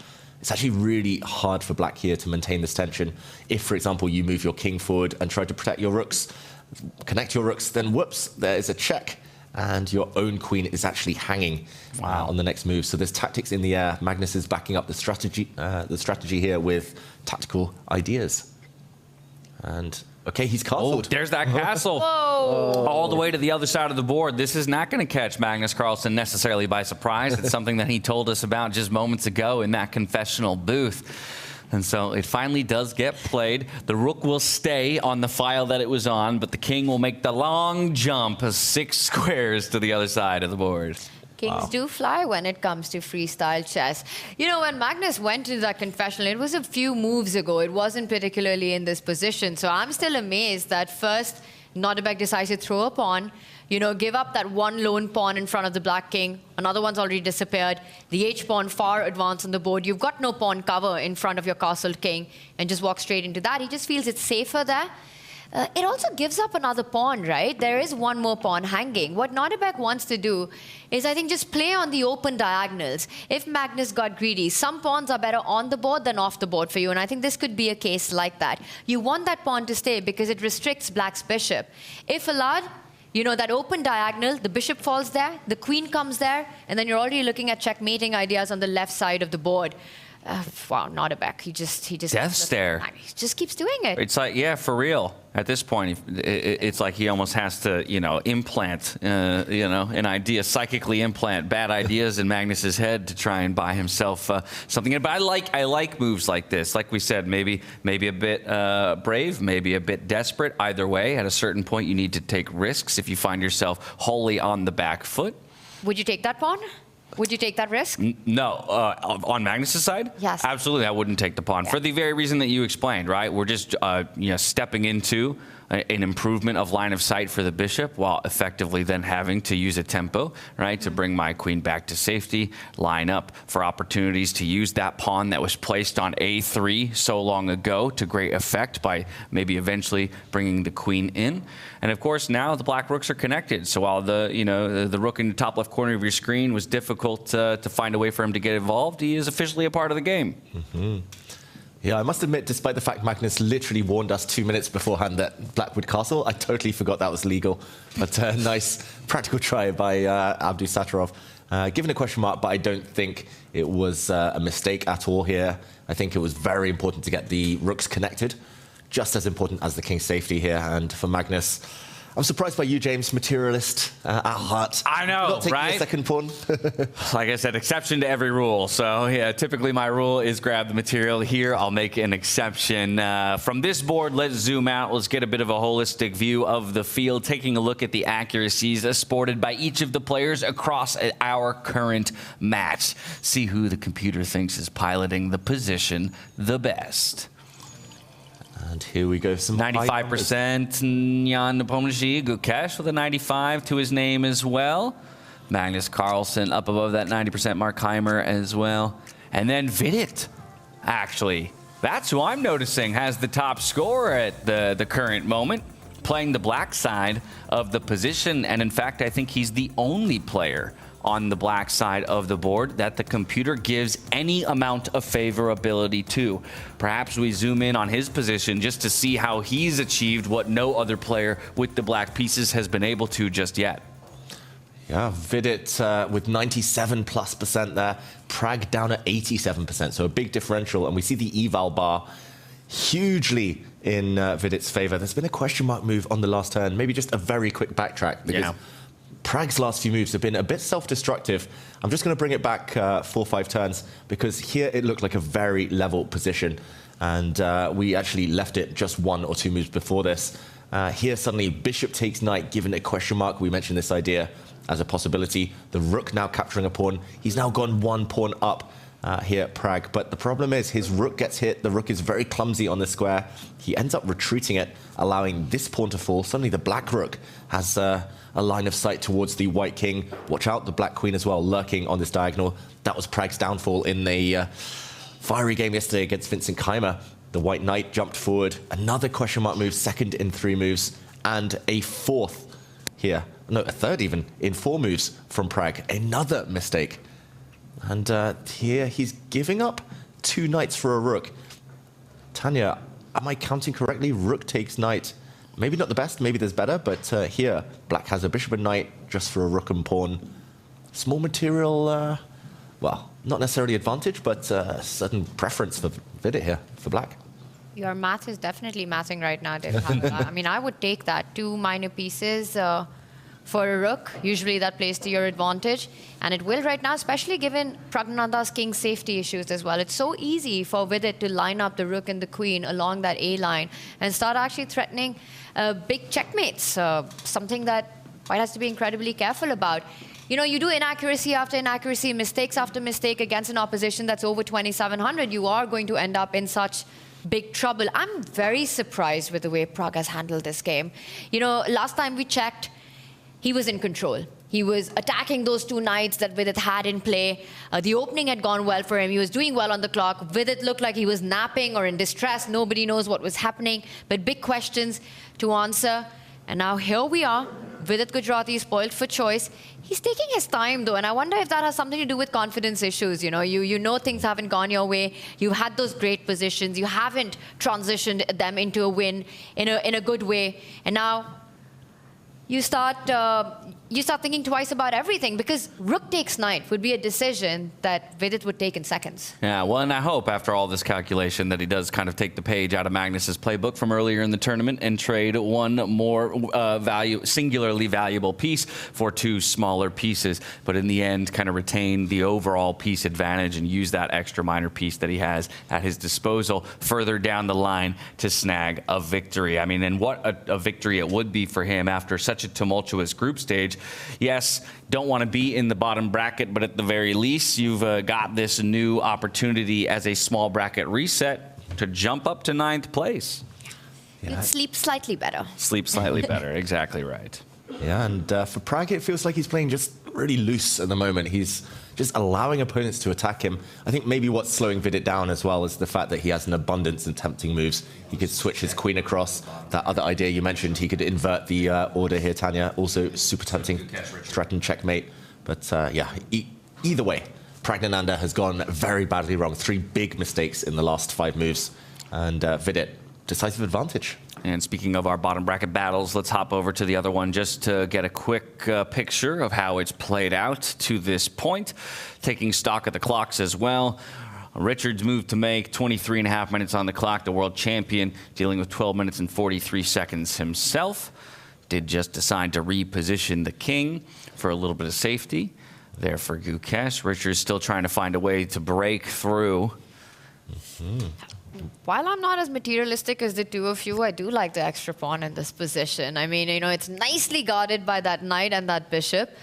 So black still needs some time to push away that knight. If you were to do that, you'd either have to give up your bishop pair or create more weaknesses at the center of the board, and not happy decisions, either of them, because you would leave some other weaknesses behind. Want to point out Richard's rook nicely placed, targeting that H-pawn in case there was a trade at the center of the board. I don't think it's that easy for Gukesh to actually win that pawn back anymore. So he's on the defense, and it's up to Richard to find a way to progress and improve the advantage even more. I don't know how easy it is to convert, but it's a game for 2 results, according to me.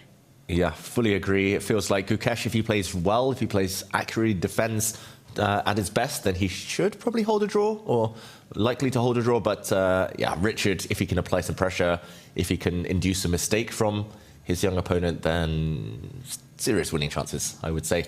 And clock, again, an issue for Gukesh, as it has been throughout freestyle chess this season. Yeah, all of our games, though, starting to enter crunch time as a number of our players fall below those 20 and 15-minute marks on the clock. Why don't we go over to Fabiano versus Maxime Vachier-Lagrave? We haven't been there in a little bit, and we were wondering, you know, ultimately, if the consistency and the stability of Maxime that he's shown throughout this entire tournament would be superior to that of our idea of Fabiano Caruana as a player. And at least to this point in the match, it does seem like he has just the slightest of advantages. Yeah, but where are the players?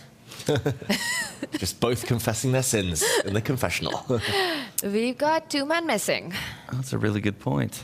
And it's Fabiano's move to make, so he's the one who's sacrificing time on the clock while he has less to spare, while maybe taking a quick stroll around the playing hall, taking stock of the other boards. This does sometimes happen. I do this myself. If my opponent is low on time, they make a move, they rush off to the bathroom, they know now it might be their last opportunity to visit the bathroom for the rest of the game, then I might make a quick move back while their clock ticks down, run to the bathroom myself and get business sorted. And poor Fabi. Hey, you got to play every aspect of the game, my friend. Exactly. Play the player as well, not just the game. Gain the extra 2 minutes. Take any advantage you can. Yeah. White's last move, by the way, we should mention, big threat on the board. This pawn is hanging. The bishop also under some pressure. If you take this knight, you're replaced by a pawn. You lose a lot of light squared control. I think he's going to take it anyway out of necessity. But yeah, this position could go in either direction right now, I think, Maxime Vachier-Lagrave, especially considering he made quite a significant positional mistake earlier. He stabilized, and he should be very positive about recent developments. Does just that, and as Fabi's move is made, MVL sits back down. He'll recapture with the pawn of his own, and the game goes on. The clock's going to be a big factor in this one. You know, both players under 20 minutes and still a lot to play for. You know, you've got an asymmetrical pawn structure. You've got these double pawns at the center of the board. Fabi with his own weakness, the one that you were highlighting earlier in front of the king. There's another one on the right side of the board. Let's just point out the b6 pawn, the f5 pawn, and both rooks that Maxime has can start targeting them. So it's going to be a trade-off between who gets to which weakness. First, the bishops lined up. Yes, White's got the bishop pair right now, but that light squared bishop, it doesn't really mean anything because his own pawns are coming in the way of the activity. The best move in the position would be take that central pawn and just chuck it out of the board, create some activity for your light squares, but you know that would be illegal right now. So the bishop stands for nothing. Long game ahead, and I think we're in for a big time battle in this one. Yeah, and how about this then? We go back over to Jan Nepomniachtchi versus Vincent Keymer, where we were starting to spin the web of tales that, hey, Vincent is not looking too pretty in this game with the time trouble that he was experiencing and a position that at the time had favored Jan Nepomniachtchi while still very much in desperate time position.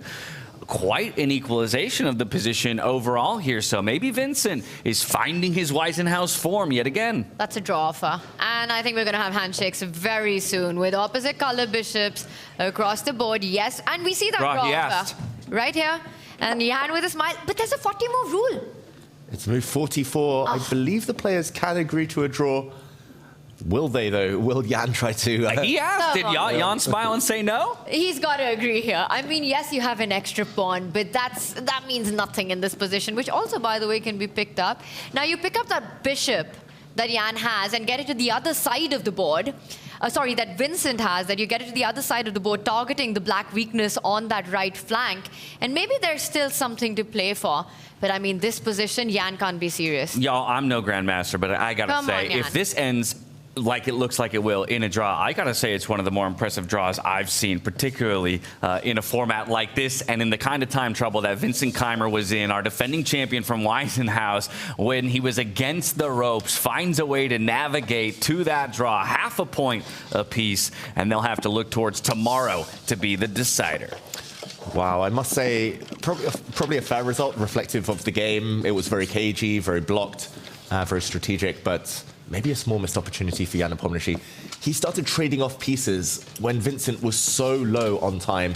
Keeping the tension, keeping chances alive, might have given him the opportunity to later try to hustle Vincent on the clock. I think he was just trying to play objective chess with black, happy ultimately with a draw. But for Vincent, he will need to speed up before tomorrow. That's a good point. Jan Nepomniachtchi, the only player to elect black as his starting side. And perhaps, you know, hey, happy to sit in the draw because he has a feeling that regardless of what position is drawn tomorrow, he will at least start with the slightest of advantages. Maybe a little bit more confidence that he could close the match out then and there, not allow it to go into those tiebreaker stages.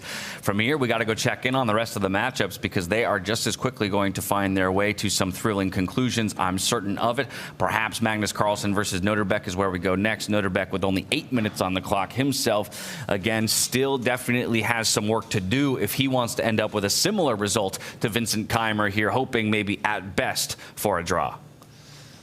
Yeah, a draw here would be a godsend for Nodirbek Abdusattorov. He's low on the clock, 20 minutes behind Magnus Carlsen. A pawn down in the position as well. Still facing a very strong knight. There are some tactics in the air, Tanya, here. White is currently threatening a knight jump. White is threatening to jump out the way with a check, unleashing some tension between the black queen, but more importantly, between the rooks as well. White would win the exchange, rook for knight there.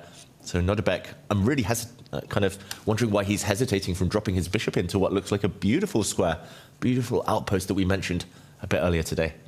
Yeah, it's a move that we've been talking about since he sacrificed that pawn on the right side of the board. And the bishop really does belong there. You know, you not only block out that central line, but also defend a very key pawn in the position. You also take control of that square next to the white rook as well. Defend these tactical threats that you're talking about. Nodirbek needs to speed up. You know, these tactics that you're pointing out are one problem in the position, but black also has some strategic issues to deal with. There's a pawn on the left side, which at any point Magnus wants, he can simply march up with the king or with his own queen and pick that pawn up. You know, anytime there's a trade in the position, once the queens come off the board, that would favor Magnus so much, and Nodirbek will need those extra minutes when we come to that point, when those dangerous endgames do arise. So he needs to take a decision. Big threat on the board. I'm expecting him to jump in with the bishop, but he hasn't already. And I'm going to say we, at some point, have to go to Hikaru and Arjun, because that's really tricky, you know? This one's a bit of a strategic fight. That's a full-out tactical battle. All right, at some point, how about now being that Sounds point great. in time? Let's go over and check back in with Hikaru Nakamura, similarly trying to mount a defense against Arjun Erigaisi, who has really kind of kept the pressure on from the beginning of the game to where we are now. Hikaru is still trying to find those defensive resources, ultimately, that he can use to get an opportunity back in this game. I will say, this is the first time in this game when we've checked in on it that Hikaru now has the time advantage that Arjun Erigaisi held for the majority of the game. So maybe that's the one thing he can rest on a little bit here, that he has more time to work with to find those answers. Well, he's got 9 minutes. Is that going to be enough against a very, very tricky Hikaru Nakamura? Because Hikaru, like you said, you know, so resourceful, uses all the weapons that he has to defend a position, and the clock will be one of them. Gets up, leaves. He's come up with a tricky response in the last move. You know, that knight from the center of the board, we can see the squares highlighted in yellow, was actually under attack by one of Arjun's bishop. He jumps in with that knight, essentially offering a trade and what seems like a free pawn, but it all relies on the concept he wants to open up that queen and bishop battery that's been waiting for a long, long time, pretty much since the start of the game, to start hitting on that pawn in front of the white king. But Arjun can throw in a trade here, right? You could give up your knight for that bishop and then win a pawn. Yeah, just to put these moves on the board, while Arjun thinks he could capture a bishop for knight, could now take the black knight, and he'd be 2 full pawns up here at Arjun Erigaisi. I think Arjun might be calculating this variation, though. The black rook coming in, threat of checkmate suddenly, the black queen and rook teaming up. This does look a bit scary, allowing infiltration, allowing the black queen so active. You can defend this in a few ways. For example, you can step your pawn forward, but... slide the rook up? Yeah, sliding the rook up would allow a check, though. You get caught on the back rank. No good way to block. If you step forward, you lose this rook in the corner. So there are tricks. There are tricks in the position. Got me. I was playing a new game we call How Quickly Can I Lose This Game? I played all the time. The answer is in one move. That's how quickly I can do it. We've all been there. We've all been there. Did you see the panic look that Arjun just gave to his clock? You know, he just had a side glance right now, and he can feel the clock ticking. You know, Hikaru trying to, again, muddy the waters here, giving up a pawn to get that initiated, get that activity going. And this is the hardest part as a chess player. You know you're in control, you've got a better position, and then suddenly your opponent changes the dynamics, sacrificing more to get counterplay. It's massive panic for Arjun. His heart rate's gone as high as 70. Oh my for goodness. the first time today. I mean, that's, what is that, 10, 20% increase? I mean, yeah, that's... I mean, concerning. 70 for Arjun is like 170 for other players. Exactly. The Iceman. That's what I'm saying. Heart's beating out of his chest. Yeah, but we shouldn't forget that both sides can still castle. I don't think we'll see it yet because both sides have knights controlling the squares that rooks would end up on.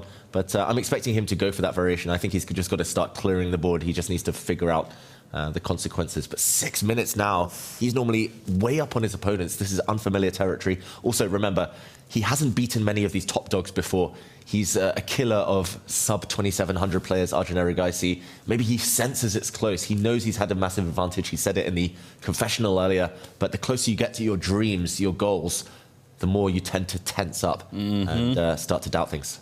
Wasn't there a discussion on the number that you gave Arjun for his time management as well? Well, in this one, it feels like Hikaru is the one who's been better on the clock here. Do you know who told me off for giving Arjun below 90 on time management? It's got to be his best friend, Pragg. It was Gukesh's dad. Oh. Really? Gukesh's dad was like, no, he wins most of his games by just hustling his opponents, basically. Well, and that's very much the way that this game started. Again, Arjun was the one with the time advantage up until, you know, very recent times. And so Hikaru, a little bit more time on the clock to work with. How about this move here? Maybe a slight opening. Ooh, I would say a very natural move, but it comes with the downside that you do kind of get deflected away. Sorry, my arrow going wonky there, but rook takes rook, the queen retreating to recapture, and this pawn, the extra pawn you've been holding on to the whole game, might just drop. So, of course, there's a lot to calculate. It's going to be deeper than that, but maybe not the best by Arjun Tanya. And I think it's so much about calculation right now and top level, super GM level calculation, because he is giving up a very big pawn. And I think knowing Arjun has got to be tactical based, right? He's looking for checkmates. He's looking for ideas how his queen can join the attack. Can he get enough time? Did you see Hikaru's reaction to that move? He wasn't expecting that. Yeah. He's surprised. Is he going to be back in the game with the next one? Yeah, he might well be back in the game. He has 10 minutes over Arjun here. I think he might be investing at least 5 or more of those minutes right here, right now, because it's a key position. If Hikaru can't find some tactics to continue this momentum he's just suddenly found, then he's just going to be busted. I think a pawn down, as soon as Arjun gets his king and rook in the corner and the left corner sorted, Arjun's just going to win this game. So this is the key moment for Hikaru Nakamura in his chances to fight back. I think I managed to at least figure out why immediately Hikaru is not going for that pawn. It leaves some hanging pieces, maybe we can quickly show it with arrows, because that's the first thing that comes to mind. You want to regain material, right? Chop, chop, chop. Take that rook, give that back, and if Black's knight was to jump back, retreat to recapture material, Arjun's queen has a beautiful square to jump in and attack 2 pieces at the same time. And yes, you give up your own knight, but then you just simply recapture with the bishop, and the attack remains on the 2 pieces. And this is just game over. I don't see a way for Black to fight this anymore. Yeah, clever trick there by Arjun, just 3 moves down the line, but that pawn would be poisoned. He trade done. Does trade the rooks. Don't take the pawn. This would be a losing mistake by Hikaru Nakamura. Of course he won't play it. Of course not. No. Just slides that bishop forward, targeting the H-pawn over on the other side, and centralizing it just a little bit more, creating that wooden shield that I know he talks about at times, where you get a bishop onto one of those 4 central squares where it can target across pretty much every diagonal. And now he wants to take the juicer as well next. There you go. There should be an attempt at a full Hikaru vocabulary cast at some point. Takes, the juicer. Juicer, you got to rotate those knights. Yep. Looking for that wooden shield. Either way, I mean, he's known to have such a vocabulary, not just because of what an incredible player he is, but what an incredible personality he is as well. And, what an incredible amount he's done for the world of chess, not just in his professional career as a player, but also as a streamer and content creator, bringing it more and more to the masses. I think he'd have like a 3,000 streamer rating. This is so brilliant. Yeah, it's only 3,000. Yeah, 3,200, right. 3,300. Is he Stockfish level streamer? It's insane. I mean, to me, what's most impressive when he's streaming chess is just how accurate he is in his analysis. And, if you follow the lines with the arrows, they seem to work out. And he gets all those wins in Title Tuesday all the time. I don't know how he does it. I don't either. The energy. Just the energy that he must have, the capacity for work. I think Magnus said it right, that Hikaru is the streamer that he sometimes tends to tune into. And James Canty, a good friend, he calls him half man, half everything else. Half everything else. We haven't discovered what the other. Okay. Yes. Or is it half beast, half everything else? Or one of them. There you go. We were having that conversation earlier about who would be the best marathoner in the group, and it might just be him because he'd had the energy stores to get across the finish line. And as we've had one board technically cross that finish line, Vincent Keymer versus Jan Nepomniachtchi, perhaps we take that bird's eye view once again, just of the evaluation bars, so that you at home can get a quick idea of who is in the lead on any of our boards. Of course, up at the top left, you will see balance, but also a game result, having completed half a point apiece to Keymer and Jan Nepomniachtchi. We'll have to see who can take the lead tomorrow, or whether or not they'll go to the tie breaks. Carlson still has that advantage that he had just a bit before, and perhaps even slightly improved.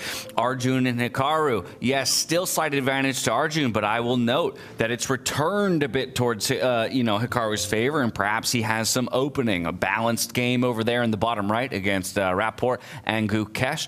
And then Vidit, the only player with black today who's really ever found any form of advantage in this position.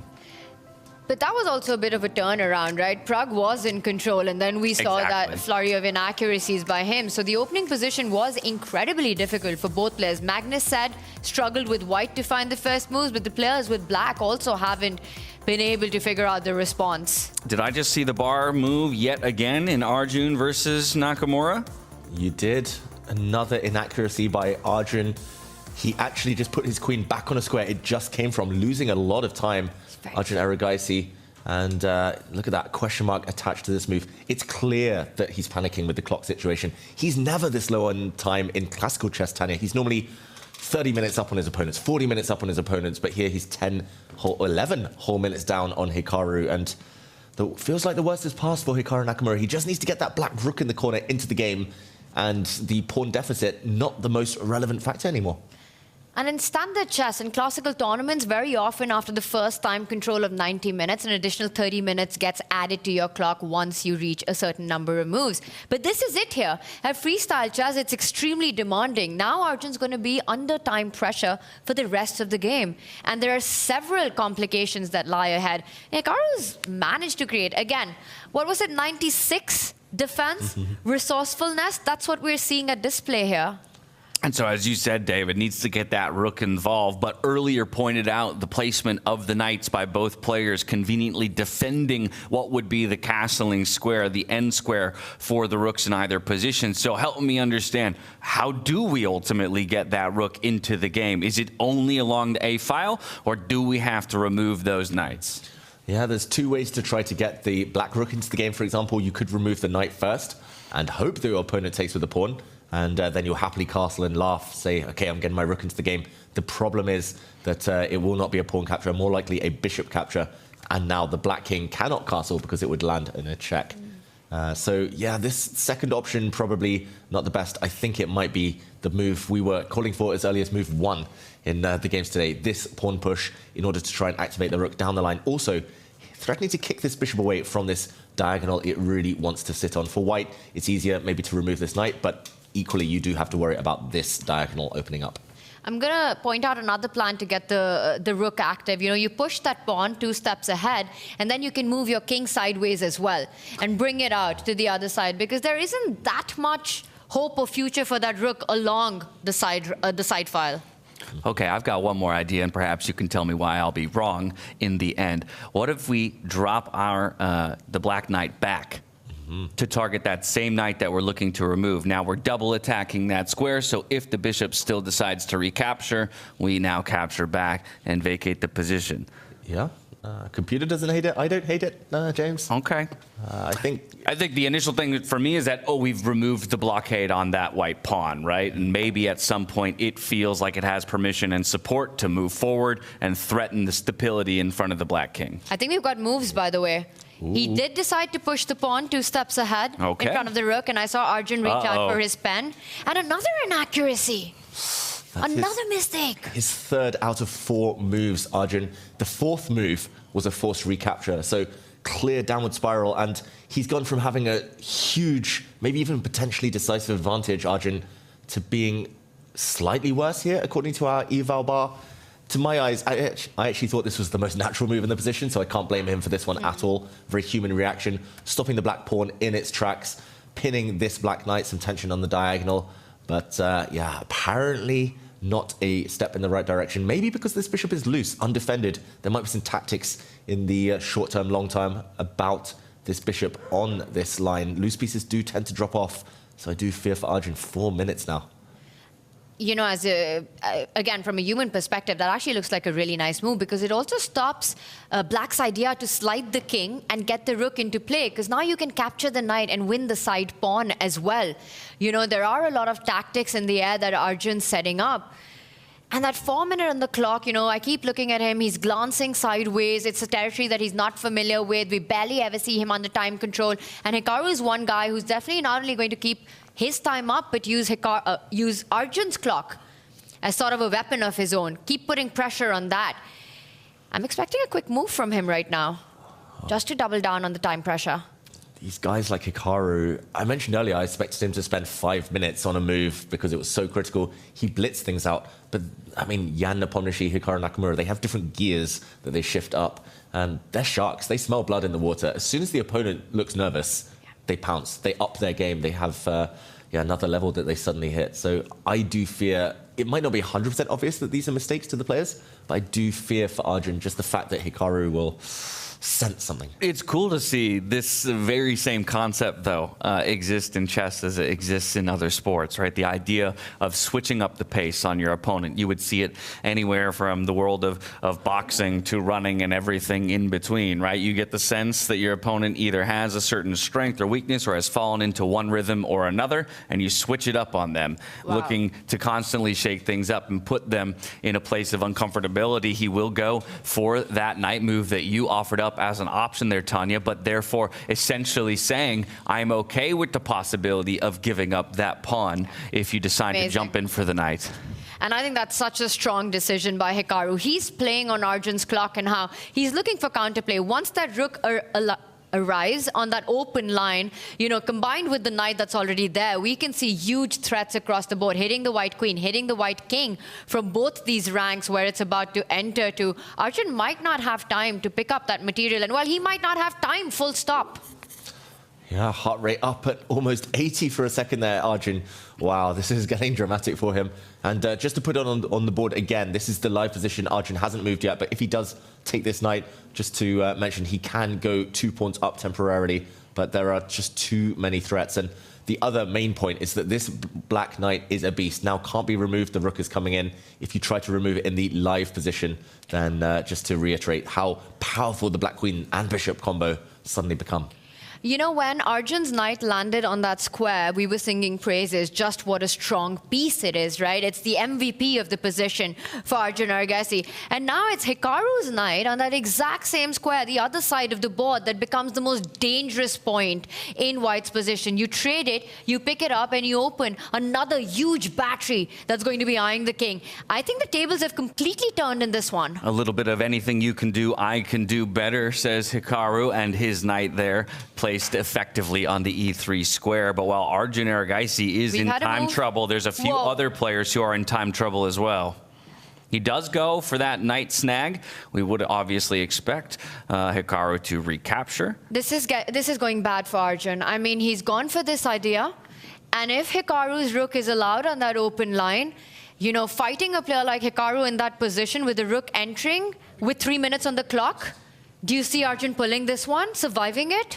I don't think so. Arjun is so creative in general, but he's not used to being on the back foot. And we actually talked about it earlier today. His biggest weakness, according to Hikaru, according to others, is defense. Arjun is not a great defender when he's on the back foot. He's just rarely on the back foot, that's the thing. But here, clearly things have turned. Also, momentum, you know, maybe an intangible that's hard to identify, but it does feel like the momentum is well and truly in Hikaru's camp.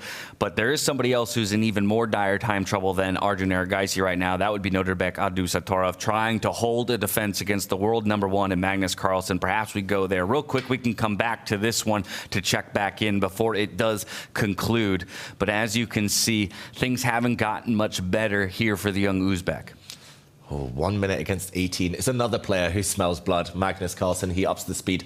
I'll just recap the last couple of moves very, very quickly. We last left it after black's king castled. I'm going to put it on the board again. Castled 6 squares across. Didn't even need to move the rook. That's like a magic king on its magic carpet. And the rook came across. This is where we left it. The bishop did jump in as expected. The white knight now retreated. Tension between the queens. Can't afford to trade queens when you're pawn down like Abdusattorov is. So he stepped back. And Magnus trying to block the whole left flank of the board. I'm really surprised he didn't try to activate his knight, to be honest. Instead, he prioritized blocking things and a capture. This is the live position. Magnus, when he gets back, is most likely to take this bishop. Pawn up, but is now queens and rooks only just the heavy pieces where king safety is all important? What do you think here, Tanya? Is Magnus going to wrap this up? Is his advantage still of decisive proportions? It really is. And, you know, we were talking about it in one of the earlier days that when it comes to these heavy pieces, the majors of chess, you know, a queen endgame, just what a master, just a class apart Magnus can be. And I think that's a very big possibility. Not only the extra pawn, but I think at some point everything comes off the board and only queens stay on. And Magnus will find a way of getting his king, grabbing another pawn, centralizing the queen, in converting this. I mean, Nodirbek, if he saves this, it'll be a miracle. Yeah, in-game's not a part of our player cards, but if it were, it might even surpass the 99 that he has in other points on the board. Exactly. Infinity here for Magnus Carlsen, known to be the world's best at the end-game stages, and it does look like this game is slowly approaching just that. And so I think it'd be wise for us to check in on some of the other board states real quickly, just to go to Fabiano versus MVL. This is another one where Fabiano is approaching just 2 minutes on the clock. And while he was on the back foot a bit earlier on in the day, we found ourselves to a little bit more even of a position. Of course, one thing I noticed is one player's holding on to the bishop pair while the other is working with 2 knights and a bishop for themselves. That to me says, okay, more open position. Oh, I lied. I actually, or no, I'm telling the truth. That to me, in a more open position, tells me we should generally favor the bishops. While I say that, maybe Fabiano recognizes the same thing and says, I'm going to take an opportunity to remove one from the table. Yeah, he's given up a pawn in the process just to remove that bishop pair. So Fabiano down a pawn. And it's something you said earlier, Tanya, a 2-result game, this one. It feels like, because of opposite bishops' drawish tendencies, but only really Maxime Vachier-Lagrave who has winning chances. I think it's still closer to a draw than a Maxime win. Yes, he'll push this out, but also, yes, you have an extra pawn, but they all are extremely weak, you know. They're completely disconnected. The black bishop beautifully placed to target one of them. Open lines to get to Maxime's king. Feels like it gives him enough chances to hold this one. Agree. This one should be a draw with best play, but great active defense from Fabiano Caruana. If this one's a draw with best play, then I want to go to one in which it should be a victory for the player with black. It's Vidit Gujrathi with black, but 18 seconds on the clock in a winning position. He still needs to find the answer. Yes, you got 30-second increment, but some serious time trouble here. Again, I was going to say there's only one winning move. Everything else blows the advantage. He moves his queen across. And the problem is now the queen is about to be hit by the white knight. This white knight was actually pinned along this diagonal, the white queen in the corner, but now a counterattack against the black queen, and this is going to turn.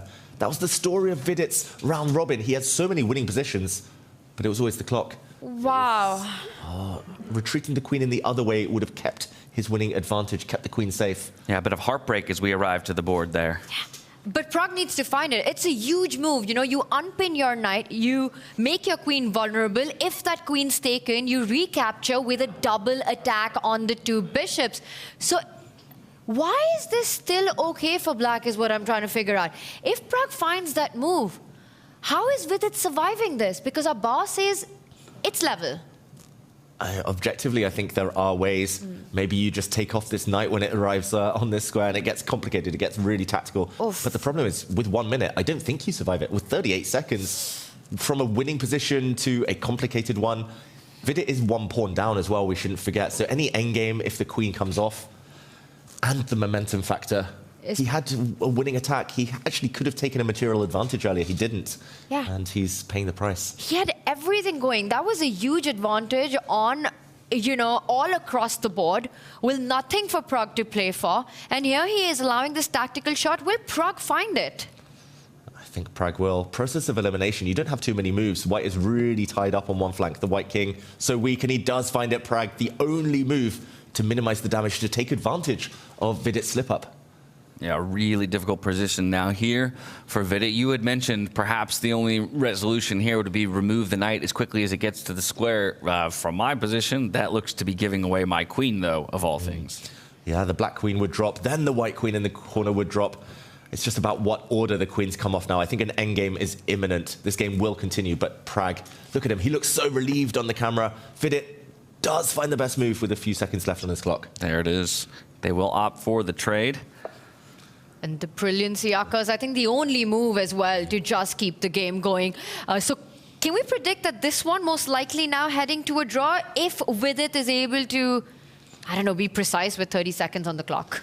I'll say yes, just because the endgame looks very, very balanced. The endgame we're about to see. And luckily for Vidit, the board is clearing, so the time issue no longer so relevant, but a missed opportunity. Yeah, bitter to not come away with the victory when you had a decisive advantage, but this does not spell the end of his knockout performances. From here, we go back over to Hikaru Nakamura versus Arjun Erigaisi, where we're waiting to see if Hikaru can take advantage of the opportunities and the windows given to him by Arjun here most recently, as we see the queens finally leaving the board just as we get here. Just back up a few moves, because Hikaru had a huge miss right here. David, take us through. Yeah, just a few moves ago, Hikaru, not the most accurate play by either side, but the white knight jumping forward was a double question mark move by Arjun Erigaisi. Hikaru found the best response, and here he took the queens off the board by taking this pawn, but actually leaving this pawn on the board, keeping the queens on more importantly, bring the rook across, entering the fray, threatening to take this knight, would have given Hikaru a decisive advantage. It's actually more important to go after this pawn in the corner as well, because the black pawn in the corner promotes on a square that will be covered. Hikaru going into an endgame, he loves endgames, he's fantastic in them, but that takes some of the pressure off Arjun Erigaisi. This is the current position, but Arjun down at 1 minute only. And can he save this? Still, I think, practical terms, the bishop pair again. Black's light squared bishop especially. This means Hikaru is the favorite.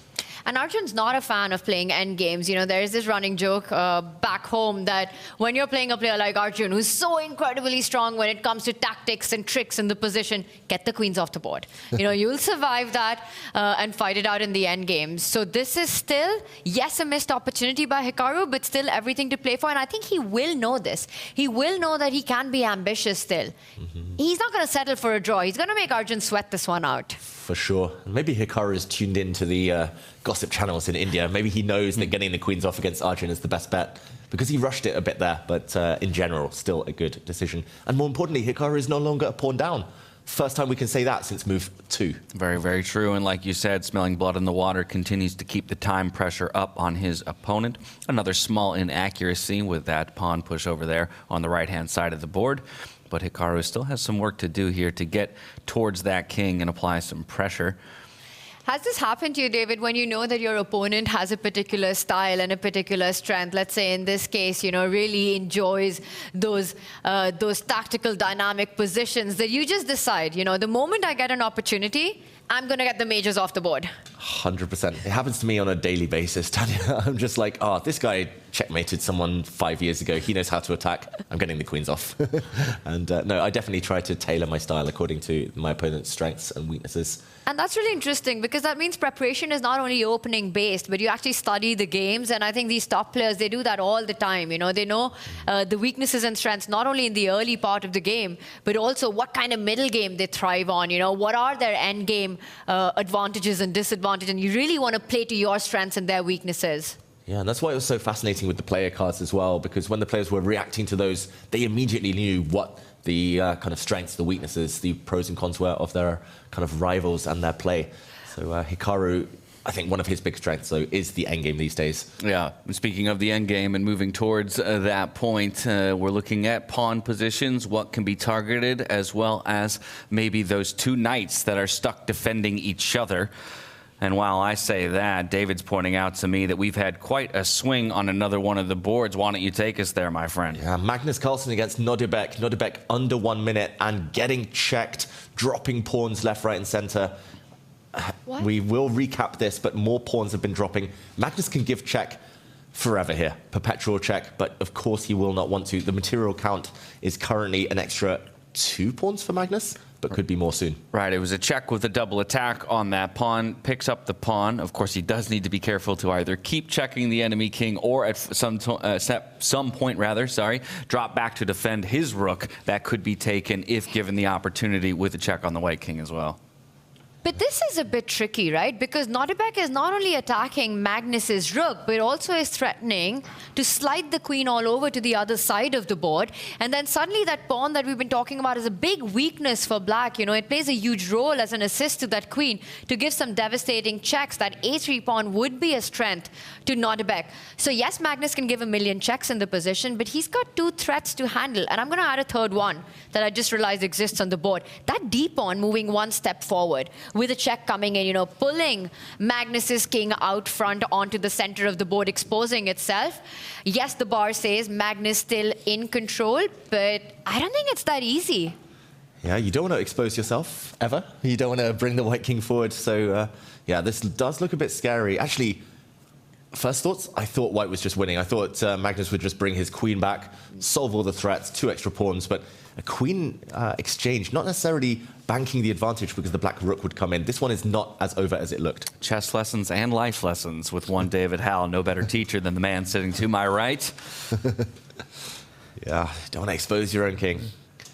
Ever in chess. But, okay, Magnus, he's been a bit greedy, maybe, with that pawn hunting escapade from the white queen. I'm expecting him to do some zigzagging, use the white queen to kind of give some checks, gain a bit of time on the clock, and only then decide. Maybe the white queen, if she can zoom back somehow to this square, using a series of checks, she might hold things together for a few moves, but not easy. Definitely not easy, Tanya. Yeah, this is tough, and we're going to have to do some flip-flopping back and forth as it's this board as well as the Hikaru Arjun Erigaisi board that are slowly finding their way towards a conclusion.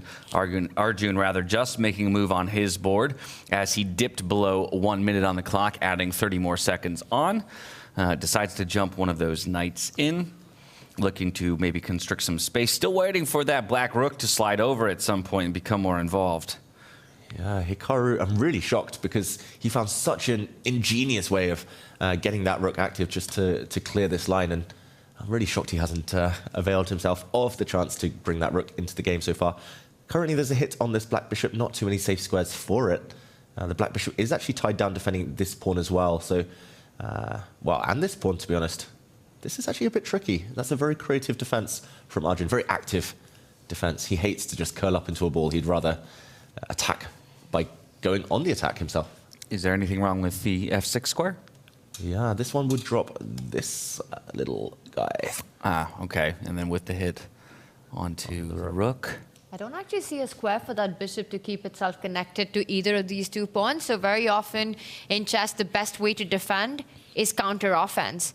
There should be a way. Can you try to get your rook to attack one of the knights at the center of the board, or use your bishop to hit one of the knights? Because giving up a pawn in this position, especially if it's that center pawn and losing control of that very beautifully placed knight on e3, that's not what you want if you're playing black here. No, that's right. So he will have to part with the bishop pair, Hikaru Nakamura, but opposite color bishops doesn't necessarily guarantee white any safety, especially because there's still that stallion alive. The black knight still super strong, and white's king, white's rook still need a few moves themselves to get fully cooperated, fully coordinated. Also, oh, sorry, go ahead. There's a pawn on the side of the board that's hanging as well. So there's a lot of dynamics in this position. The knight's hitting the bishop, the other knight is hitting two pawns at the same time, the bishop's hitting the side pawn, and Hikaru's taking his time trying to figure out where are his best chances, because he knows that Arjun doesn't have enough time. If he can set up some tricks, keep that knight alive, keep as many pieces into the game, find the time to get the rook into the game, even if the position might be level at some point, he'll play for the win simply on the clock. Oof. How nervous do you think Hikaru is getting right now? Never nervous. What are you talking about? You sure? Half beast, half man, I don't know half if I everything believe else. that. Everybody has a point of nervousness. Some have a higher threshold maybe than others, but 114, so feeling the nerves a little bit. There you go. Right. And maybe just that ghost of Weissenhaus, where in the quarterfinals he had very good positions against Javorkir Sindarov in both of the classical games, and then the tie breaks as well, but ended up getting knocked down there, Hikaru. I think maybe just that fact makes him more determined to strike here. He wants the first blow against Arjun, especially with black. That would be a real statement victory. So he wants to show accuracy here and now, but it's costing him time on the clock. Yeah, really feeling like this is a critical moment. He himself has spent a decent amount of time on this move, dipping below 3 minutes. Maybe the closest that the time disparity between these players has been in quite some time. Mm-hmm.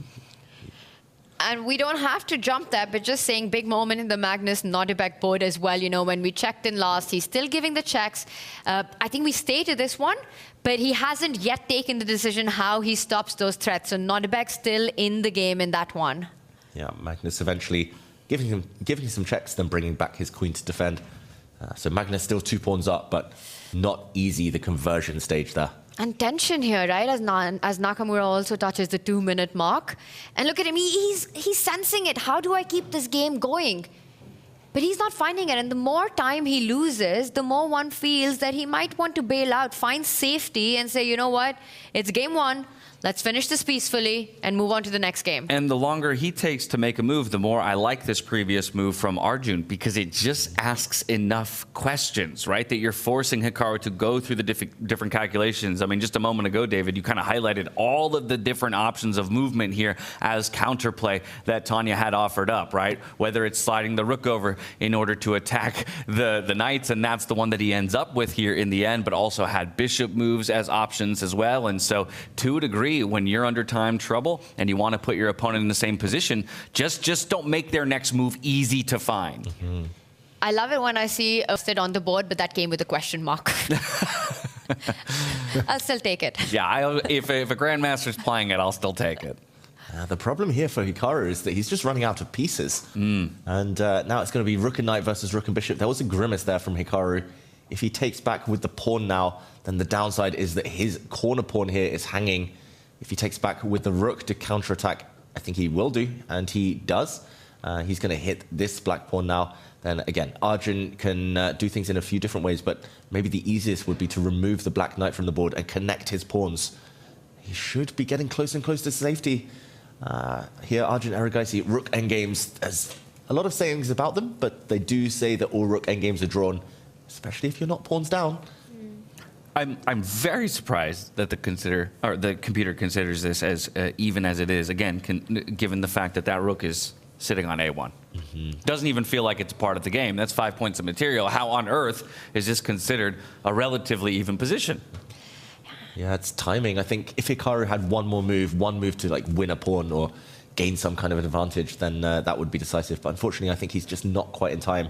If Arjun does eliminate the black knight and then defend his pawns, his rook actually will defend actively. The jacket is off. Avmediaka! Wow. That's usually the equal of gloves are off in chess, you know. He's ready for the fight. Business time. It's business time, and even though it's headed towards some sort of a balance, I think once again, Hikaru's going to play this out till the end. You know, till he has to, as long as that knight is alive, as long as it's not a pure rook-pawn endgame, I think he wants to try this out. And at the moment I say that, there's a trade. Arjun defends that pawn, and next he wants to bring the king closer to that black pawn that's 2 steps away from promoting. Get that rook out. Will Arjun have enough time to make these 2 moves? Yeah, that's the key. And Dash was asking about the rook in the corner. It does look like white just needs one more move now to activate that piece. It's all about bringing the king towards the center. It's also about the fact that the black king is so passive, cannot join the action in the near future. So white will actually be defending with 2 pieces, the king and the rook, whereas black is only playing with 1.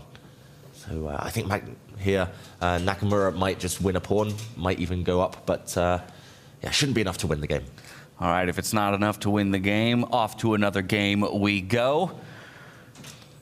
Okay, and Magnus Carlsen looks like he's only growing his advantage against Nodirbek Abdusattorov right now. It's still a 2-pawn advantage for him, but a big mistake from Nodirbek on this last move. The black rook coming down, the most natural move in the position. He's going hunting for Magnus's king, but it might be an optical illusion. That king is actually pretty safe for now. The only reason this is a mistake is because is Magnus getting to Nodirbek's king first? Because there are checks all across the board. Has Nodirbek missed an idea? Because Magnus isn't playing it immediately. I mean, the hand move is get your rook to the other side.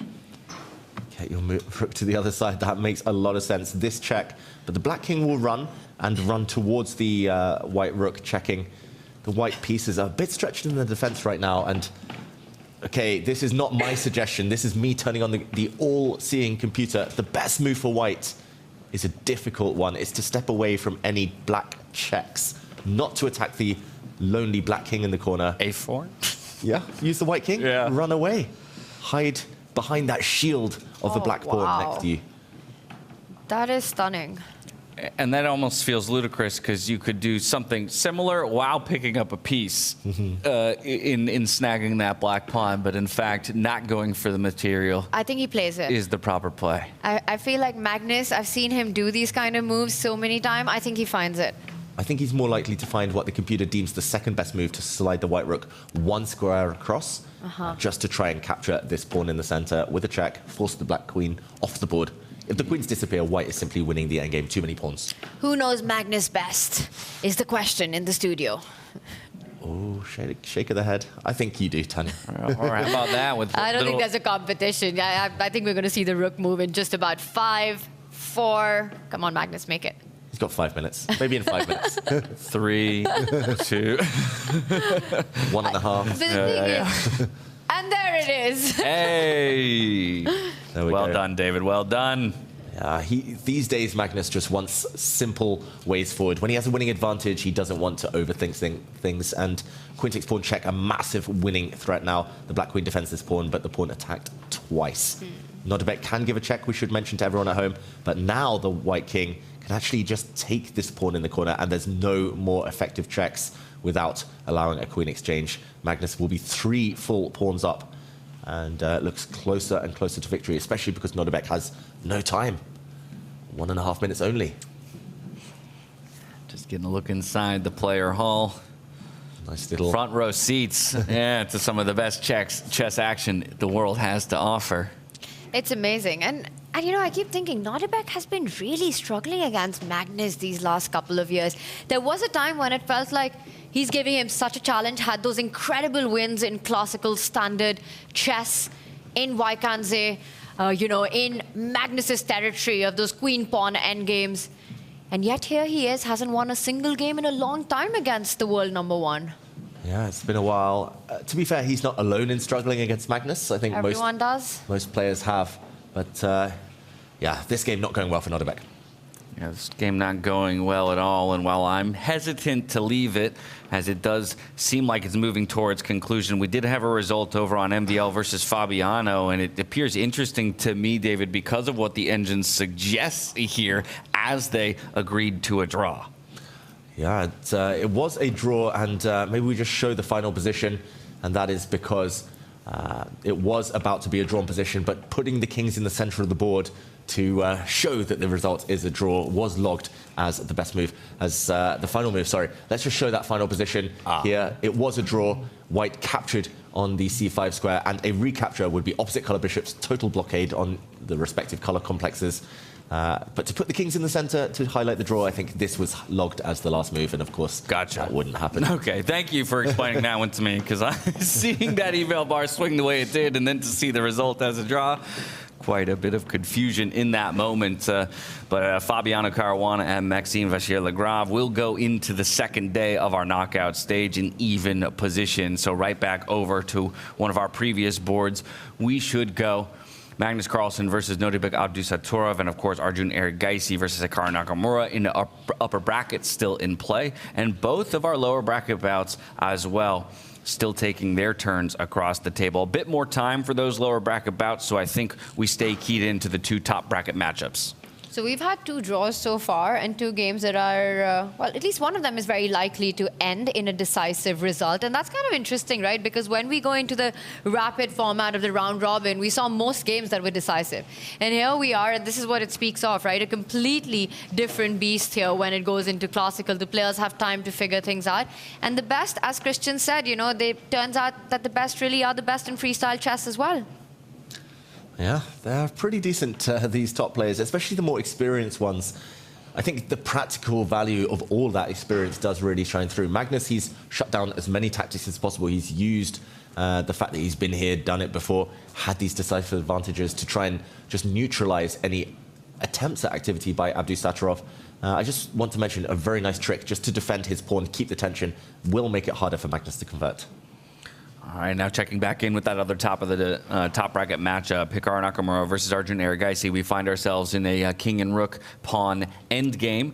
Important to note, of course, that Hikaru has one more pawn to his name over there on the H file. Much more active king positioning, though, there for Arjun. Quick action replay. Quick action replay to show the last few moves. We left it after Arjun had traded pieces, then locked down this pawn here. And here Hikaru decided to try and open up this line. If the capture had happened here, the white king would have been cut off along this line, so the king stepped forward. There was a trade of pawns, and now the black rook came across. Interestingly enough, if you've taken this pawn, then your central pawn will drop in the next couple of moves to the white rook. So he negated that one, and only now coming down to the third rank, going pawn hunting Hikaru Nakamura, focusing in on this corner pawn here, and a couple of trades. This pawn on the other side of the board drops as well. The rook steps forward. It's about to slide behind this pawn to keep a watchful eye on it. And I'm going to say there's some winning chances still here for Hikaru Nakamura. He's going to try and milk this. He's going to try and squeeze out water from a stone. But they do say in rook endgames, the worst pawns to be up are these corner pawns. It just makes it so hard to coordinate with your king in the attempt to march it forward. Tanya, what do you think? Likely drawn out Arjun over the West? Very likely. You know, with all the juicers off the board, yes, you have that extra pawn. It's the chances of that being enough, I think, are very low. I think Hikaru somewhere is already thinking about the title for his next video. You know, the recap video. What is it going to be? Because this has been such an up and down game, right? In so much trouble at the start. Felt like this is going to be perhaps a miniature, the first decisive round. And then everything turns around in a couple of moves. Hikaru in driver's seat, and here we are in an end game where he's going to try to grind it down. But I think a draw is very likely. I think the next title for this video should be Only 99 Defense, chat? He's upset with you. He's upset. Yeah, his defensive skills were perfect here, Hikaru. I think 99 is a good number, but no, what do you think? Stage. It has to be 99.9. 99.9. But the conversion stage when Hikaru got the advantage, that was less convincing, trading off the queens at the wrong moment. Well, perhaps Hikaru will attempt to follow in the footsteps of Magnus Carlsen and grind out a victory in this one, but it would be a grind at the very least if he's able to make this anything more than a draw at this point. I think it's going to be more than a grind because he needs Arjun to make a lot of mistakes to lose this one as well. You know, the advantage itself is not objectively enough in the position. I love how Arjun's placed his rook where he actively wants to stop that side pawn from advancing. Also cuts off Hikaru's king from getting active. So a really nice instructive square for the rook. A really nice move. And if the black king can't join the action, the winning chances are minimal. Hikaru asking a favor from the heavens here. Or maybe just doing some calculation, but either way, this rook endgame looks drawish. Should we hop on over to another game? Yeah, I think we should. Let's just key back into Magnus Carlsen versus Nodirbek Abdusattorov. Once again, things aren't looking great here for Nodirbek. He's going to fight tooth and nail to the last ounce of effort that he can muster here. We, of course, still have queen and rook on the board for both players.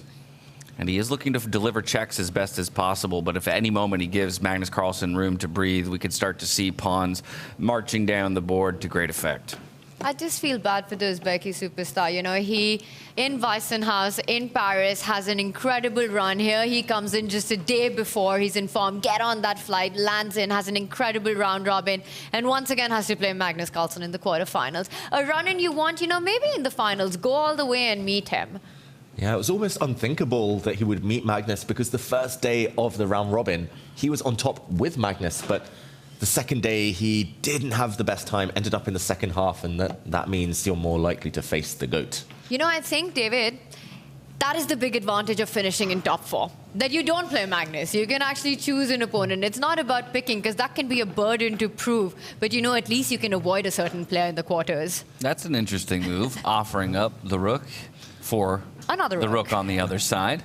Yeah, trying to deflect away the white queen, but Magnus here isn't going to take off the rook now. Magnus swings his rook across. Actually, there was a trick there. Had Magnus taken that rook, that was an immediate perpetual in the position. Ooh, let's jump in and show that very quickly.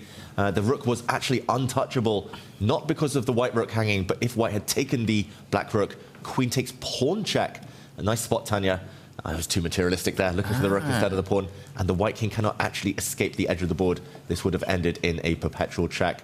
So the rook was untouchable. I thought Magnus was actually going to go for a different move. I thought he was going to retreat his rook, push the black queen away, because any queen trades are simply winning on the spot for Magnus Carlsen. The black queen would have been forced away, and then you could have maybe tried to trade queens. The black queen would have actually been trapped And no way to avoid that exchange, but instead he slides his rook across, going for a potential attack against the lonely Black King. And a good concept to hold in your minds through the end of this game, right? The idea that Nodirbek wants to try and keep the pieces on the board just to have options to extend the game and maybe find himself a perpetual check like you drew up for us just a moment ago to find a way to a draw. Otherwise, Magnus will eventually make great use of those 3 pawns that are just sitting on the right-hand side of the board, ready and waiting to make the long march across the board and turn into queens. Yeah, it's clear what both sides want. Magnus wants a queen exchange because he has so many extra pawns.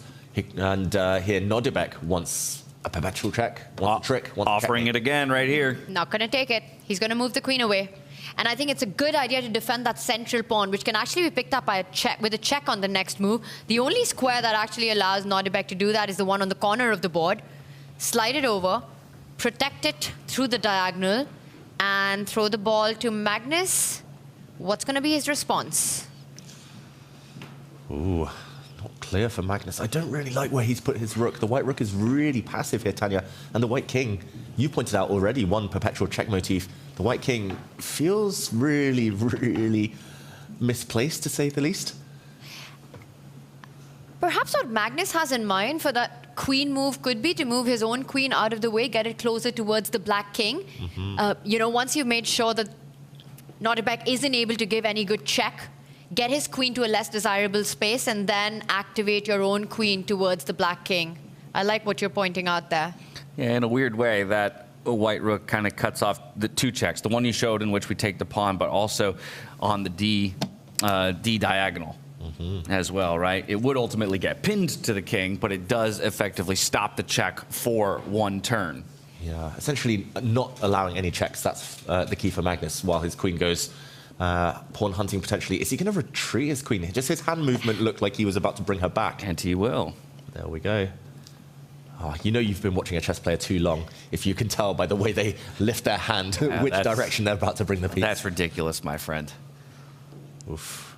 Probably a good move, though, keeping everything intact. But it's not clear what Magnus is doing next. He's set up a perfect defense, like no checks that Black can land. But what is coming next? Is he just going to push pawns? He's now, well, I was going to say about to be 4 pawns up, potentially Magnus Carlsen. Well, Nodirbek has to make a move. I think he wants to cut off that defense, you know, this lining up of the queen and the rook. Nodirbek has to make a move. 2 seconds, 1 he second. doesn't. Oh my goodness. He gives up the pawn with a check. By the skin of his teeth, he does get a move out onto the board, but in time trouble doesn't make the most accurate of moves there. Just bouncing up to 31 seconds, and yeah, he feels it. He knows that time trouble may have played into his own demise. Here comes the queen check on the king. The pawn is finally picked up here by Magnus Carlsen.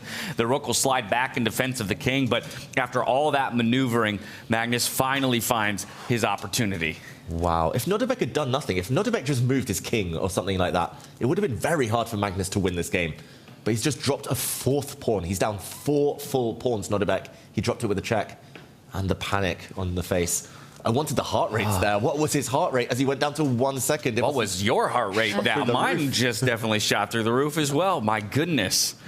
Can't imagine being in the position of either of these 2 players. Magnus Carlsen knows he has the advantage. And of course, Nodirbek knows he's on the back foot. We saw it there in that moment. A display of frustration by the young Uzbek in time trouble. Yeah, and he knows he's lost any real remaining chances. The only hope now for Nodirbek is some kind of blunder or hallucination from Magnus Carlsen. Magnus down under a minute for the first time. So that is the final remaining hope. 4 pawns down, though. Needs a miracle at this point. Needs some kind of divine intervention to save this game.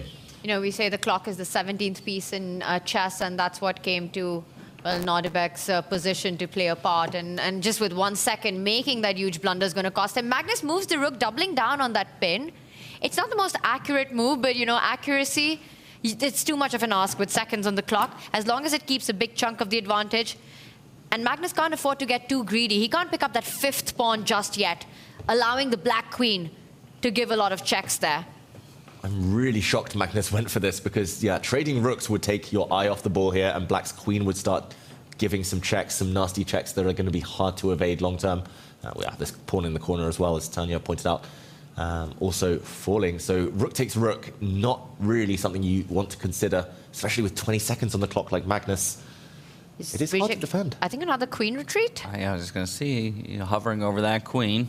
That felt like a retreating hand move as well. Yeah. Look at you both go. And queen retreat. The black rook cannot actually avoid being traded, so this was the key. This was the idea by Magnus. He actually guards his second rank. There's no checks the black queen can deliver. He's so good at taking little incremental advantages, and as you say, not getting too greedy, not letting his eye off the ball. He picks up that pawn and runs away with his prize. Yeah, he's picked off 4 pawns, like one by one. He's like, okay, I want a pawn early.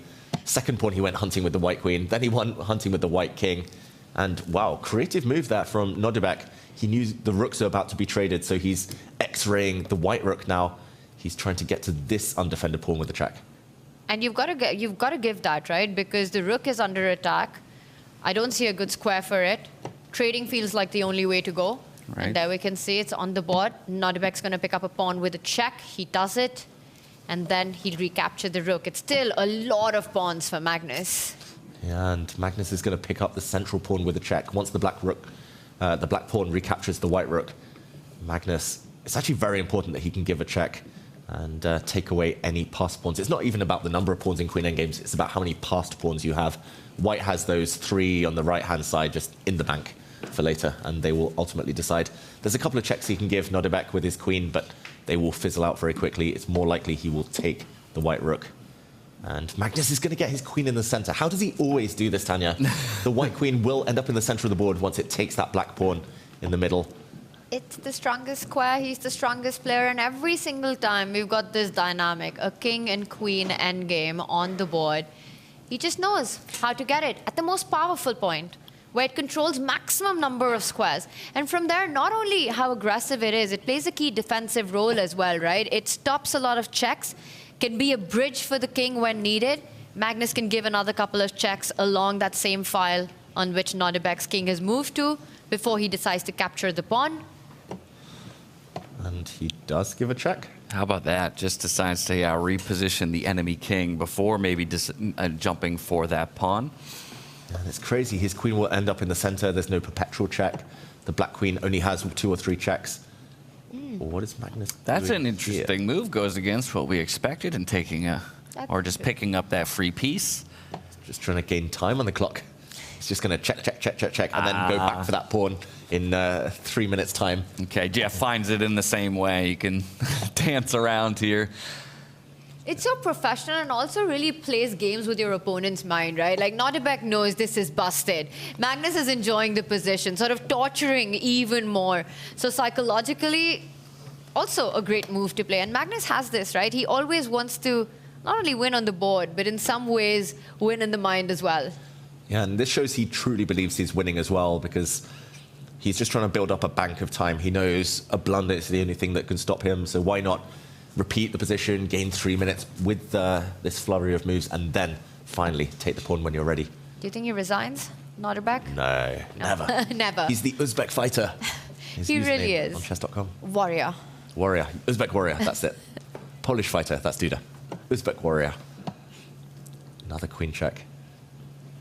Oh, you should probably take that pawn before you accidentally repeat the position 3 times. Yeah, that would be a disastrous way to end this round. Can you imagine Magnus's reaction if that was to happen? Oh, he would lose it. Yeah, something would break for sure. Some hotel rooms would be trashed. That's a different player.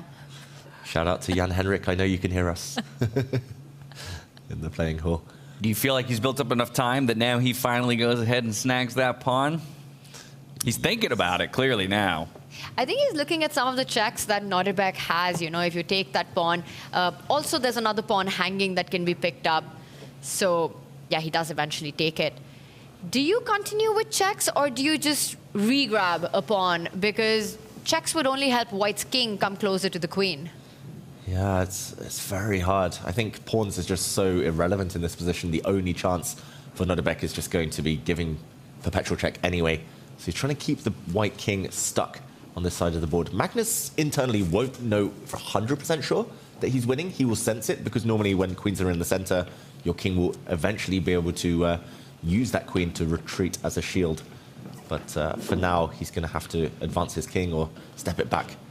before thinking about evading checks. That's a great point. We benefit so much from the aid of the evaluation bar, and then for the players, they're relying on that sixth sense, that intuition, a feeling of an advantage in a position, but maybe not quite certain as to how big it is. I'm just going to draw the path for the white king. I think the king is going to just slide across around its queen, and the queen will be the shield with which the king is guarded. Any checks will shortly fizzle out. I think. It's always easy to say with the hoping for a mistake, right? From Magnus off of one of these checks. Yeah, like don't go here, for example. Don't retreat to this diagonal and get skewered. And if you don't go there, you go on the square next to it. At least Nodirbek picks up a pawn with a check as well, right? And then also threatening to pick up another one with potentially another check.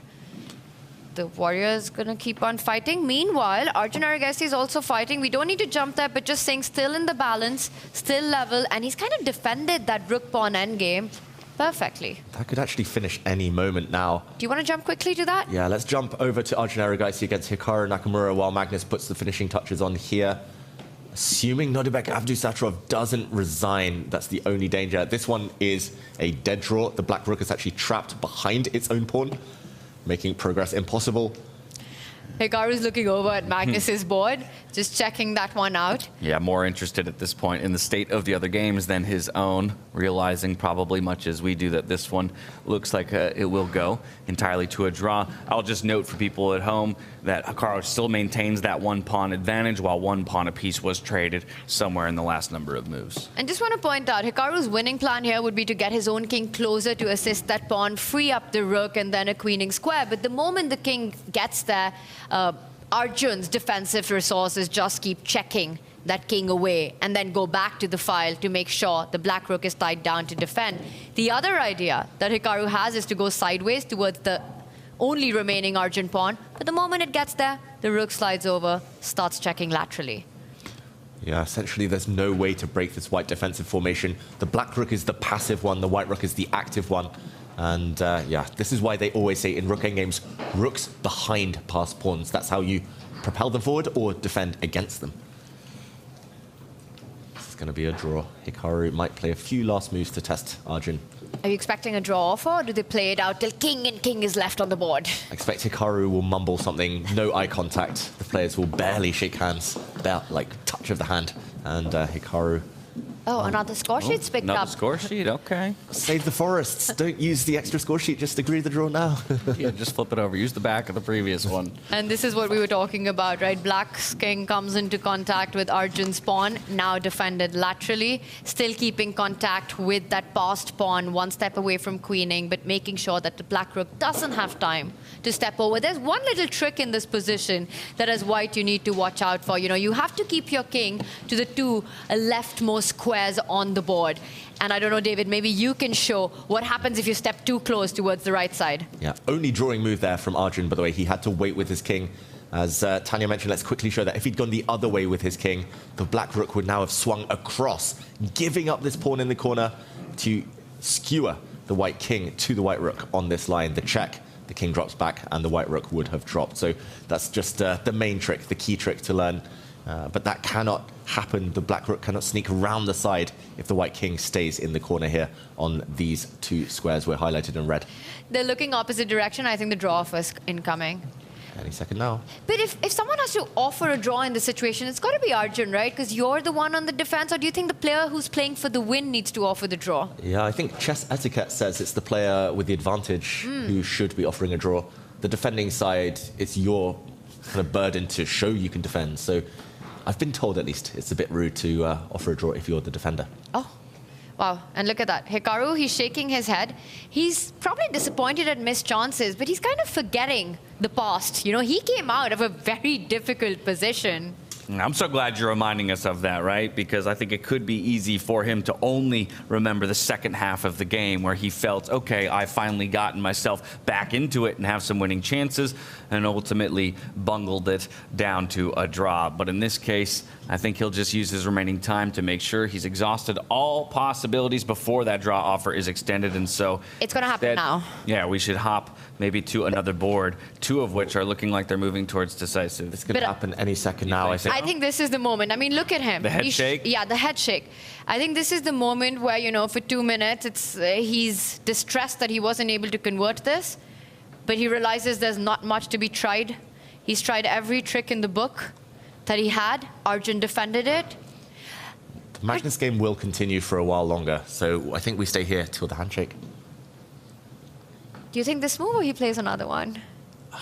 I don't think there's much to fight for. Essentially, if the black rook moves away, then the h-pawn drops, the valuable pawn, and a one-pawn advantage with the white king in front of a pawn to block is not enough. The black king alone will not be able to bypass the defense of the white rook. Yeah. And now you just move the rook, because the king's lost contact with the white pawn. Your rook's free to jump around, to move around. Any rook move on this line will hold the draw. The one move not to play is to advance the white king, and then you get checkmated on the edge of the board. He's not going to play that. He's going to move the rook. And do you think Arjun then offers a draw? No, Arjun will never offer a draw. These youngsters, they never offer draws, ever. I have to say, I think Arjun's got to be feeling a little disappointed as well in this game. His advantage was massive for pretty much majority of the game, right? We have to commend Arjun for stepping into the confessional, one of the few younger players who did that. And he said it. He thought he had a clear advantage. He knew he was clearly better, so mixed feelings. But he defended well when it mattered, Arjun. Roller coaster. One had the feeling that the advantage that Arjun had was perhaps more than the advantage that Hikaru had when it did shift. Absolutely. That is true. I think Hikaru, maybe if he'd kept the queens on, it would have become a bigger advantage, but he had a smaller advantage and for a shorter amount of time. Tough decision in the studio, whether to switch or to stay and wait for the draw offer. I don't know. Look at it, you guys promised me that this game was about to end here in a draw offer. Should we write this off as a draw? Hikaru, we can see it on his face. Loving the camera angle though right now. Magnus is growing his advantage as just one a pawn. Chat tells us. Should we let chat decide? All right, you've got your eyes on it. Chat, do you want to see Magnus Abdusattorov? It's still on. Or just watch Hikaru. This is as well cinema happening right in front of us. Just painting pictures on the ceiling with his eyes. Okay. I got to respect it, though. Magnus. I have to respect it. Magnus is the call, so off to the Magnus game we go. We're going to see how the endgame master has managed to sweep up all the pawns on the left-hand side of the board. It's queens for each player, but 3 more pawns in favor of the world number 1. Wow, and Magnus can actually force the win here and now. I'm really shocked, by the way, that Abdusattorov has moved his king forward. If he'd moved the king back, it would have taken Magnus a long, long time to win this game. Even being down 2 pawns, these corner pawns, that is still a draw. If Magnus were only 2 pawns up, not 3, that's a draw with the black king in the corner. Well-known theoretical endgame. But moving the king up the board, Magnus can now knock out Abdusattorov, in this game at least, by pushing his h-pawn forward and giving a check. Some cool variations maybe we show here very, very quickly, although Magnus was about to move for his queen, so not necessarily the best way forward. Pushing this pawn forward, now a capture on this square would now allow a check, and this check, the important one, forcing the king back, and a queen exchange, and Magnus would now be winning because his king would end up in front of the black pawn. He doesn't find it, Magnus Carlsen. He doesn't find the immediate knockout blow. This, well, the computer says plus 81 with pushing this pawn forward. If you want to catch the end of the game, let's go right now to Hikaru. It's about to finish any second. It's king and pawn versus king. If you just quickly bring up that board, and here we've got it, the final moments of this epic battle. Yeah, we did have the rooks repositioned for a trade in the end. Hikaru would use his king to run up and snag that final pawn. But as you just mentioned in the previous match, king has to be in front of the pawn if you want to get it to the opposite side of the board and ultimately promote. Yeah, you need your king in front of the pawn in order to bully the opponent's king back. And here, the white king will always block the pawn unless the black king peeks its head out. And now this will end in stalemate. No draw offers were made. No draw offers were made. White king, which way will it slide? Mate in one or a stalemate? That would be the worst mouse slip in the history of mouse slips right there. And ultimately, a draw, a fair result in an up-and-down game between Arjun Erigaisi and Hikaru Nakamura. Okay, so still 2 boards in play. One we were just at, Magnus Carlsen up against Nodirbek Abdusattorov, and then one of our lower bracket bouts between Gukesh and Richard Rapport. I do have a result to report from that lower bracket. Praggnanandhaa actually did come away with the win against Vidit, so what a tumultuous story that game was. Perhaps in our post-show, we can kind of relive some of how that one broke down, but for now, we're going to stick with the 2 boards that are still in play. Yeah, and which way to go? Richard Rapport with a decisive advantage against Gukesh.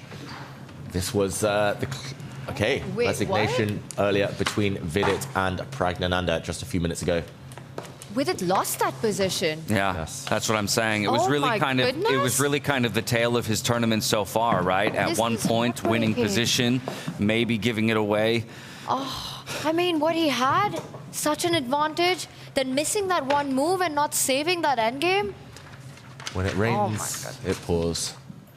Yeah, but after the round robin, to lose this one, this really hurts. It's the clock handling for Vidit, unfortunately, just too slow. And in the meantime, okay, are we seeing a result here? Richard Rapport wins. Gukesh resigns, and we'll recap that one in a moment, but that's because white's pawn's just too strong. Bishop and 3 pawns outpowering Gukesh's lone rook. Yeah, Gukesh really struggling in freestyle chess. Yeah, really struggling. And just to show the final position here, we won't delve too deep into the endgame, but these white pawns there were just too strong. I'm sorry, that's on me, as there was only 1 board left to go. We sometimes like to see Magnus put the finishing touches on his brilliant play. So again, still very much advantaged, but looking for a way to put an end to it all. Nodirbek hoping beyond all hopes that he can find some strange perpetual check in the end, or a mistake by Carlson somewhere. I'm going to say, this is not easy. I think this is going to go on at least another 20, 30 moves for Magnus to win. Without one of white's double G-pawns, this is a dead draw. This is a well-known, famous draw. So the black king should actually run to the corner, run to the top right corner, hope for some stalemate tricks. That is the way to try and hold this one. I'm not sure Nodirbek knows. Although he has beaten Magnus in 2 queen endgames in his career, Nodirbek. So will he be able to hold this one much longer? But also without that one extra pawn on the G file, if you take off one of those double pawns, is it really that simple to hold that? Because I feel practically, you know... Very simple. It just is? put your king in... yeah, simple is an overstatement. Oh my gosh. Simple is an overstatement. You just run your king in the corner and there's so many stalemates, so many checks. It's definitely not simple. But at this level, in classical chess, I would normally say. But with 1 minute, no guarantee. But it's just surprising to me that Nodirbek hasn't run his king into the corner yet, because stalemate is the only way you can try to hold this game. So by corner, you mean the top right corner? Top right corner. If you run the black king back, you can actually often try to just sit with the black queen on this square, and the queen cannot even be captured by the enemy queen due to some stalemate motifs. But of course, with 3 extra pawns for Magnus, it's hard to imagine this ever being a draw. It means he's more likely to be able to bully Abdusattorov with queen exchanges, more shelter for the white king because he has more pawns. Also that centralized queen, it makes it so much more difficult for Nodirbek to actually get to that square, right? You first need to dislodge that queen into giving some checks. But at some point, Nodirbek will have to march his king back if he wants to trick Magnus.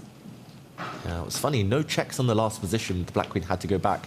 The white king out in the open, but the white queen covering all the dark squares. There were no checks at all. Magnus, I'm telling you here, ladies and gentlemen, he puts his queen in the center. He gets his queen in the center every queen endgame, and he always seems to get the business done. He always seems to just win effortlessly. He gives another check. He's forcing the black king back. When in doubt in these endgames, get that queen to the center, any one of these 4 central squares. Yeah, they control just so many. I'm not sure the exact number of squares they control, but it's a lot. I won't try and count now, live on air. Okay, forcing Nodirbek's king back. Will he advance his pawns now, Magnus? Could be the moment, right? Yeah. All your pawns are defended. The king's got a nice hideaway at that H2 square. If it's checked, I think that's the key. That's the reason having the extra G pawn here, the third pawn, the doubled pawn is so important, because the white king will be super safe from any checks. There was a famous game I was watching once live between German Grandmaster Rasmus Svane and Anish Giri. The famous Anish Giri, where Anish had a king and queen alone against queen and 2 pawns. And he was defending, and the attacker side, the side with 2 pawns, accidentally got himself checkmated. Just because you made me curious, it's 23 squares. It's 23. Oh. Good counting. I didn't count, but it's just because it's 7 in every direction except for the one direction that's a short diagonal, which is 6. So 7 times 4 minus 1. Just to show this quickly with a graphic, that's a lot of squares covered. And there we go. The queen, so powerful. Compare it to a queen on the edge of the board. I think it is slightly more, at least. And yeah, just easier to block. That's not including the square the queen is sitting on, which I guess she's technically controlling. There's a trick question. The good one. There's a trick question, right? Which square on the chessboard the queen controls maximum number of squares? And I don't think the answer is one of the central squares. Ooh. But I could be wrong, because... We need chat to help. That's a homework assignment for all of you, yeah. No, chat helps us on this. If you want to learn true mastery of the queen, if you want to reach Magnus's level in queen endgames, then go do some counting. And let us know. And let us know. We need help. All right, so 1 pawn under attack right now. Do you use your king? Do you step that up to defend? I think he will. There we go. Also closer to the hiding spot for the white king behind one of its own pawns, if there are any checks in the near future.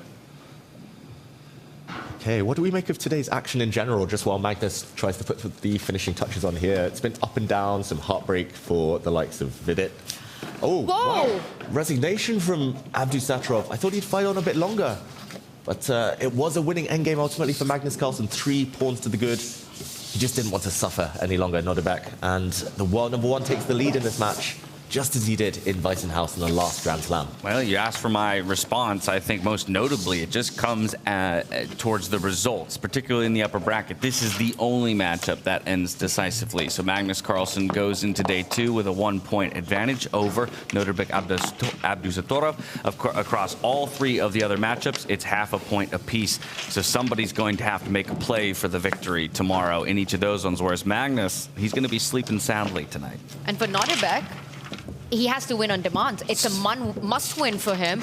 He'll have the white pieces, but he has no idea what setup's going to come. And look at that, he immediately gets up and leaves the building. Magnus setting up the pieces calmly and coolly. And what a game. Flawless conversion once again. Queen found its spot at the center of the board. And rest, Magnus Carlsen, as he usually does, made it look easy. And Magnus Carlsen, as he usually does, sets up the pieces in their starting position for this game of freestyle chess. Not 5-1-8. Not 5-1-8. What was it? 8-4-1? Yes. The position today. I love that. What a beautiful touch. Also the fact that he actually remembers it instantly.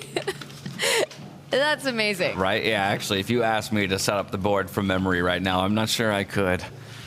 Luckily, we've got help at hand. That's very true. Yes, thank you so much for putting that together earlier today.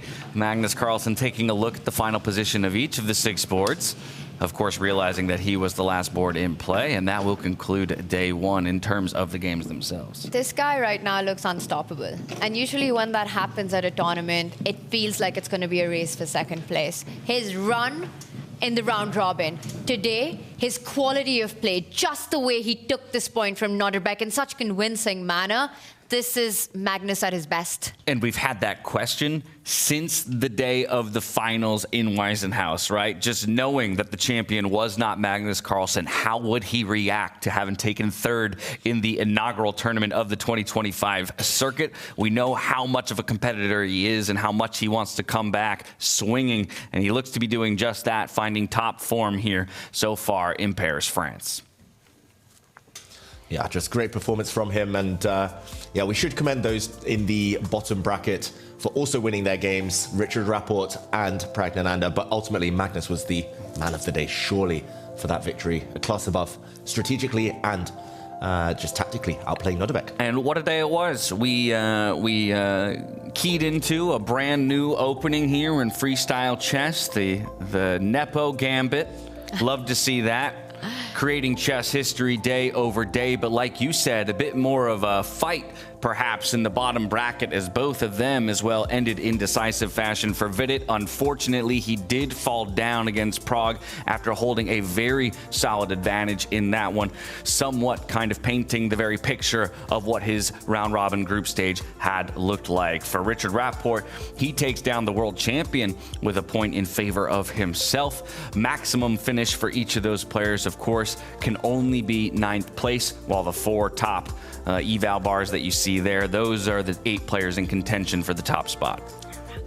3 draws, so I think there's a huge likelihood that we might get playoffs for that spot in the semi-finals tomorrow. Magnus, the only one who takes a lead. Nodirbek Abdusattorov, a must-win for him. You know, I just realized that today could be quite historic because it's the first time that we've actually named a freestyle chess opening. That's what I'm saying. We're creating history right here. Did we create it or did Nepo? Well, Nepo did. We disagreed. We named it. He created it. It's a family, David. Yeah.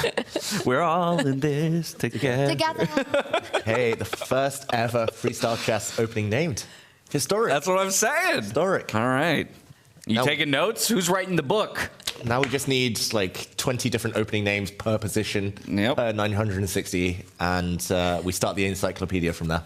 Chess historians are salivating at the idea of new openings to talk about.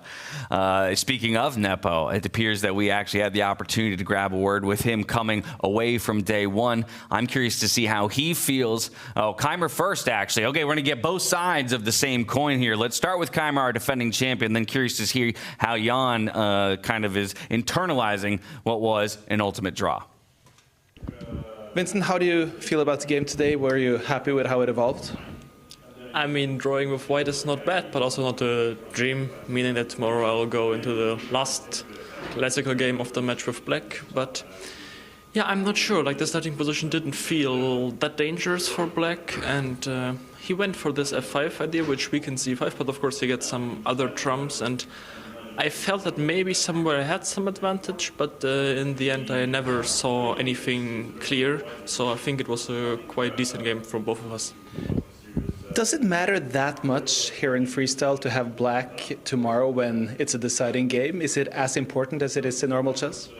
That depends, first of all, on who the players are and also on the starting position that we get. Or, I mean, mostly it's not even about the objective elevation, but sometimes it's just easier to play for white, or sometimes it's rather equal.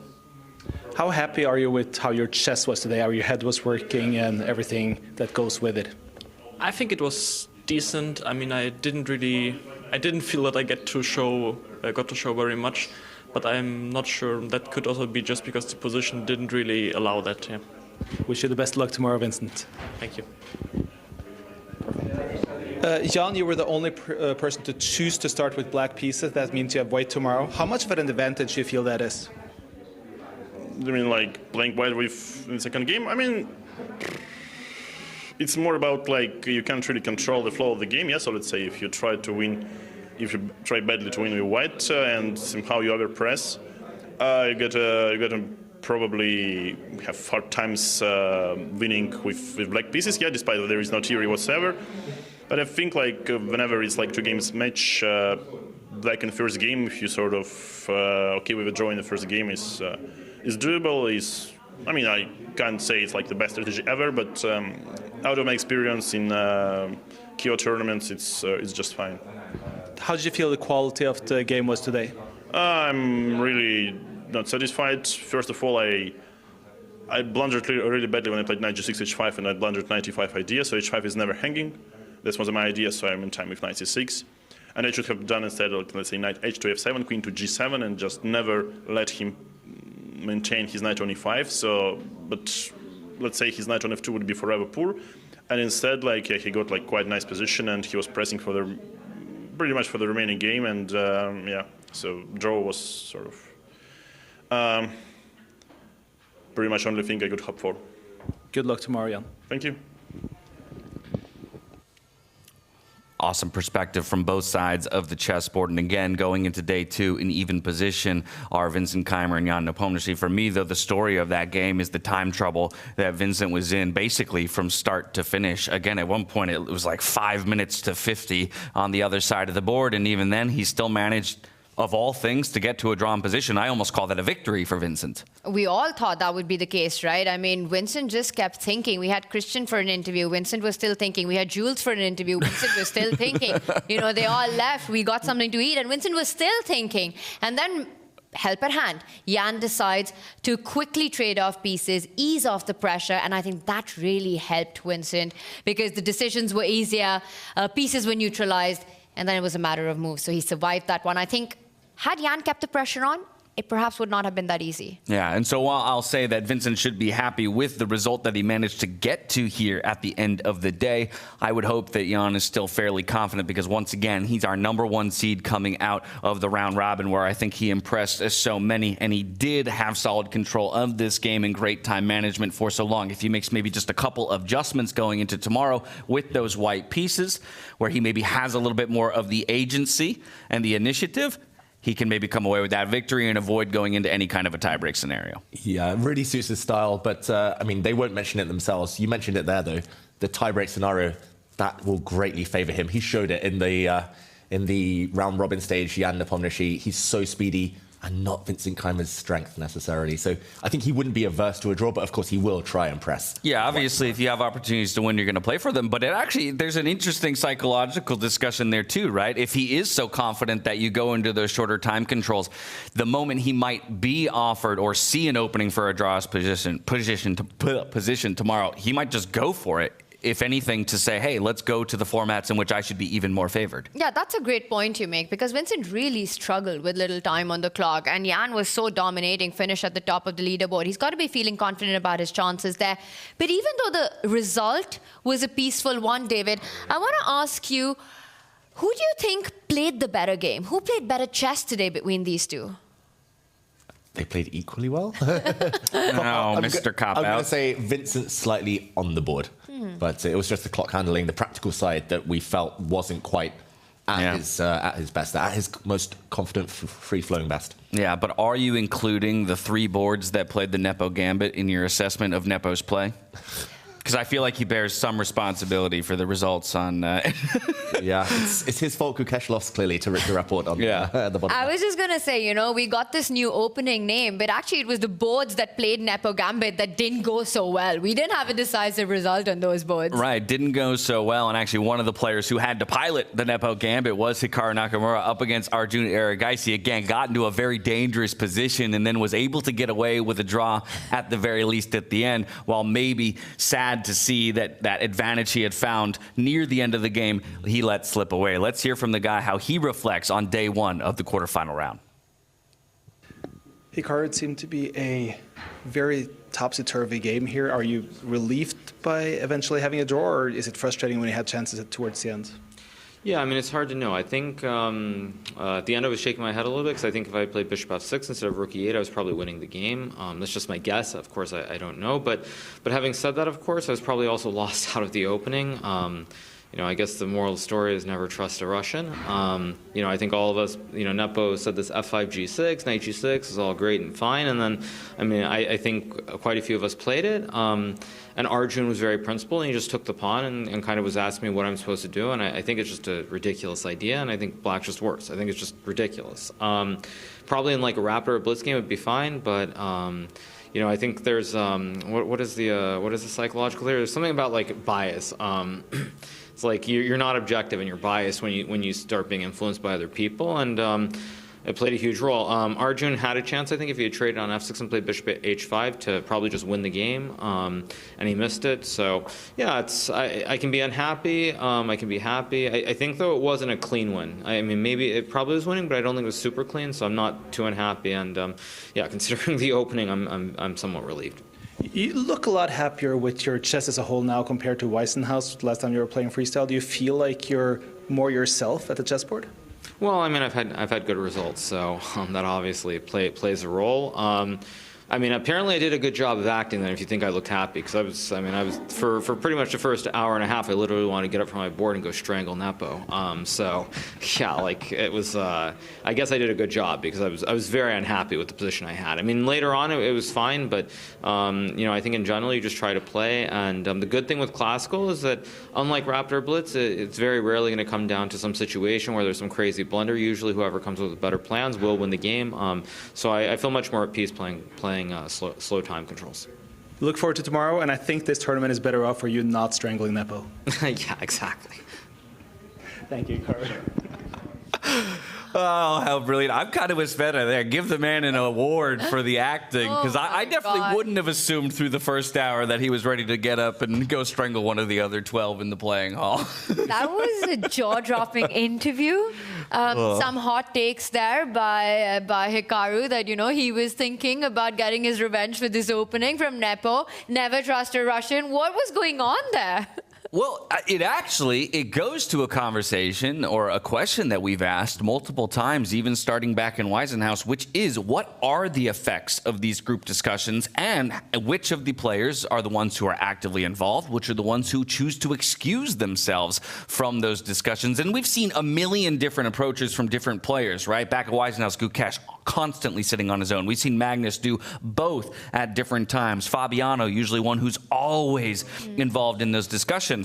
But to Hikaru's point, am I letting myself get too biased? Am I moving away from my own strengths and weaknesses, my own intuition about the position and how to play the game, by trusting in the level, the known and perceived level of these other great GMs? I think it's on him, David. I mean, you know, at the end, you have to make your own decisions on the board. Yes, you listen to all the takes that are there, you know, get a feel of the ideas, understand a little bit about the position. But we saw, for example, Magnus, Vincent, they both sat down, they chose a different first move. They made their own decisions. Hikaru had that option as well. So I feel like that's a bit of also some inaccuracies of the way of handling compensation there. Yeah, his position wasn't too bad. It wasn't as bad as he was making out there. But now we understand why we didn't get him gracing the commentary, the confessional booth, because he's too busy sitting there cursing his luck at the board. And getting mad at Nepo. So it's too busy suppressing murderous intentions, yeah. I just want to see it level up a bit, where players start to actively try to plant these false leads, these red herrings to their rivals. You mentioned that. Yeah, that'll be the day. That'll be the day for sure. It's coming. We've got the title, I think, for Hikaru's next video. You know, I think it's going to be like, I will kill Nepo. I'm coming for you, Nepo. He knew the game, the result wouldn't be viral. But that video, that interview, that might take us to the next level.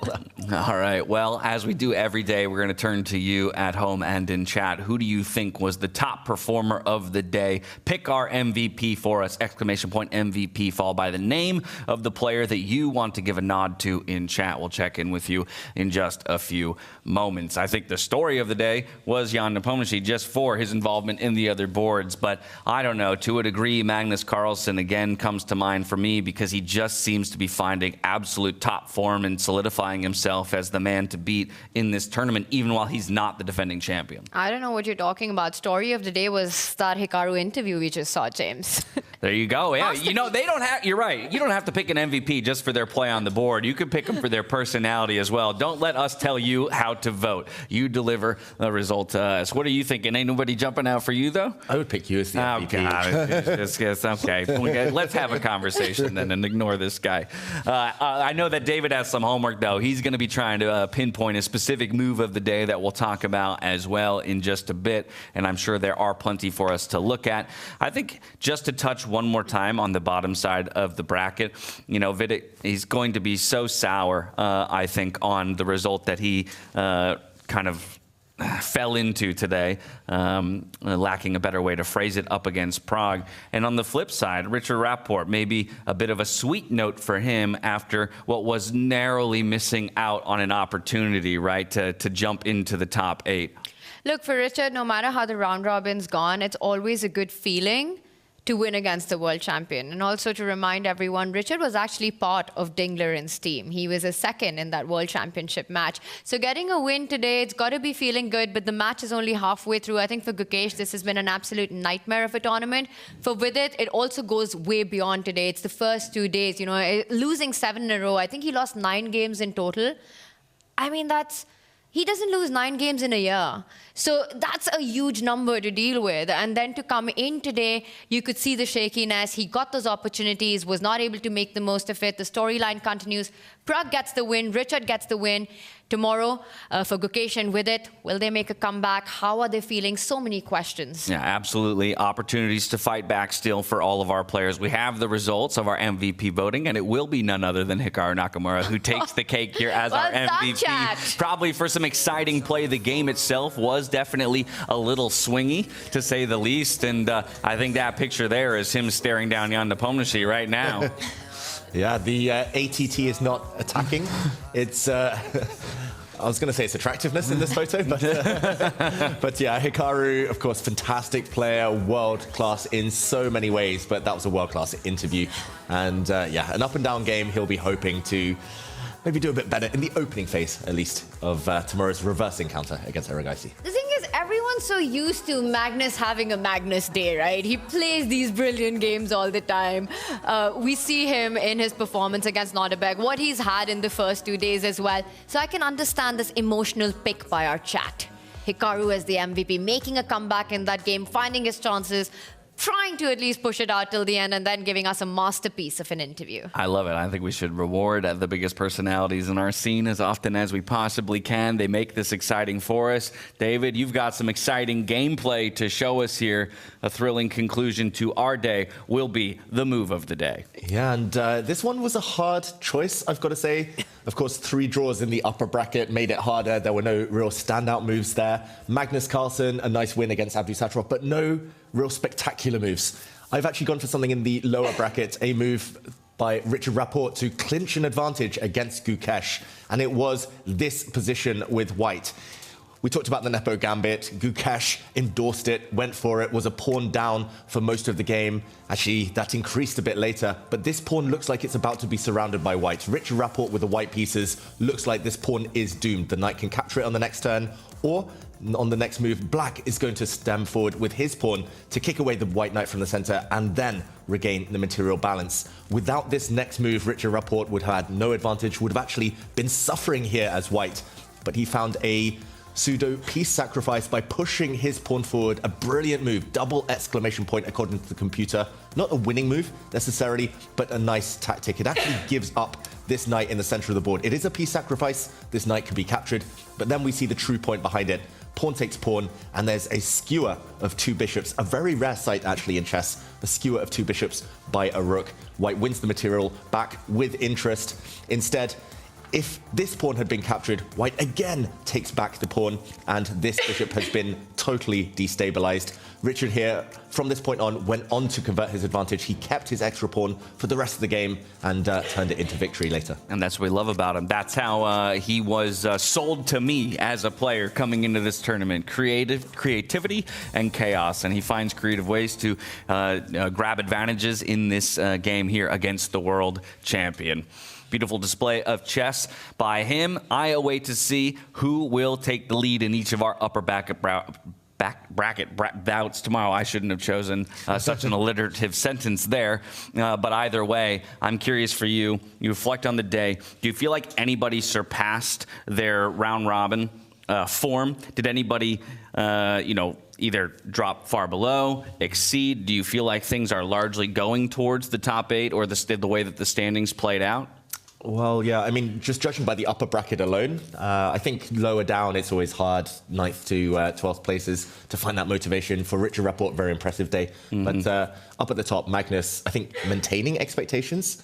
Arjun impressing initially, but of course it's just so tough. I think for Hikaru, after the first 5 moves, after the Nepo Gambit, after he'd recovered from the tilt being a bit triggered by the opening stage, it felt like he upped his game.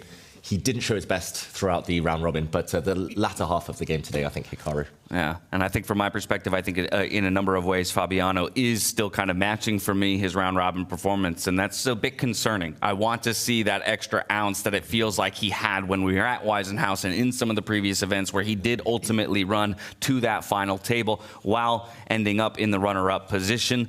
We know he's got it in him. Maybe it'll be on display tomorrow up against the hometown favorite in Maxime Vachier-Lagrave. Yeah, Maxime, we should mention, played a great game as well today. He's just so smooth. I thought he was maybe the one who would flop in this tournament. I thought home pressure, home expectation, and the fact he's probably one of the least experienced freestyle players in the field. But Maxime Vachier-Lagrave continues to impress. That's another great point. Outlook on tomorrow, I just got it from David. For yourself, Tanya, anything in particular you feel like we should keep our eyes on tomorrow? Did somebody feel like they've set the table for what will be an impressive victory and extending themselves to the semifinals? Or do you feel like those who proved themselves in the round robin are continuing to do so and look to take that step towards the final table? I think it's going to be super tough for Nodirbek to make a comeback in this one. It's not just that he's down a point, but also the form that Magnus has been in. It would take a lot from him. He'll just have to bring out his absolute best. Arjun Hikaru, I'm going to predict a decisive result in that one. It was so close today. Both players got their chances. Both players got their opportunities. So I think that's going to be a fun one to watch. The other two go into playoffs, and I think we're going to have a really exciting finish into that semifinals. Nodirbek on his last life has to give it all, but I'm expecting some rapid playoffs coming up tomorrow. I actually really like that prediction. I think I would bandwagon onto that as well. I think you're spot on with what we can expect out of the players. What concerns me there then is Vincent Keymer's chances if he does get forced into the tiebreak position, and maybe we see Jan Nepomniachtchi unseat the champion of our last event here on the second day of the quarterfinals. That's the one thing we have to remind everyone about Vincent. Yes, he crushed the field in Weissenhaus, but he didn't have to face a single tiebreak. He did it all in the classical portion. Tiebreaks, I think he's a massive underdog there. But David, even in his game today against Jan, he actually got a good position out of the opening. He was able to navigate the first few moves really well. Yeah. But again, it was the clock. It was the 17th piece. That's where he messed up. So if he can take that as a huge learning and make sure he keeps things under control. He does start with the black pieces. Jan will be on the offense tomorrow. It's tough to call, but Vincent, he can't let the clock get out of control tomorrow. I think Jan will be ready to strike much harder if he gets that opportunity. Day one of the quarterfinals, it's in the books. Day two is just around the corner, and it's going to be action-packed as we'll say goodbye to some of our players in the upper bracket as they fall out of contention for that all-important race to first place. We're shutting the studio down. We'll be right back. Same time, same place tomorrow, and we hope to see you there. Until then, stay healthy, stay safe, and be good to each other. Good night. This is the start of something new. Taking my steps only forward. A change in the air, can you feel it too? This world is so big around the corner. So many possibilities. No dream can be too big. 'Cause this is the start of something new. 'Cause now I know this is my time. Time to just be me. Time to go my key. 'Cause this is my time. Time for me to choose what I wanna do with my time. With my time. Life is a blessing, such a gift, and I am so lucky to be here. Live to the full, let's don't resist. No time to waste, so have no fear. So many possibilities. No dream can be too big. 'Cause this is the start of something new. 'Cause now I know this is my time. Time to just be me. Time to hold my key. 'Cause this is my time. Time for me to choose what I wanna do. My time.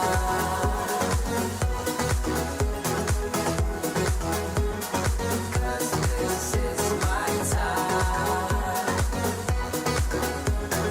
What I wanna do. My time, my time, my time is meant to be all mine. All I bring with me in life is my time, my time, my time is mine. And now I know this is my time. Time to just be me. Time to hold my key. 'Cause this is my time. Time for me to choose what I wanna do.